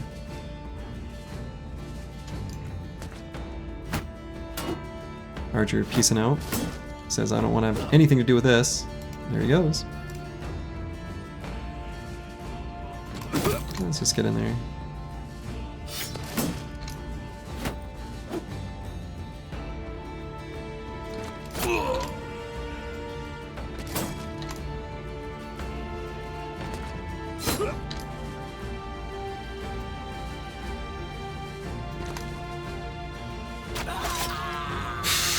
%. Nice.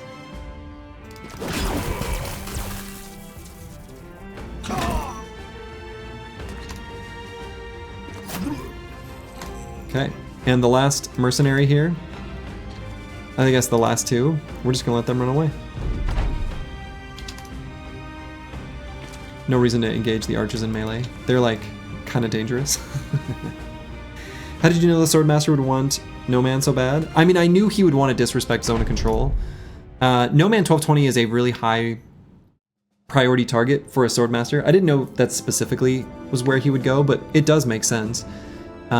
He has, you know, he's got Berserk, he's got Killing Frenzy, he has pretty low armor, he's got pretty low hit points. I mean, from the perspective of the Swordmaster, that's who he's going to assess as being like the best target. So, yeah, low HP, low armor, I mean, that's kind of the main thing. We did not get that many tools, unfortunately, from this fight.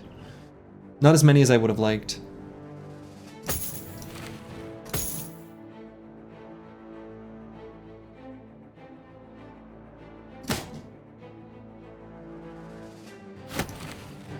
But we did get a net. And actually, is that useful for any upcoming fight? Maybe not. We'll take the Noble Sword as well.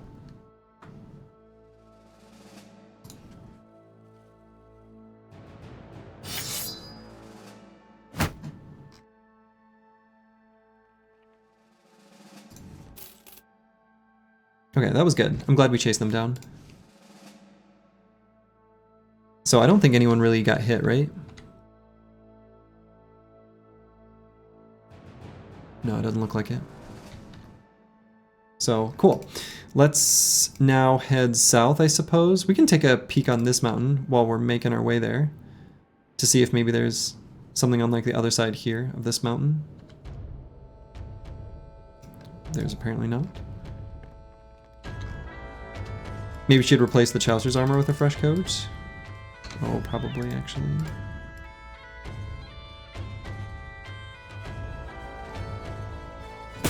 Yeah, we should. Thank you, Blokes. Good call. And are we fixing up basically everything now?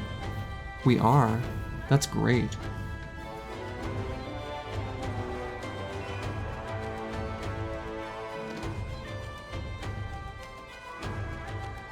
Might even fix up those Zweihander helmets.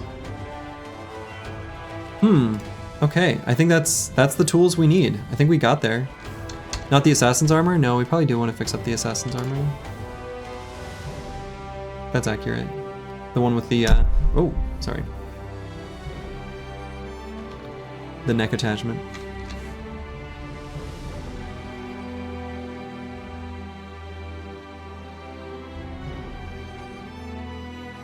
I think I fix up this Zweihander's helmet and this decorated full helm. Okay. So we need like just a tiny bit more. So you think down in here, we're gonna find some briggies.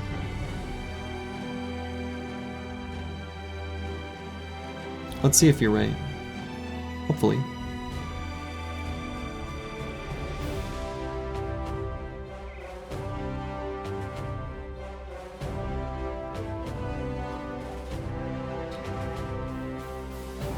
I mean, they're in here somewhere. I have no doubt, right? They could be. I don't know. I mean, I guess we could like walk through the forest.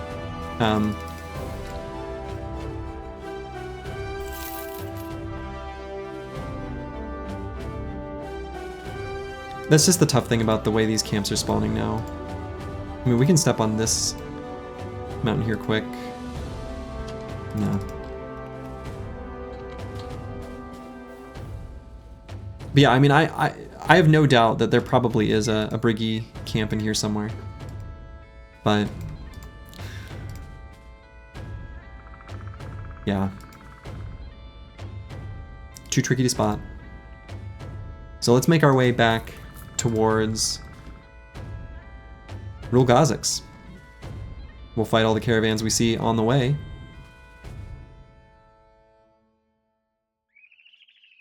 And any other good fights that we can take. Mercenaries, noble armies. I don't know where the supply caravans are.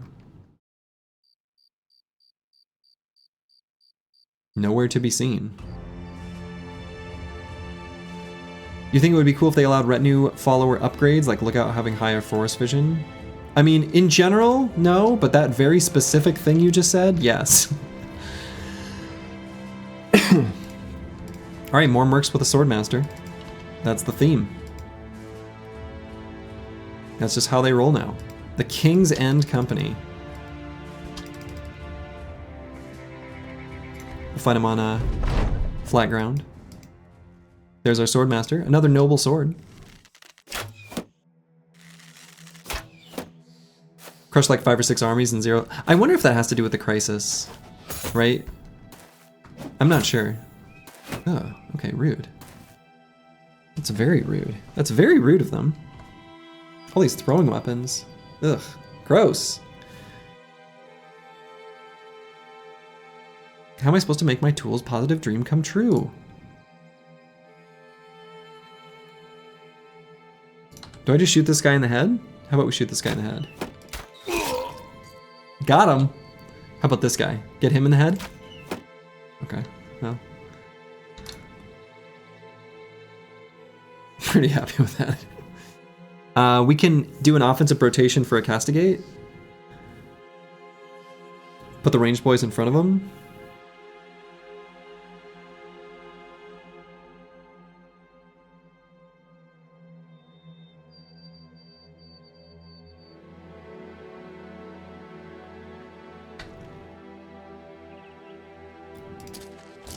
Yeah, and we'll just wait. I don't think they're gonna move forward. Could blast here, hit 2 with the swordmaster. That doesn't seem very good. So let's wait. I am gonna do this with pigeon be pigeon, but I think I wait for the second half of the round. I don't, or do I? Maybe I make the. Maybe that makes the swordmaster go forward. Maybe we don't want that. But maybe we want to put the chaucer here. So then we want to castigate before that. All right, I'm convinced. Ooh, let's finish this guy off.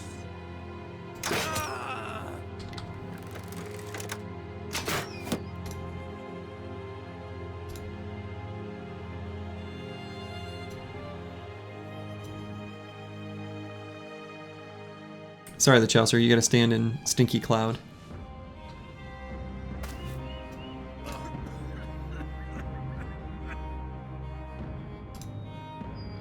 That might make the Swordmaster run around this side. I'm not sure.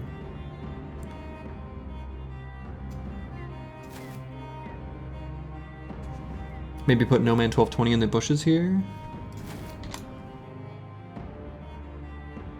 Nah, Swordmaster just sitting still.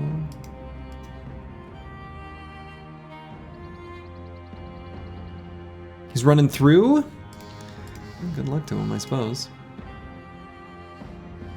So let's chill back there. Make the ranged boys attack where we expect them to.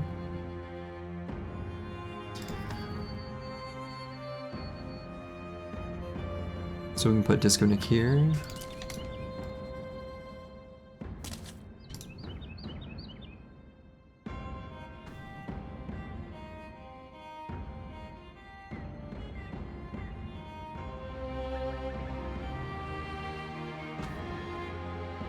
And we'll just put boilerplate here and shield wall.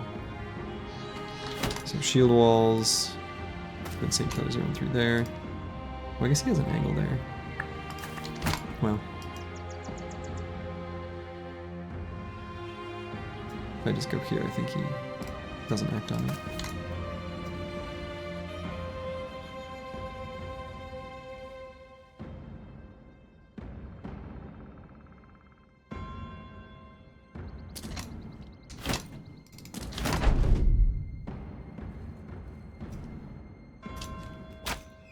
Yeah, doing the AI super weight.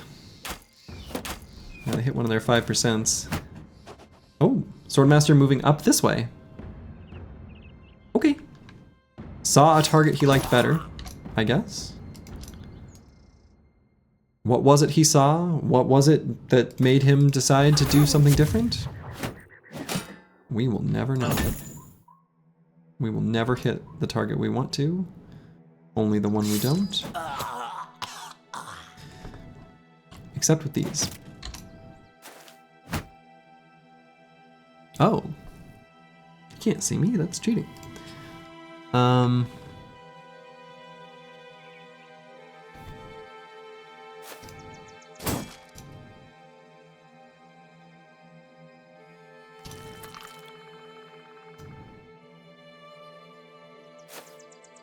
Let's get the Chaucer right up in there.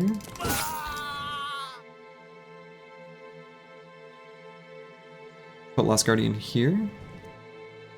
Maybe. Might not. No lightning blast.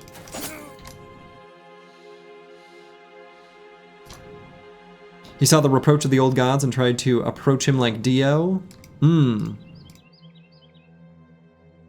makes sense. Hit Disco Nick there, get that guy running. Nice. Okay.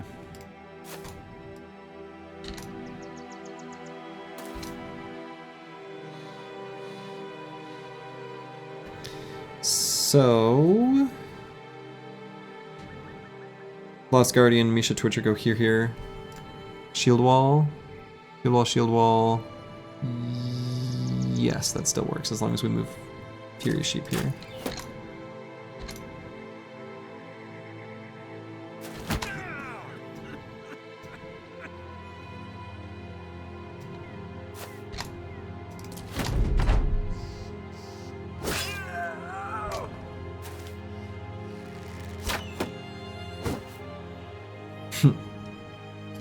I love the blatant disrespect of zone of control that Swordmasters are just able to do and frequently act on. They're like, yeah, you can't stop me. You can't stop me. I go where I want. I guess let's get resolve checks, as many as we can.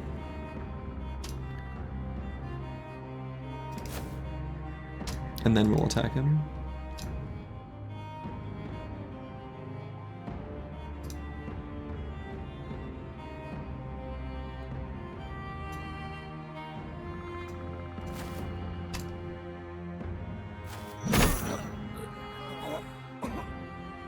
And he's fleeing, just like that.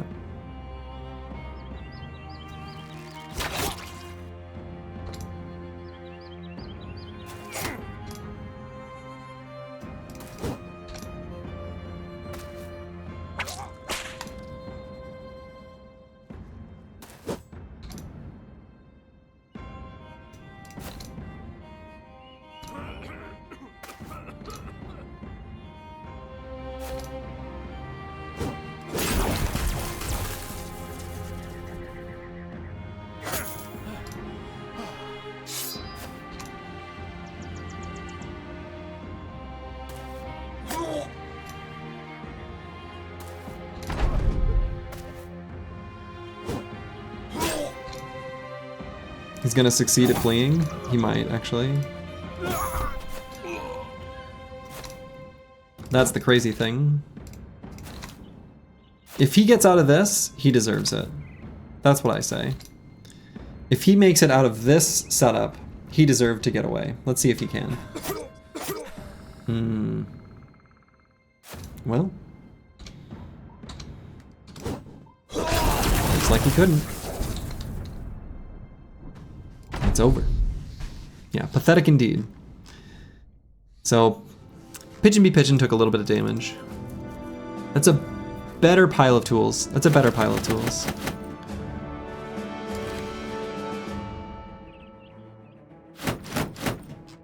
Grab a few more heater shields. Might want to use those for the...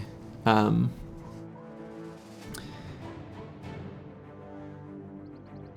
not going to use that linen tunic. Might use those for the witch hat. We're not gonna use this extra powder bag. That one's time is over.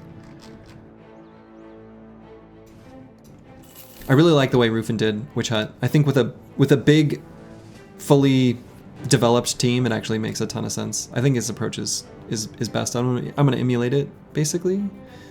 So I think it's very good. 97 Noble Sword. Oh, did I not grab a Noble Sword? I mean, that's okay.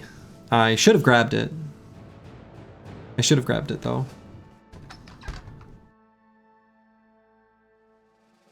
Alright, let's just keep making our way down. Try to collect as many tools as we can while we're on our way.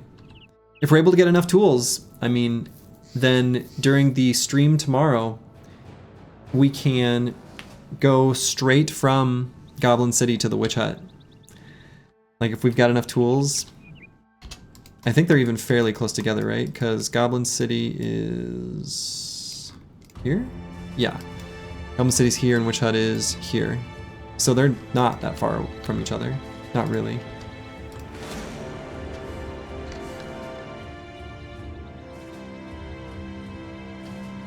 Cool. Our injuries are healed up. You love to see it.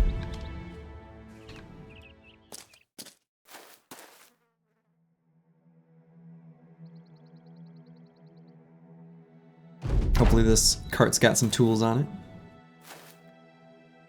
A boy can dream.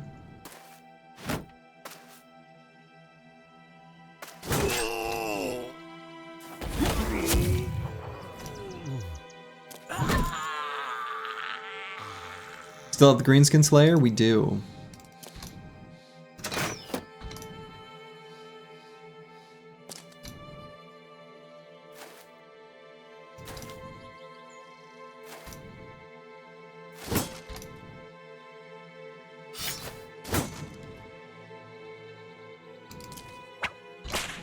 This guy like Neo?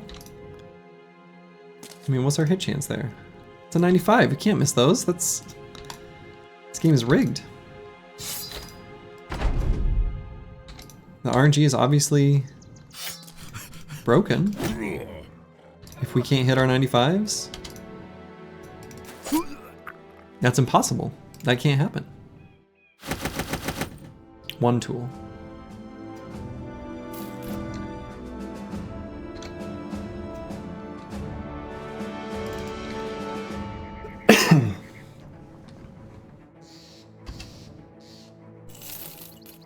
Casual sea of tents, like in the middle around towns. Disco Nick gets hurt by birdshite. Someone bring down that plumed transgressor. Hey, hey, hey. Nice word, nice one, curse word. Took it out.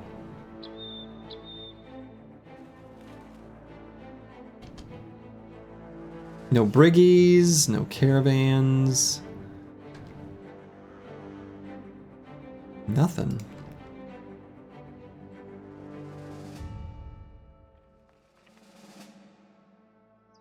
That's true. Disco Nick is wearing the Emperor's bling. For that to get pooped on, that's something. Let's see, and we're all euphoric. Yeah, I want to keep this euphoric state though. I want these fights. Fights, fights, fights.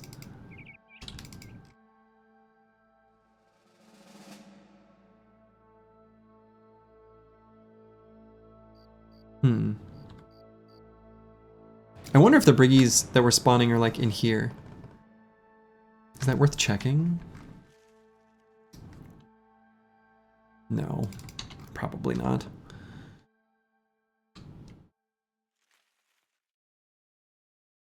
What if the bird got counter damaged? I don't know, does it count as a melee attack when you poop on someone? Right. I bet these briggies are like in here somewhere.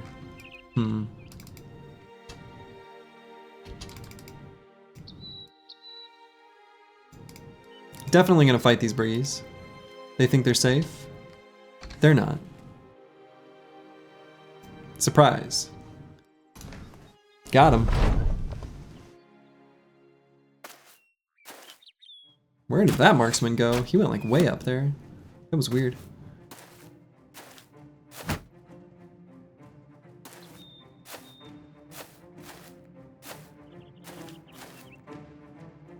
Okay.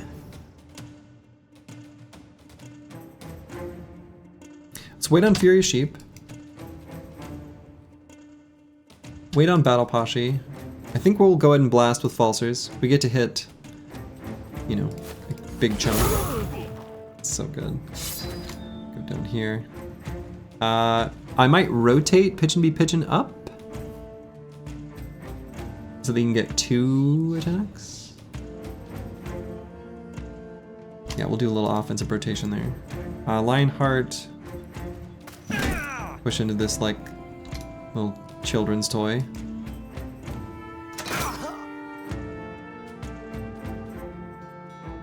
Wait on Curse Word, we actually might move forward and attack. Lost Guardian, maybe grab this Hex and Shield Wall.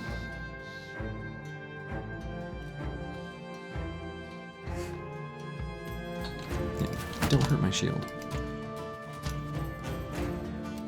Please, I beg of you.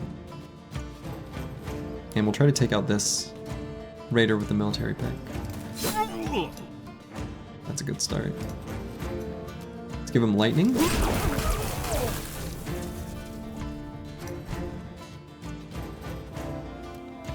So we'll wait here on the Chaucer. Wait on D and Dice. Wait on Misha Twitcher. Wait on Disco Nick.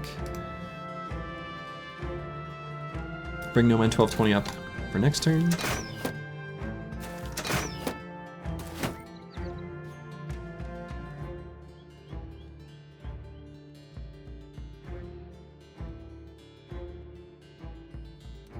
Who's gonna rotate? Squigs. Squigs is.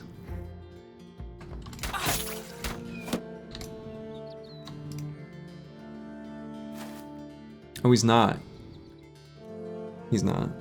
I lied. You know what, let's just kill them both. That wasn't it.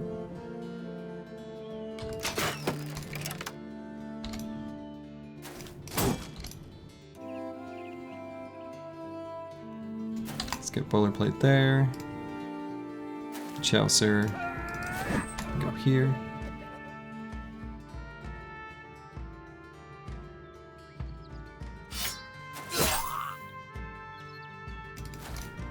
What's with all these non-lethal attacks? It's ridiculous.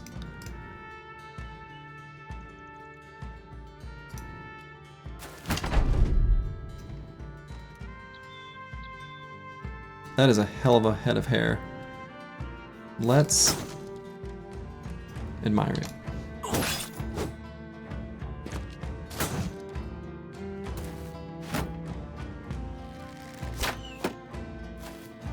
Miasma does 3 HP damage after Indom. Shouldn't it be 5? Shouldn't it be 5?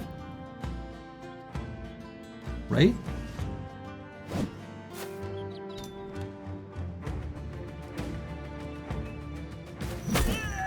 Doesn't Miasma do 10 damage? I'm not crazy here, right? Am I just remembering this wrong? Miasma does 10 damage, right?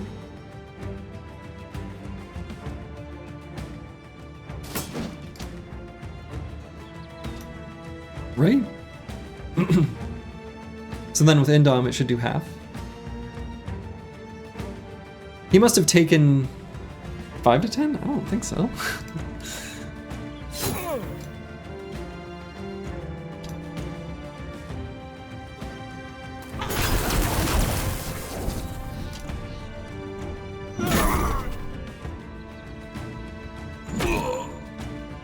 So good.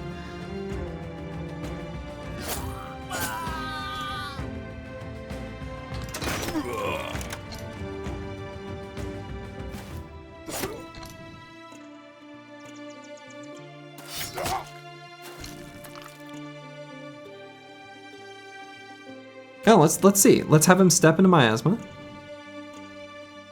Indom. Oh, I waited, so I'll have to wait for that to come around. Alright, how much damage did this do? 5. Oh, Miasma's only 5? Miasma's only 5? Was it not? Is it not 10? Is the sensor Miasma different? Has it always been that number? Isn't miasma 10 damage? There's no way I have this wrong, right?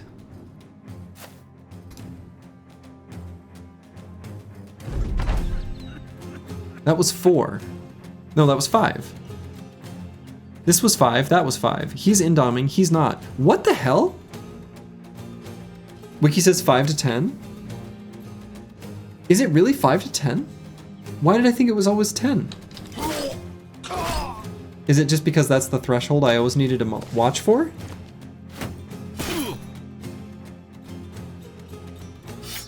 Yeah, Battle Brothers vet, right. Someone like revoke my Battle Brothers card. I'm clearly an imposter.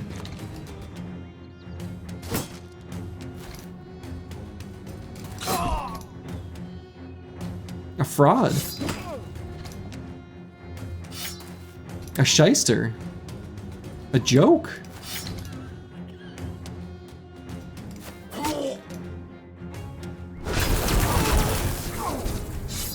A briggy. Yeah, we're gonna destroy all this shiny armor that he's got. We're gonna stand in the miasma, I guess. Doing 5 to 10 damage. Because that's how much damage it does, and everyone knows that. Totally cool, normal, everyone's doing it.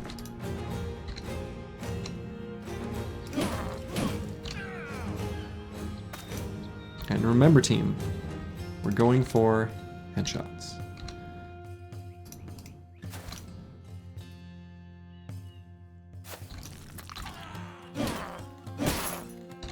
That one finally hit the head.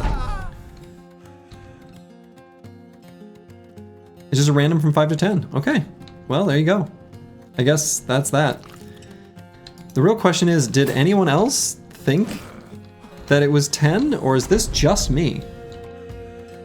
I straight up just thought it was 10.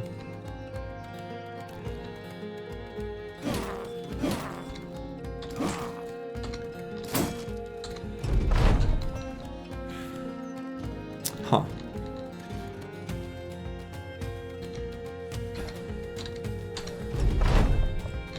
Okay, let's get a bit more fatigue built up.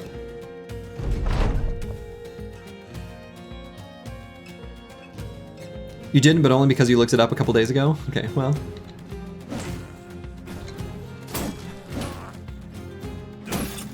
Okay, I think we got his armor with the very last attack there. Apparently fire is 15 to 30. Also, we got another noble sword. We're just collecting noble swords like crazy. As long as we're paying attention for it. Could have had even more, which is wild. All right, we've got enough tools. I think we fix up the Zweihander's helmets too. They're really good as an alternative to the Assassin's face mask with the Assassin's robe, especially on the bros with low HP. That's totally a good option. Put them at 41% nimble, totally fine. Pigeon be pigeon. Sensor bro.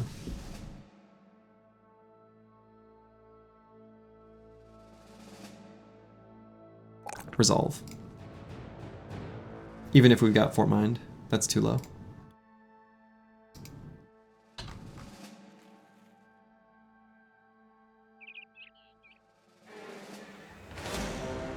Doesn't he know you're supposed to go in with two-handed maces? Oh, also, this armor got hurt. Hold on. That's right. Let's double check all the other ones. Okay. We're good.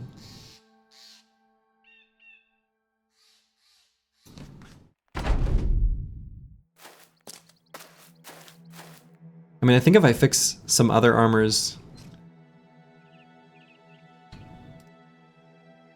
like the decorated full helms, the coat of scales, that really does let us go straight from Witch Hut. Excuse me, straight to the Witch Hut.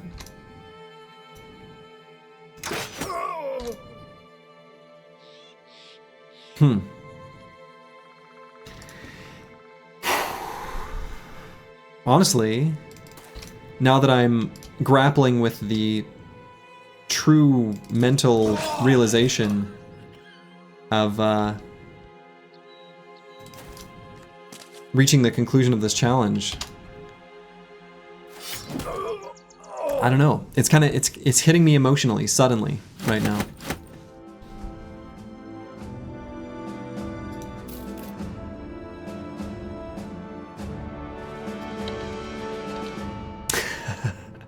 This is the run. Win streak. We'll have to enter our win streak of 1. Hopefully. But for the moment, we focus all of our mental energies on the run itself.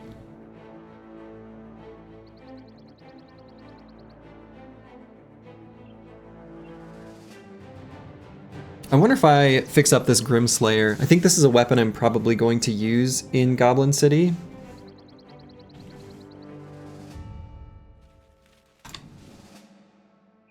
Probably one of our Spear Bros is going to use this.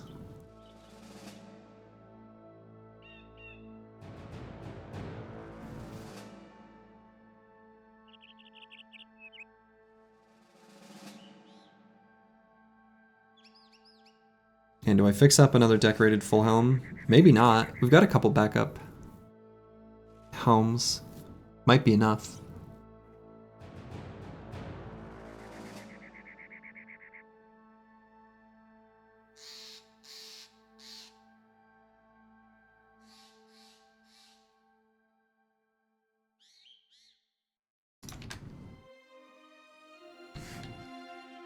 All right, we won't fix up that one.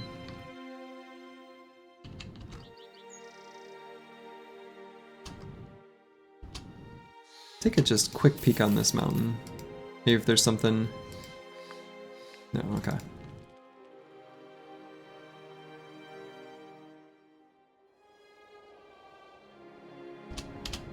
It's weird pathing.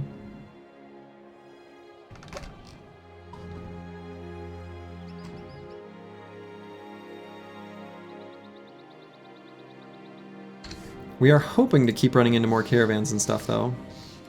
We want to keep the team euphoric at all cost. A couple battle sites.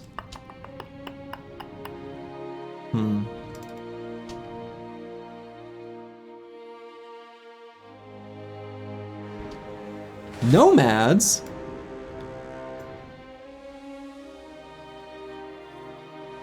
Goblin Raiders. Let's see.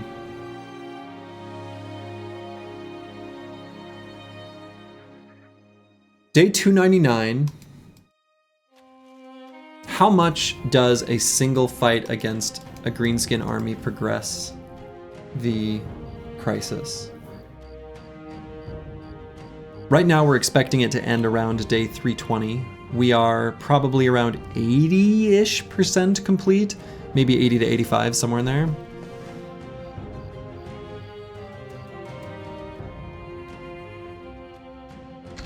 But I'm just thinking from the perspective of keeping fight density as high as possible to stay euphoric by the time we reach Goblin City. Seems kind of important. No reason to fight them? No, there's big reason to fight them. Entering the fight euphoric is like a massive increase to our overall... Like, entering a fight confident, like 10% stats, 10% primary stats is a really big deal. You plan for a warm-up fight tomorrow? Yeah, I think so. Ideally. Or is Goblin City our warm-up fight? No, I mean, I kind of maybe like a warm-up fight. Just like one or like, it doesn't have to be that many. But I don't want to do Goblin City as the first fight.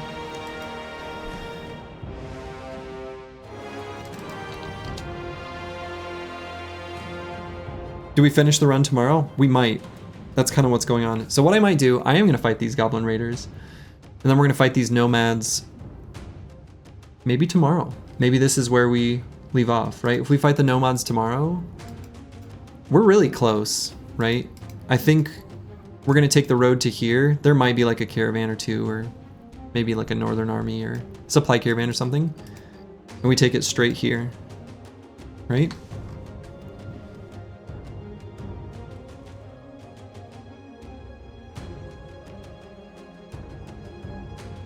But I don't think we are at risk of the conclusion of the greenskin invasion just from adding this one fight.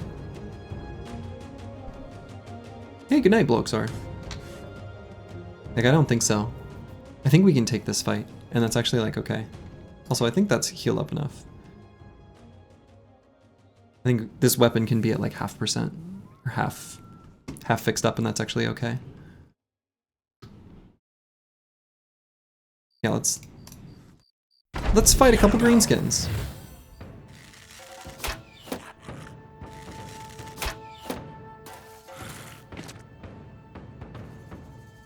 Okay, so only a few of them got night sight, so we're gonna push the range defense battery forward.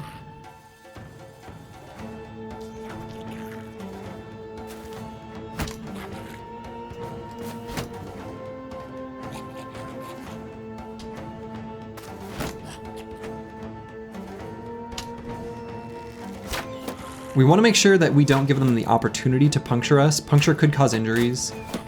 Injuries would make there be potential complications for the upcoming fight. So we're going to try to avoid actually just moving into melee at all, kind of.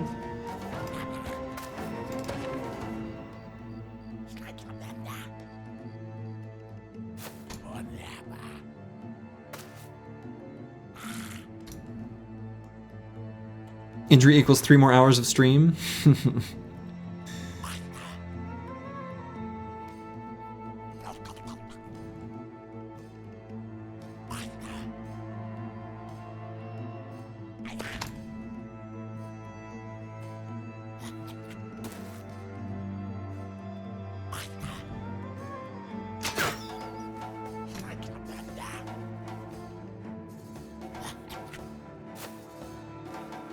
Oh, we can't see that far, dang.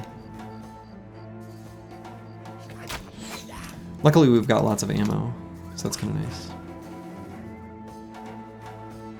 Was tomorrow the more EU-friendly day, Slurgy? Yes, I'm going to be streaming approximately 12 hours from this moment.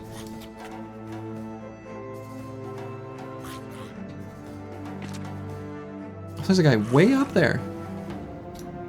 Would you look at that? I didn't even see him before.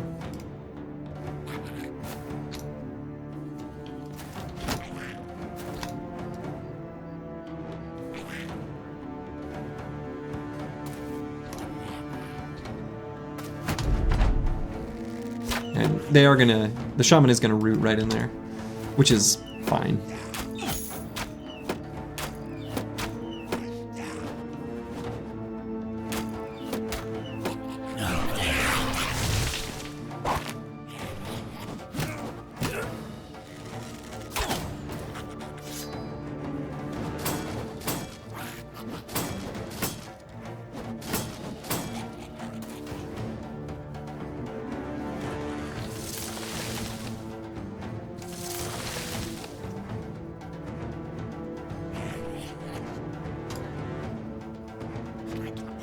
Okay, we can try to blast and maybe hit the shaman.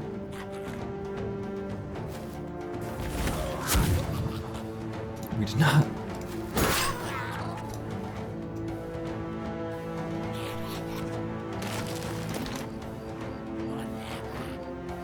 Do you have the plus 15 map movement speed retinue? Would you want them now, since money won't run out before... Ooh, Nero Barbecue, that's a good idea. Let's look at that after this battle. That's a great idea. That is a very smart suggestion. I like that a lot. Let's look at that, actually. Good call.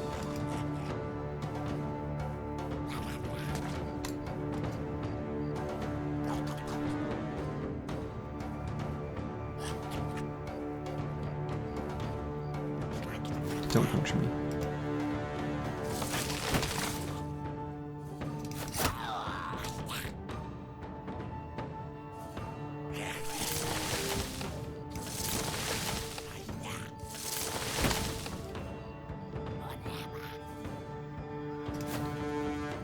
Don't puncture me.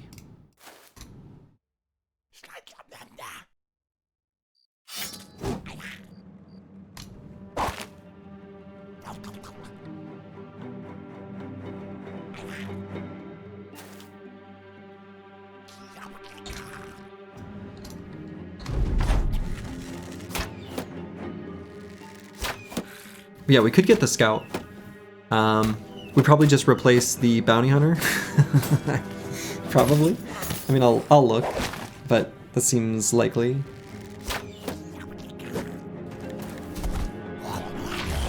Maybe the cartographer, actually? I don't know.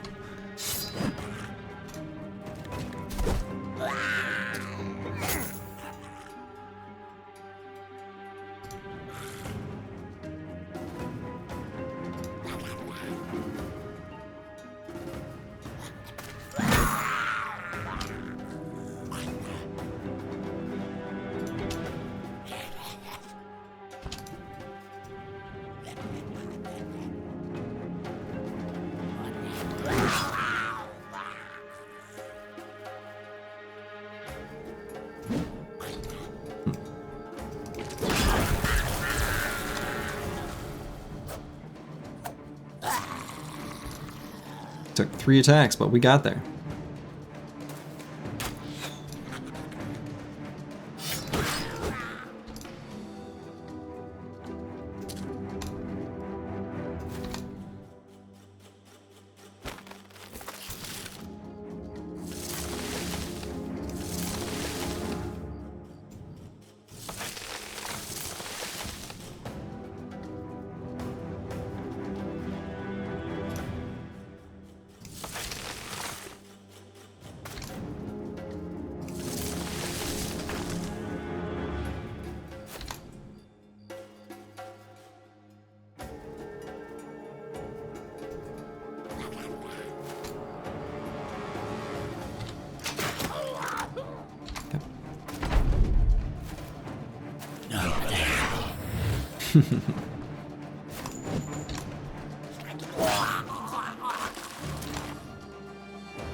So it's so fun to watch the resolve cascades happen? Yeah, it is. When the enemy just starts to fall apart, it's very satisfying. They did a great job in this game of like making that very much a feels good.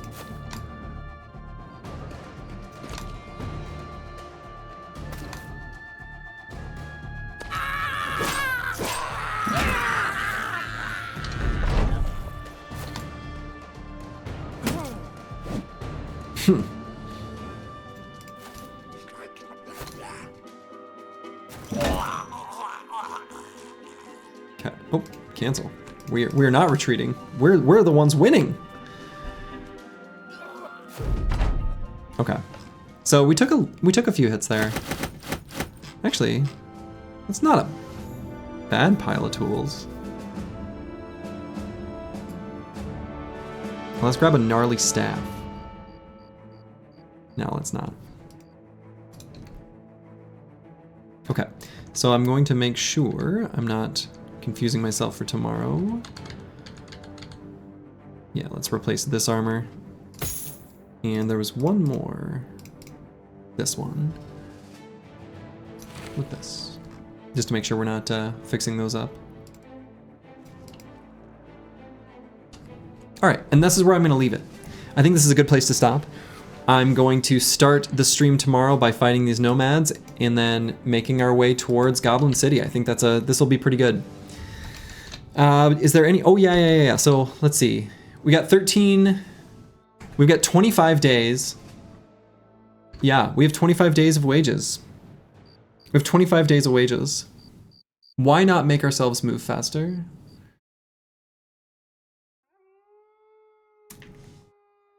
Do I? No, if anything, we replace the bounty hunter, not the cartographer. In case something goes wrong, and after Goblin City, we're like in total garbage shape and we can't do Witch Hut right away. And maybe it takes longer to recover than I thought. It takes more than like 25 days, that's a problem, but 15% speed is 15% income. I mean, kind of. Let's do it. Finally get the scout. Our first time in this run, in the run, we're gonna get the scout. I think that makes sense. It really does. Also, we could potentially get the paymaster, which is kind of funny. Now that we're at a roster of 16, that's funny.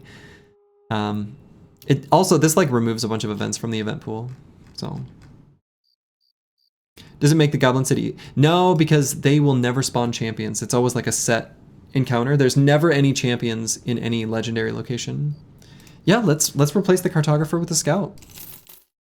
Right? Moving faster on the map to get there faster so that we can make sure we maintain euphoric status on our way there. Brilliant. Right? It's a little thing, but I think it matters, right? It's a little thing that does matter. So I think this is where I'm going to call it for the evening.